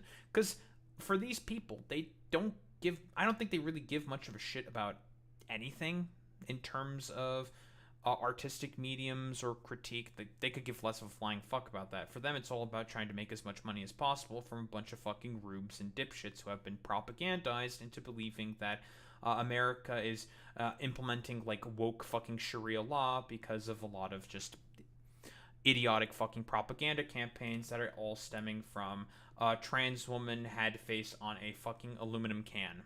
Yeah, that's really about it. And of course, like we all know about like the anti-woke game curators. It's gone like to the point in terms of the hysterics. And I've talked about these like anti-woke like game curators constantly. It is nonsensical. You look through their criterion and it's just like, how do you know like the amount of DEI that's like detected? Like what does this even mean? Like avoidance of traditional male and female terms. What the fuck does that even mean? Like they're not saying male and female, and they're doing this on like a lot of the biggest games on the fucking planet. So you have to ask yourselves this. It's like this is meant to be like game critique and whatnot. So like what games do you people like? What exactly do you want? How do you determine a lot of these like scales in terms of how much DEI is in a fucking game or something, when it can be just something as simple as like woman is featured in trailer, so therefore it must be woke DEI shit? Because that's a lot of the stuff that they did, for example, with The Witcher 4 and also that one Insomniac game that I'm forgetting the name of with the bald Asian lady. And it's just like a maelstrom of fucking nonsense. And it's just like you sit there and you just wonder yourself, like, how the fuck did we even get to this point? Oh, it's because of the fucking backlash to the failures of the fucking Joe Biden presidency, allowing, well, grifters, generally speaking, to basically catalyze a new fucking Gamergate movement and just honestly, for lack of a better term, just launch more fucking harassment campaigns on those that they perceive to be their fucking political opponents. Like, because that's all that it is with these people. They just want to go after people and basically make it such that a lot of these like minority populations are incapable of participating within society and just make, well, life and art way, way, way more miserable, because these people, they know in the back of their minds that in terms of being able to create their own art, they can't fucking do it. They are incapable of having their own sort of cultural relevance and like broader sort of like liberal mainstream media, simply due to the fact that in terms of being creatives, they just suck at it. They just fucking suck at it. They're not good at it, right? We all know about the story, well, not the story of like the degenerate art gallery that was held by the Nazis when they tried to have a comparison of two art galleries. Of course, the Nazis doing their rather austere, like, enforcement of the state and hierarchical structure art gallery, saying, like, yeah, this is what's, like, good and based artwork. You want to know what everyone did?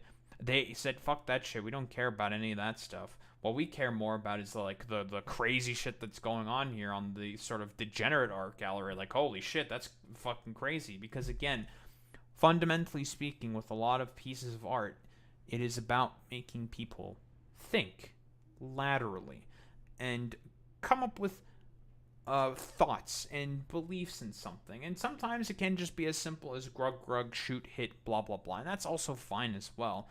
But for a lot of conservatives, that is pretty much or anti-woke gamers, rather. I'm pretty sure that is, like, the only thing that they generally want. They just want, like, a return to 2010 sort of very, very edgy style of fucking games.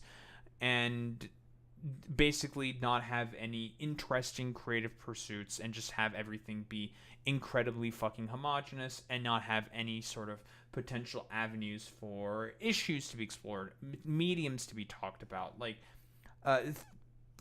things to provoke thought within people. No, it's all about grug, hit person, rescue girl, grug, we hate art, yada yada yada. But I think the only video that we're going to go over, and this is the biggest video I saw about Sweet Baby Inc. specifically. It's from the Critical Drinker. Now, obviously, I've briefly mentioned who the Critical Drinker is. He is another one of these, not anti-woke gaming grifters, but he is specifically an anti-woke media grifter. Lots of videos from the Birdman specifically, completely deconstructing and making this charlatan look like a complete fucking moron. But he, too, also decided to join in on the fucking gravy train that Sweet Baby Inc. was. Does he really know much of anything about games? No, he does rather poor media critique for the most part, where he basically injects a lot of his own anti-woke fucking politics into his critiques, and will also consistently lie or obfuscate a lot of his fucking positions, simply to push a certain narrative for his audience to glam onto and also, eat up, for lack of a better term, to have them keep coming back, keep watching his fucking videos, and just keep going down the sort of, like, maelstrom, the pipeline of more anti-woke fucking gobbledygook and nonsense. So, just real quick, just to do the fucking meme, Black Panther grossing, gross earnings, Black Panther, fuck ton of money, 1.3 billion worldwide. Obviously, he would not like Black Panther because black people. And the Barbie movie, because woke female stuff, blah blah blah blah blah. Gross 1.45 billion fucking dollars worldwide. These companies, these movies, these properties that all these motherfuckers constantly talked about. If they go woke, go broke. Go woke, go broke. Go woke, go broke. Clearly, that's just not a moniker that really, really sort of exists. There's a couple of instances where it does make sense, that really only being Bud Light, because that's where it all came from. But for every other example where they talked about going woke and going broke, there have been constant other factors for the main reasonings for as to why a lot of those media properties went broke. And it wasn't because they went woke. It's nonsensical, the sort of idea of go woke, go broke as like a thought-terminating cliche that you can just apply to basically anything, and therefore, it's a perfect explainer for as to why my sort of biases in media and what I want to see generally portrayed in media is still objectively correct, when a lot of that stuff just is nonsensical. Like, keep in mind, Critical Drinker is also the same dude. I'm taking this one from Birdman, who would criticize Gina Carano's presence within the fucking Mandalorian because, again, he thought the Mandalorian was woke because of Pedro Pascal being the Mandalorian himself. So Pedro Pascal is bad because he's woke. But Mandalorian hasn't gone broke. It's a pretty popular fucking show, whatever. And Gina Carano is just like a stupid muscle-bound woman, blah, blah, blah, blah, blah. And if you want her to just be like big and tall and just like kind of sit there and just be like muscly and stupid and tall, then she's like perfect for that. But in terms of like acting ability, nah, she can't fucking do that shit. It's like, okay, well, I mean, that's technically true. But here's the thing. The 180 immediately fucking happens as soon as Gina Carano got kicked out of fucking Disney, and her role within The Mandalorian was not reprised as soon as she started. I think the main thing was like she had some really weird social media posts about Jewish people. Like it was basically like weird fucking anti-Semitic shit that she basically said. And all of a sudden, oh, she's now in all these like very conservative movies. And now, in Critical Drinker's mind, she's now a fantastic, great actor. And not just a tall slab of meat to just like sit there and just be like really tall and imposing. Oh, well, that's a little fucking hypocritical and interesting there, Critical Drinker. You just decided to go fucking full 180 off of basically nothing. Okay, very, very cool. So, poisoning the well here, of course, done. What does the Critical Drinker have to say specifically about Sweet Baby Inc.? Crises, studio interference, corporate bloat, mass layoffs, substandard writing, embarrassing visuals, the destruction of legacy characters and franchises, and an unhealthy focus on the message. Now, you might... So that's a dog whistle that this dumbass says all the time, talking about how social justice is a message that a bunch of woke corporations constantly fucking push. When was this fucking video released? About a year ago? March 5th, 2024. So, at this point in time, Transgate was fully in fucking swing, and a lot of corporations were not doing the fucking woke pandering and shit like this as much anymore, and we're like slowing down on a lot of that stuff, and people were starting to throw trans people under the bus again for really stupid, idiotic reasons, but that was like generally happening. And I guess the sort of fall of rainbow capitalism was starting at around this point in time due to the sort of anti-woke backlash that was catalyzed by a bunch of fucking grifters that these motherfuckers want to keep that cash cow going for as long as possible because they only care about one thing and one thing only, and that's making as much money as possible. Also, what do you mean the killing off of legacy characters? This is a Suicide Squad game where the point of it is killing the Justice League. That's the point. Like, their minds have all been... I think the story... Because the Fordnet played this fucking game quite a bit for some reason. I don't know why he did that, but whatever. He did it. Like, you're supposed to go and, like, kill the Justice League because their minds have been taken over by Brainiac. And so the Suicide Squad is charged with killing them, broadly speaking. And that's, like, the sort of, like, basic gist of the game. And the game ended up not being good. Not because of the killing off of the Justice League. That's kind of the point of the game. Like, DC is a huge multiverse. If you just want to have a hypothetical, like, universe where the Suicide Squad's just killing off the Justice League, you can just have that. That's, like, okay. That's not, like, a problem. Like, that doesn't mean, like, the main sort of cast of whichever Batman, Superman, blah, blah, blah, blah, blah, is getting killed off randomly by the Suicide Squad. It's fucking stupid. Like, because of a multiverse being in existence, you can have these, like, hypothetical scenarios just, like, randomly play out. But Critical Drinker doesn't give a fuck about any of that stuff because for him, it's all about pushing his fucking message about how gamers are having a backlash against Sweet Baby Inc. Man, it's just like, okay, man. No, the problems with Suicide Squad Kill the Justice League was the fact that it was advertised as, I think, like a standard sort of like third player like experience instead, and it ended up being a live service cash grab of a game because I think this game was in development for about 8 years, and that was what people got turned off by specifically. Like, that's it. Yeah, like they're pushing a message. Yeah, so is this fucking moron. Like, again, like, Uno fucking reverse card, buddy. Like, you're also pushing a fucking message as well. You're not any fucking different from corporations who want to make as much fucking money as possible. It's stupid. You might think I'm talking about the self-inflicted problems facing modern-day Hollywood, but you'd be wrong, mister, because today I'm going to be talking about the video game industry and the crisis that's rapidly unfolding in it. But first, allow me to paint you a picture, dear viewer. Also, I've said this before, but every time I hear this motherfucker talk, I fucking hate how he talks. He does like, hey, and or some shit. He does like really weird emphasis on certain words for some fucking reason. It's like, why do you talk like that? Please, just talk like a fucking normal human being. God, it fucking annoys the fuck out of me. Yeah, it's fake, it's performative. Like, it's all fucking stupid. Imagine for a moment that you're a major games developer, and due to years of corporate mismanagement and substandard hiring practices that prioritize diversity and inclusion over actual talent and creative ability, your That is not the main reason for as to why the AAA game studio is having problems.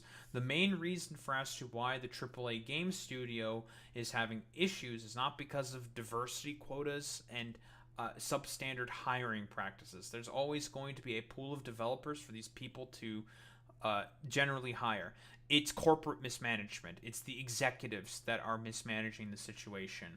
And because the only thing that these motherfuckers care about is making as much fucking money as possible, because these are all, rather, the market for gaming is very, very, very valuable. They just want to make all the money possible, and they will consistently fire a bunch of developers in order to have bigger returns on fucking shareholders. That is the main issue specifically with AAA game studio. Not to mention all the corporate consolidation that has also been happening with a lot of these fucking game studios. Again, the main problem is the profit motive. Studio is now bloated with excessive numbers of talentless idiots who all say the right things on social media but contribute nothing of value to your business. Now, you could do something crazy like start laying people off and tightening up your operation so that it's more financially efficient. Maybe even bring in some talented people who know what they're doing. But no, the better solution here is clearly some of that sweet, sweet ESG money that can tide you over until you can shut out. So this is the shit that these motherfuckers consistently, like, bitch and moan and complain about all the time is ESG values. No, you stupid dumbass. Like, that's not the main reason for as to why there's a lot of, like, rushing in development of fucking video games. It's because of...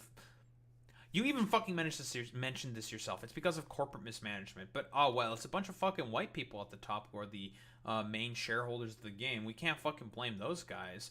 When in reality, it's... And if you talk with fucking developers about this... It's because of a lot of corporate managers not knowing the main sort of scope and positions within a certain project at a given time, and a lot of implementation of rather bad labor practices such as crunch time, such as crunch development and stuff like that. Like, that's probably the main reason why. And yeah, Boy Meets Minnie, yeah, you played fucking Starfield, and he's probably going to mostly be showing Starfield here, yeah. Starfield is bad because Microsoft bought out Bethesda and cut staff during final development.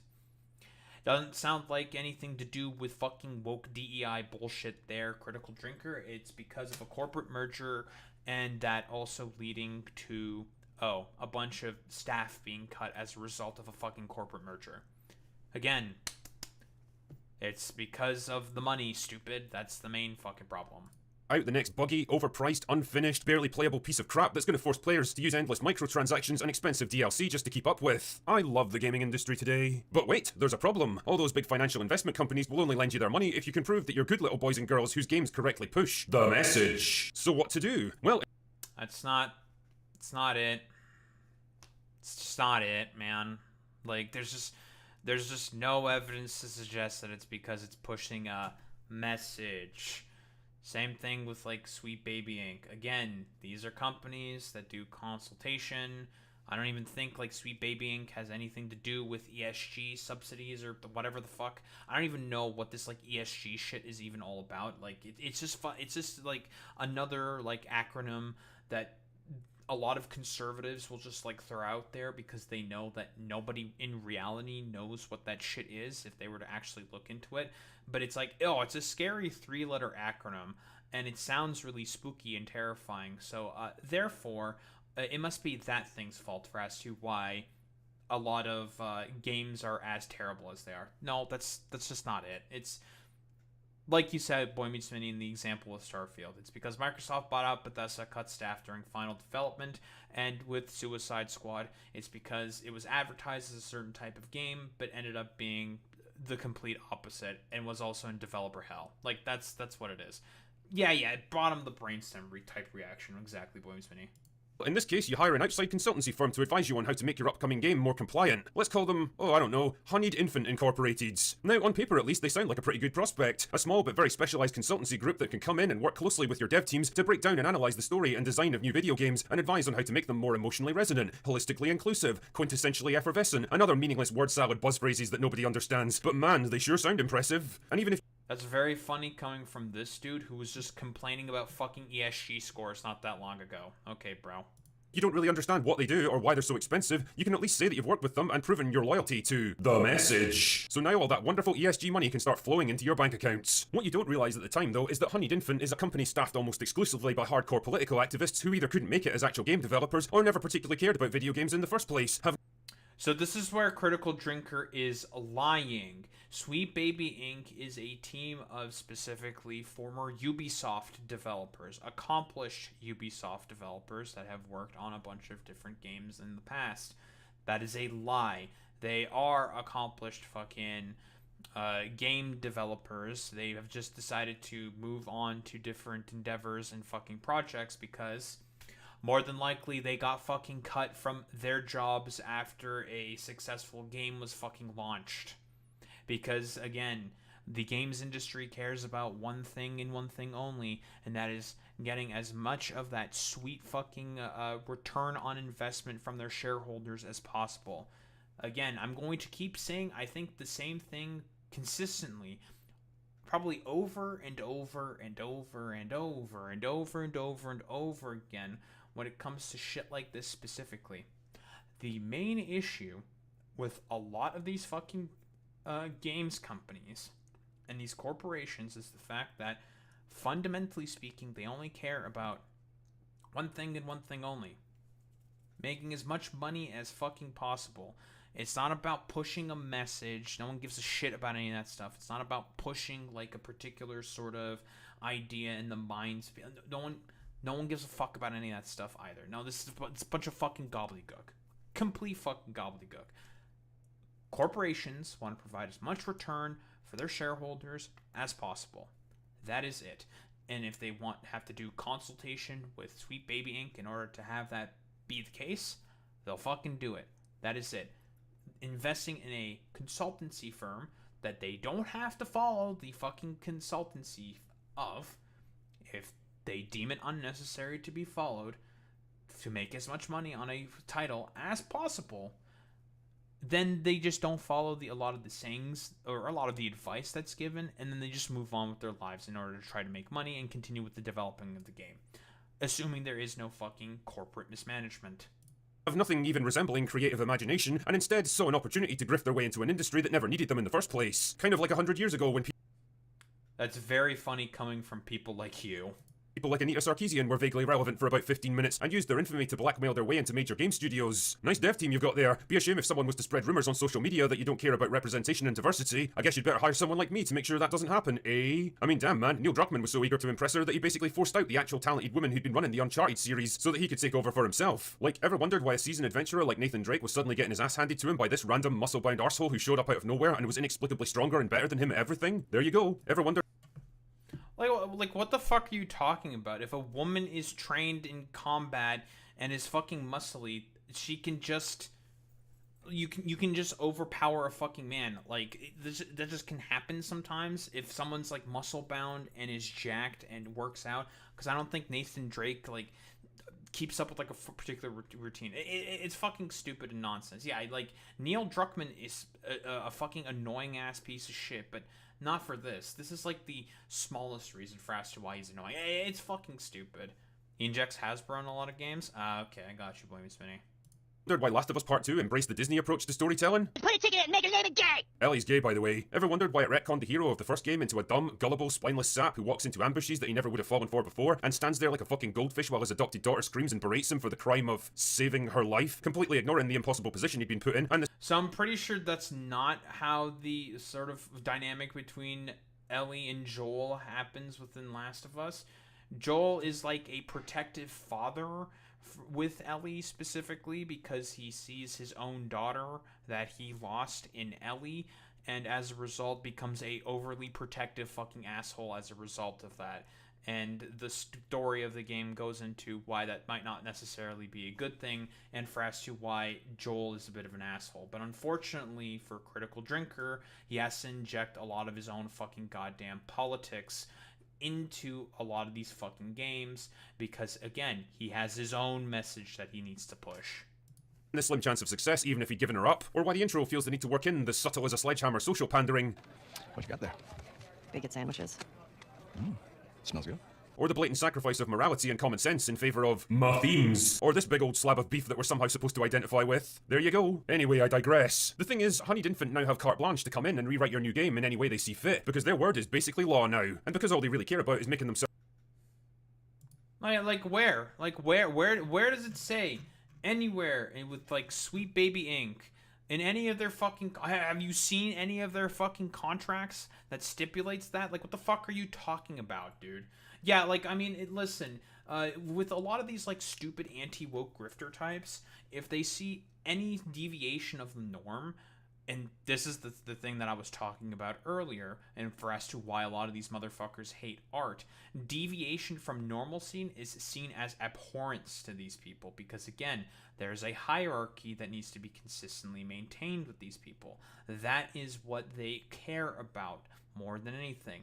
Not about, like, whatever messaging is sort of, like, being pushed by the games in terms of, like, oh, here is why this thing is bad because of X, Y, and Z reasons. No, they see, like, muscle-bound sort of, like, character, and it becomes all about that all of a sudden. These people don't actually give much of a shit about a lot of the themings and stories that a lot of these games tell, because in reality, they're either A, too stupid to understand them, or B, have their own particular political messaging that they are trying to push in order to satisfy the... I don't know, the rabble that they call a fucking audience. Like, that's what it is. Because, again, I've said this before. For a lot of these people, it is about maintenance of hierarchy and control and boiling down art to basically being, like, a nothing burger. Meaningless. Not have any meaning whatsoever.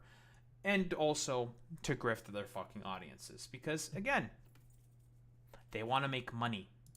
Feel better by lecturing the rest of the world about social and political issues that specifically matter to them, they begin to make changes. Lots of changes. Got a legacy straight white male hero that's been hugely popular and the mainstay of your franchise for years? Well, clearly he needs to go in favour of someone more diverse and worthy, who we're going to take every possible opportunity to remind the audience. So I already talked about this specifically with Marvel's Spider-Man 2. The first game was centered around Peter Parker, and then there was a game centered around Miles Morales.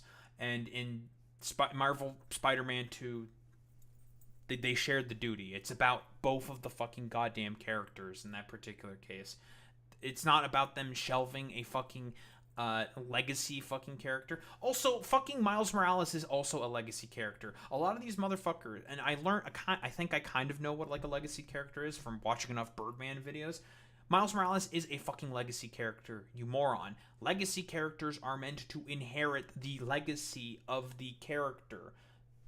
That's how it is, and Miles Morales has always been another fucking Spider-Man, and this has been a consistent pattern of behavior. A lot of these people will, like, use certain terms and jargon from the stuff that they pretend to be a part of, and when in reality, they don't understand, like, the fucking basic definitions of what these particular sort of characters or what the meanings of all this stuff is. It's so fucking stupid. Yeah, you know, yeah, H1B protagonist type shit. Yeah, exactly. Like it's really really dumb. Can't wait for until next year when these motherfuckers will get mad when Saros releases Indian protagonist. Oh, they're gonna be fucking super super annoying about that. Boy meets Minnie. Is better than straight white male hero in every possible way. But how exactly to get rid of him? Well, let's just say he's gone off to find himself because he got sad or something. You know, whatever. As long as he's out of the picture, that's all that really matters. Got a whole bunch of straight white male... I don't know how many times this has to be fucking said. Like, there's story reasonings for us that. I think, like Peter Parker, I think, had, like, the Venom symbiote or some shit. in his body, and he was like dealing with a lot of like stress and problems with that and shit like that, and that's why he was just like. In reality, it's like an excuse that the game is basically giving in order to let you be also able to play as Miles Morales, because again, the first Spider-Man game was all Peter Parker. The second one was all Miles Morales, and then they made the next game, which was both of them together. So they want to have screen time for both of them together. Because they've also interacted together in the comics. Crazy.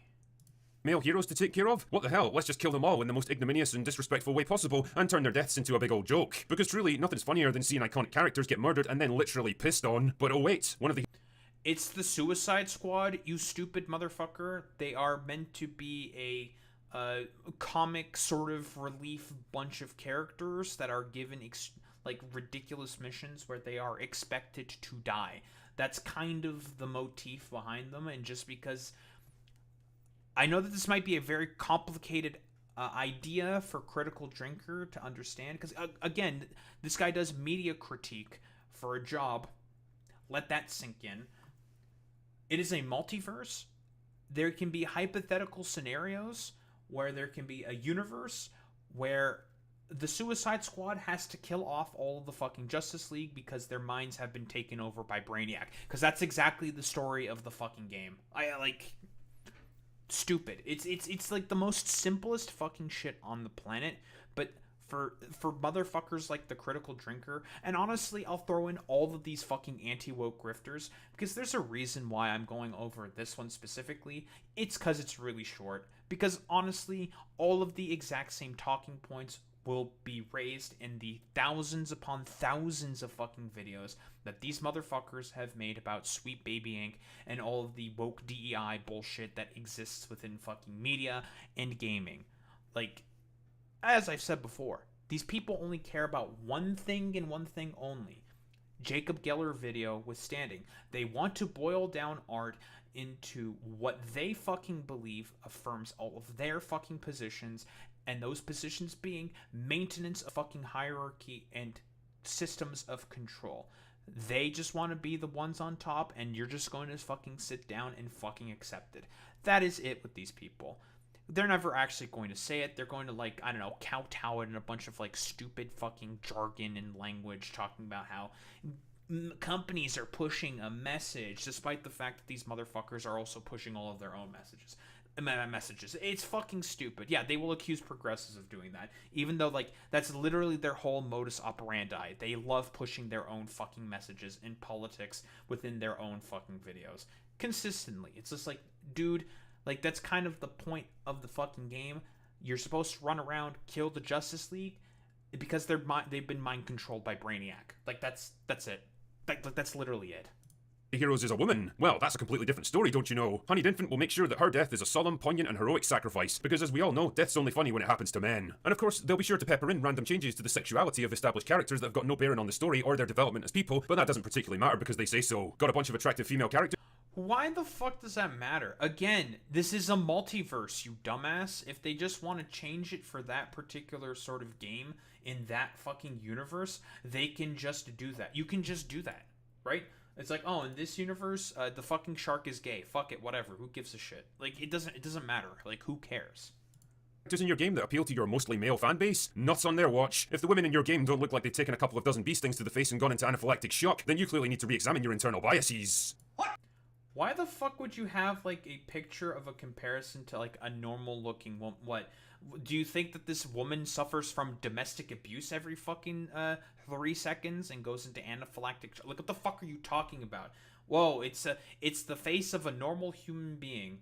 Again, it's to tell you exactly what... This is very telling when Critical Drinker says shit like this. It is about having a sort of idealized version of, like, a fucking Barbie doll in the minds of all these people.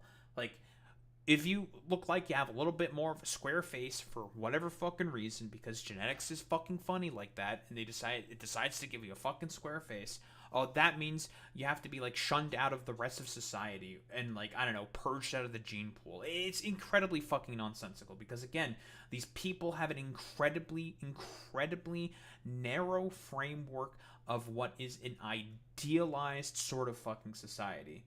And funnily enough, when all of these like Ubermensch, wannabe fucking Ubermensch, consistently talk about all this fucking shit, they just like have they look like the most like stupid fat slobs and losers on the fucking planet. And it's one of those situations where it's like, you know, like the meme within Wolfenstein where the dude says like, my Führer, I'm from Arizona, and he gets like immediately shot in the face by Hitler. Like, all of you motherfuckers would get shot in the face by Hitler. None of you people are the fucking Ubermensch. You are all the Untermensch. No one fucking likes any of you people. And they all think that you are ugly, fucking disgusting freaks and losers who are pushing a bunch of dumb fucking propaganda. For what exactly? I don't know. Maybe because, like, Stacy decided to say yes to Chad or Tyrone instead of your goofy looking head ass in fucking high school. Stupid. Remember the outrage around Star Wars Outlaws? She looked fine. And of course, her face wasn't perfectly clean because, I don't know, she's an outlaw. It's the same shit with fucking, what's her name from The Witcher? Ciri from The Witcher. She is a Witcher. She's going to have a scarred up looking face because she fights really strong fucking monsters. That's kind of like the shtick with the game. It's stupid. It's just dumb. And because of these people having an incredibly narrow worldview for what they perceive to be idealized sort of like feminine sort of characters. And like I said before, they're all supposed to be straight, basically petite, blonde, fucking blue-eyed white women with a perfectly symmetrical face, honkin' fucking tits, slim waist, and a nice fucking ass. That's all that it is with these people. They just have like a stupid, like, a 14-year-old's interpretation for as to what a woman's body looks like. That's all that it is. Biases. What the fuck is that? Because as we all know, the reason that people like Sydney Sweeney are so popular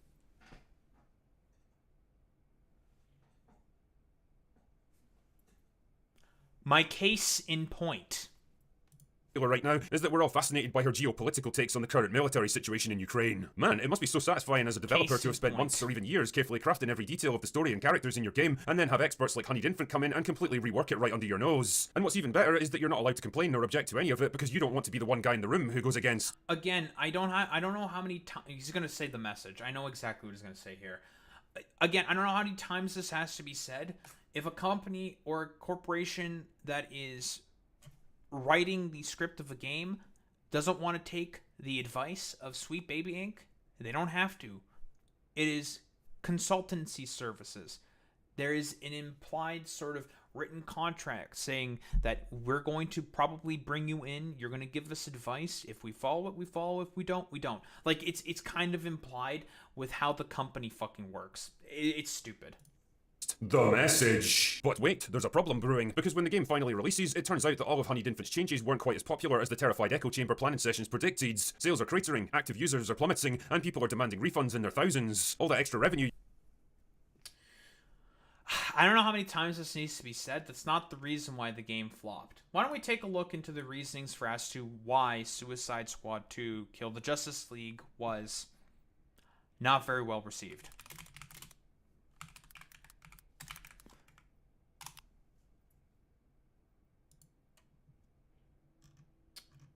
That's the fucking movie. Why was Suicide Squad game so bad?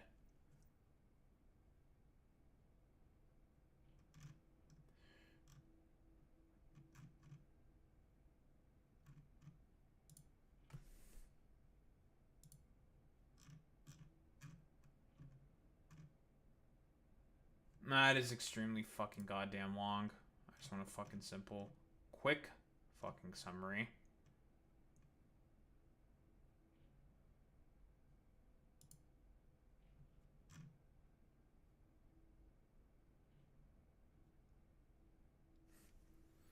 Yeah, bad service live service features and game mechanics, from what I understand as well. It's not because you have to go around killing the Justice League. That's kind of implied with the fucking game. It's incredibly fucking stupid.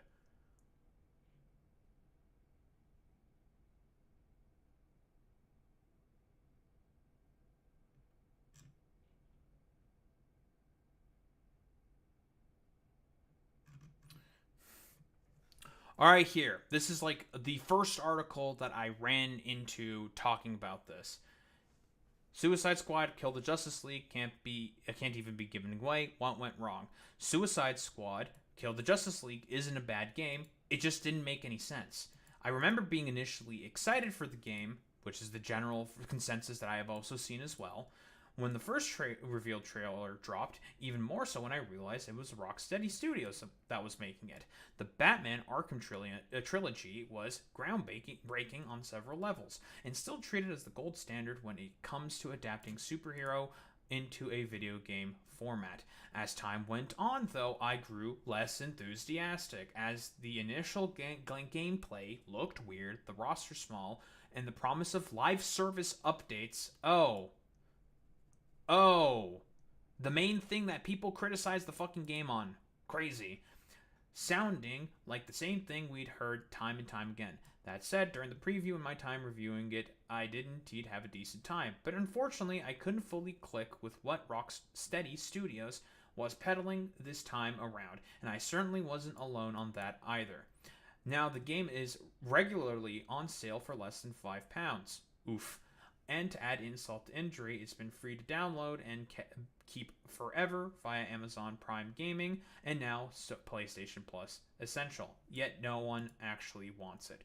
Do you have any idea how badly you've messed up when you can't even give away copies of your game? With that in mind, I've been racking my brain to think of what went wrong. And while that's a quite worrying list, I think I've narrowed it down to one conclusive problem: fear. Suicide Squad killed the Justice League failed because it was too safe in its design. Oh, by the way, this is exactly what they fucking want in terms of designs of fucking video games. Bombshell, sort of like interest character with edgy, sort of like gritty, interesting, main fucking white male character who wants to go after the fucking love interest, which is an incredibly fucking safe design as well. That's going to be like okay for like maybe 1 or 2 games, and then it's going to get very boring very fucking quickly. Again, they just want 2010 as a style to fucking return. They just want this stupid edgy shit all over again. That's what it is. Which stings even more when you remember it comes from a studio that gave us revolutionary games just before. Take the story, for example. A rogue Justice League has been unleashed on the world, leaving villains the only ones capable of saving the day. Harley Quinn, Captain Boomerang, King Shark, and Deadshot aren't exactly on par with the Justice League, so it sets the stakes pretty high on how they could possibly defeat them. Rather than explore intuitive ways of exploiting the weaknesses of the heroes or gathering other villains that could go toe-to-toe with them, the Suicide Squad merely find creative ways to shoot them instead. Very, very boring, repetitive fucking game loops. Just fucking shoot them forehead and it's okay. The Superman boss fight is about 10 minutes of shooting the Man of Steel with gold kryptonite bullets. Again, this comes from the same studio that made Killer Croc into a distressing game of cat and mouse, and Mr. Freeze into a boss that adapts to your playstyle. So I ask, where was the creativity? Everything you do in the game is pretty much pointless anyway, as it's revealed in the DLC that they weren't even the Justice League, just clones. That is... God, that is terrible fucking story writing. Hey, so much for you, all the fucking bitching and fucking moaning and complaining about, oh, look at all our straight main legacy characters getting killed off by a bunch of woke DEI rejects or something. No, dude. The writing is bad, the gameplay is bad, and the fucking structure of the game is just bad. That's the problem. That's why the game is fucking terrible.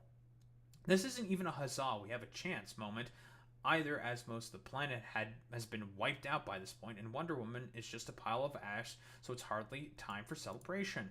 Many would blame the looter shooter genre the game is built around for this, and to an extent I agree, but again, it's Rocksteady Studios behind it. Batman Arkham Asylum took the simple beat-em-up genre and evolved it into something elegant.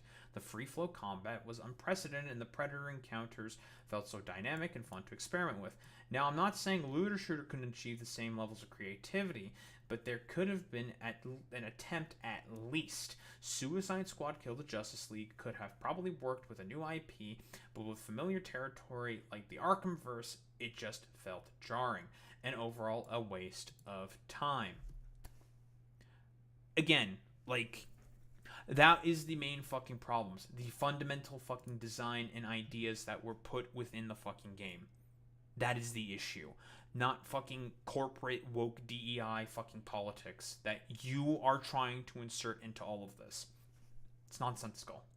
You were banking on has failed to materialize. It's almost as if people never wanted this stuff in the first place. Am I so out of touch?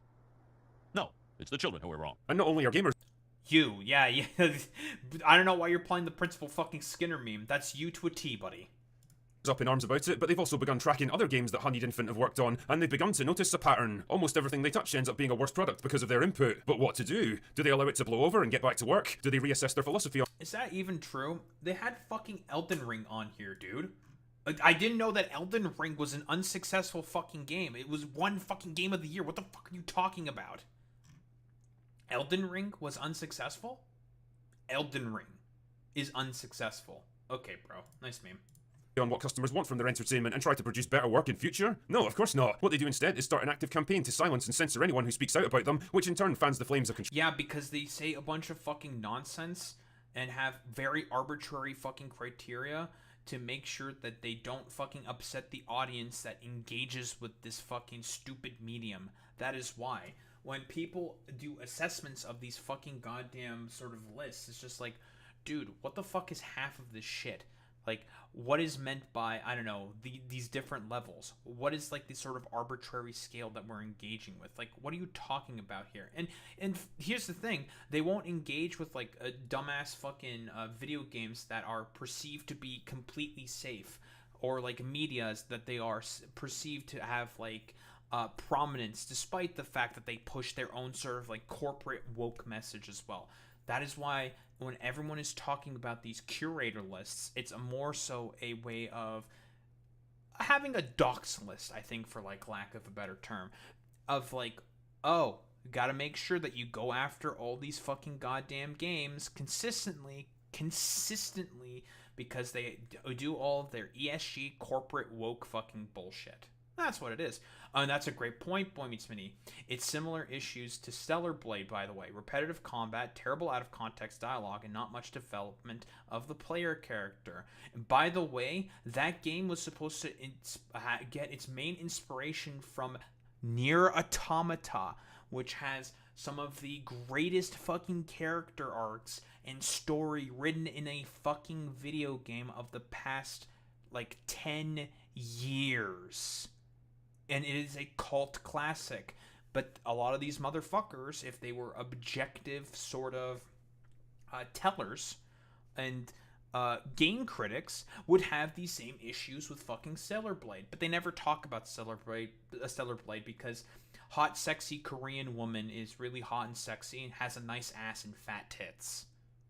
Because that's all it is with them. They have a very particular sort of subset of people that they want to always fucking cater to. Again, for all these motherfuckers who constantly talk about the message, bro, you also have your own message that you want to fucking consistently push. And it is a message that is meant to appeal to a bunch of fucking white dudes. Shocker. Controversy and attracts even more attention to the problem that they created. Because truly, if there's one strategy that always works in business, it's going to war with your own customer base. Just ask Disney. But now the truth is out, and what started out as a minor problem has... Hold on. I wonder what happened in 2022 in particular. I wonder what happened in 2022 particular. That's not very fucking honest of you to be doing this here, Critical Drinker. Oh, fucking COVID and people not being able to go into fucking movie theaters, you stupid moron, and them having to create an on-the-fly fucking streaming service in order to continue their business.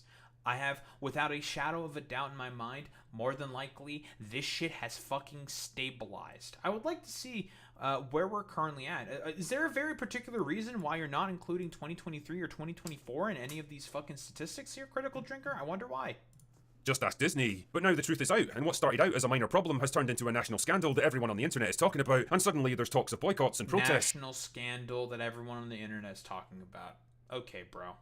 And mass layoffs, and gamers everywhere are actively rebelling against the message and anything that companies like Honeyed Infant have touched. And now you're probably wishing that you'd run a tighter ship, spent your money more wisely, and hired actual talented people to work on your games instead of activists masquerading as industry consultants. But hey, it's not— I don't know how many times this has to be said to them. There are stipulations within contracts with Sweet Baby Inc. where you don't have to follow their advice. Again, have you seen any of their contracts? Do you even know? Because the studio has the ultimate final say if they do not want to follow with the suggestions. Because again, they make suggestions. Funny thing about a suggestion, you don't have to follow it if you don't think it is necessary to follow. It's nonsensical. It's not like any of this stuff could actually happen for real. Could it? Anyway, that's all I've got for today. Go away now. Yeah, sure. People like you should go away. I don't really know what else there is to say. Like, we all know the root bases and the root causes for this sort of anti-woke reincarnation, Gamergate 2, and all these like stupid anti-woke grifters coming out of the woodwork and pushing all their bullshit. It's because of this. Literally, Dylan Mulvaney and fucking Transgate and Sweet Baby Inc. is the main Dylan Mulvaney target for anti-woke fucking grifters. Again, we can look through the huge catalog of fucking videos. There are thousands of fucking videos of all these motherfuckers consistently talking about Sweet Baby Inc. And it is all the same fucking dreck and nonsense. For the anti-woke fucking goddamn grifters, gamer grifters, Sweet Baby Inc.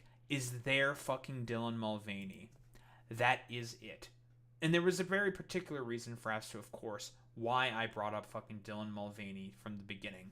Because this shit is fucking one for one. This is their fucking Transgate. This is their fucking reincarnated attempt of Gamergate 2, which is still going on. I don't want to say strong, because a lot of normal people have been consistently talking about how people are sick and tired of all these like anti-woke fucking goddamn grifters in terms of social media. No one really gave much of a shit about them after a while, and then they decided to come back with revengeance, for lack of a better term, because they have been given the permission structure to do that because of Transgate. It's a complete fucking grift. It is nonsensical. All of these fucking anti-woke grifters only care about pushing one thing and one thing only, and that is their own fucking message about how there can only be straight white male protagonists. You can't have critical thinking be engaged with your own fucking goddamn video games. That's too much. That's going to be pushing particular messages that my audience might actually think is interesting, and then they might start leaving my fucking goofy looking head ass, and I start to lose prominence and subs and donations to my fucking goddamn Patreon channel. And more and more so a sort of, not streamlining, but a dumbification of artwork to basically suit one thing and one thing only for these people. A reinforcement of systems of hierarchy and control. Because that is what in reality all these dumbasses fucking care about. That one thing exactly. And if it means destruction of fucking artwork and, I don't know, a purging of a bunch of the undesirables in order to have their straight white male fucking fantasies be constantly reinforced over and over and over and over and over and over and over and over and over and over and over and over and over and over and over and over and over again, then they will fucking do it. I don't think there's really much else to say about these stupid anti-woke, these gaming fucking grifters, these Gamergate 2 fucking weirdos, besides Sweet Baby Inc. is their Dylan Mulvaney. And that is all they fucking care about. This is their sort of moment to grift, make as much fucking money as possible with the small amount of cultural prominence that they have basically crawled back for themselves that emerged from this shit specifically. Don't think there's really much else to say besides these people hate video games, they hate you, and have never cared about any of the fucking mediums that they pretend to care about.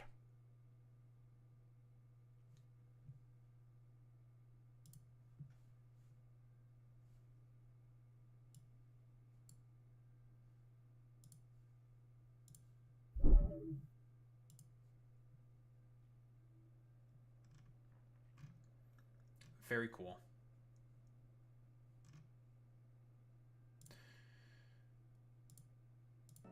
Oh, that went on longer than I thought it would.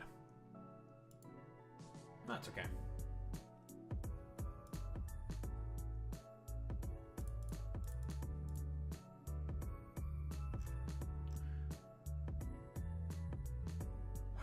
Man, oh man, oh man. Who the fuck are we reading out to today?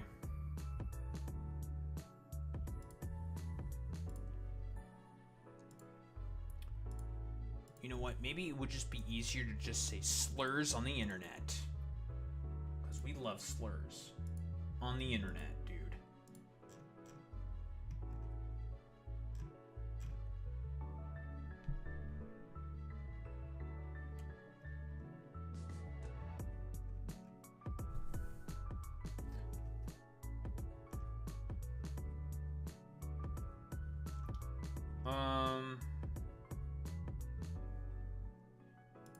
Why don't we raid out to... I'm fucking blazing away in this fucking hoodie. Complainy leany. Alright, idiots, raid messages. You know what to do, you know what to say. Transcribe with the Daho raid, but if you're a sub, if you're not, sub you the with the Daho raid, but that's how we show appreciation. Those are interesting. In any case, gamers, I will be back tomorrow. Same time, same place, same face. Peace out, gamers.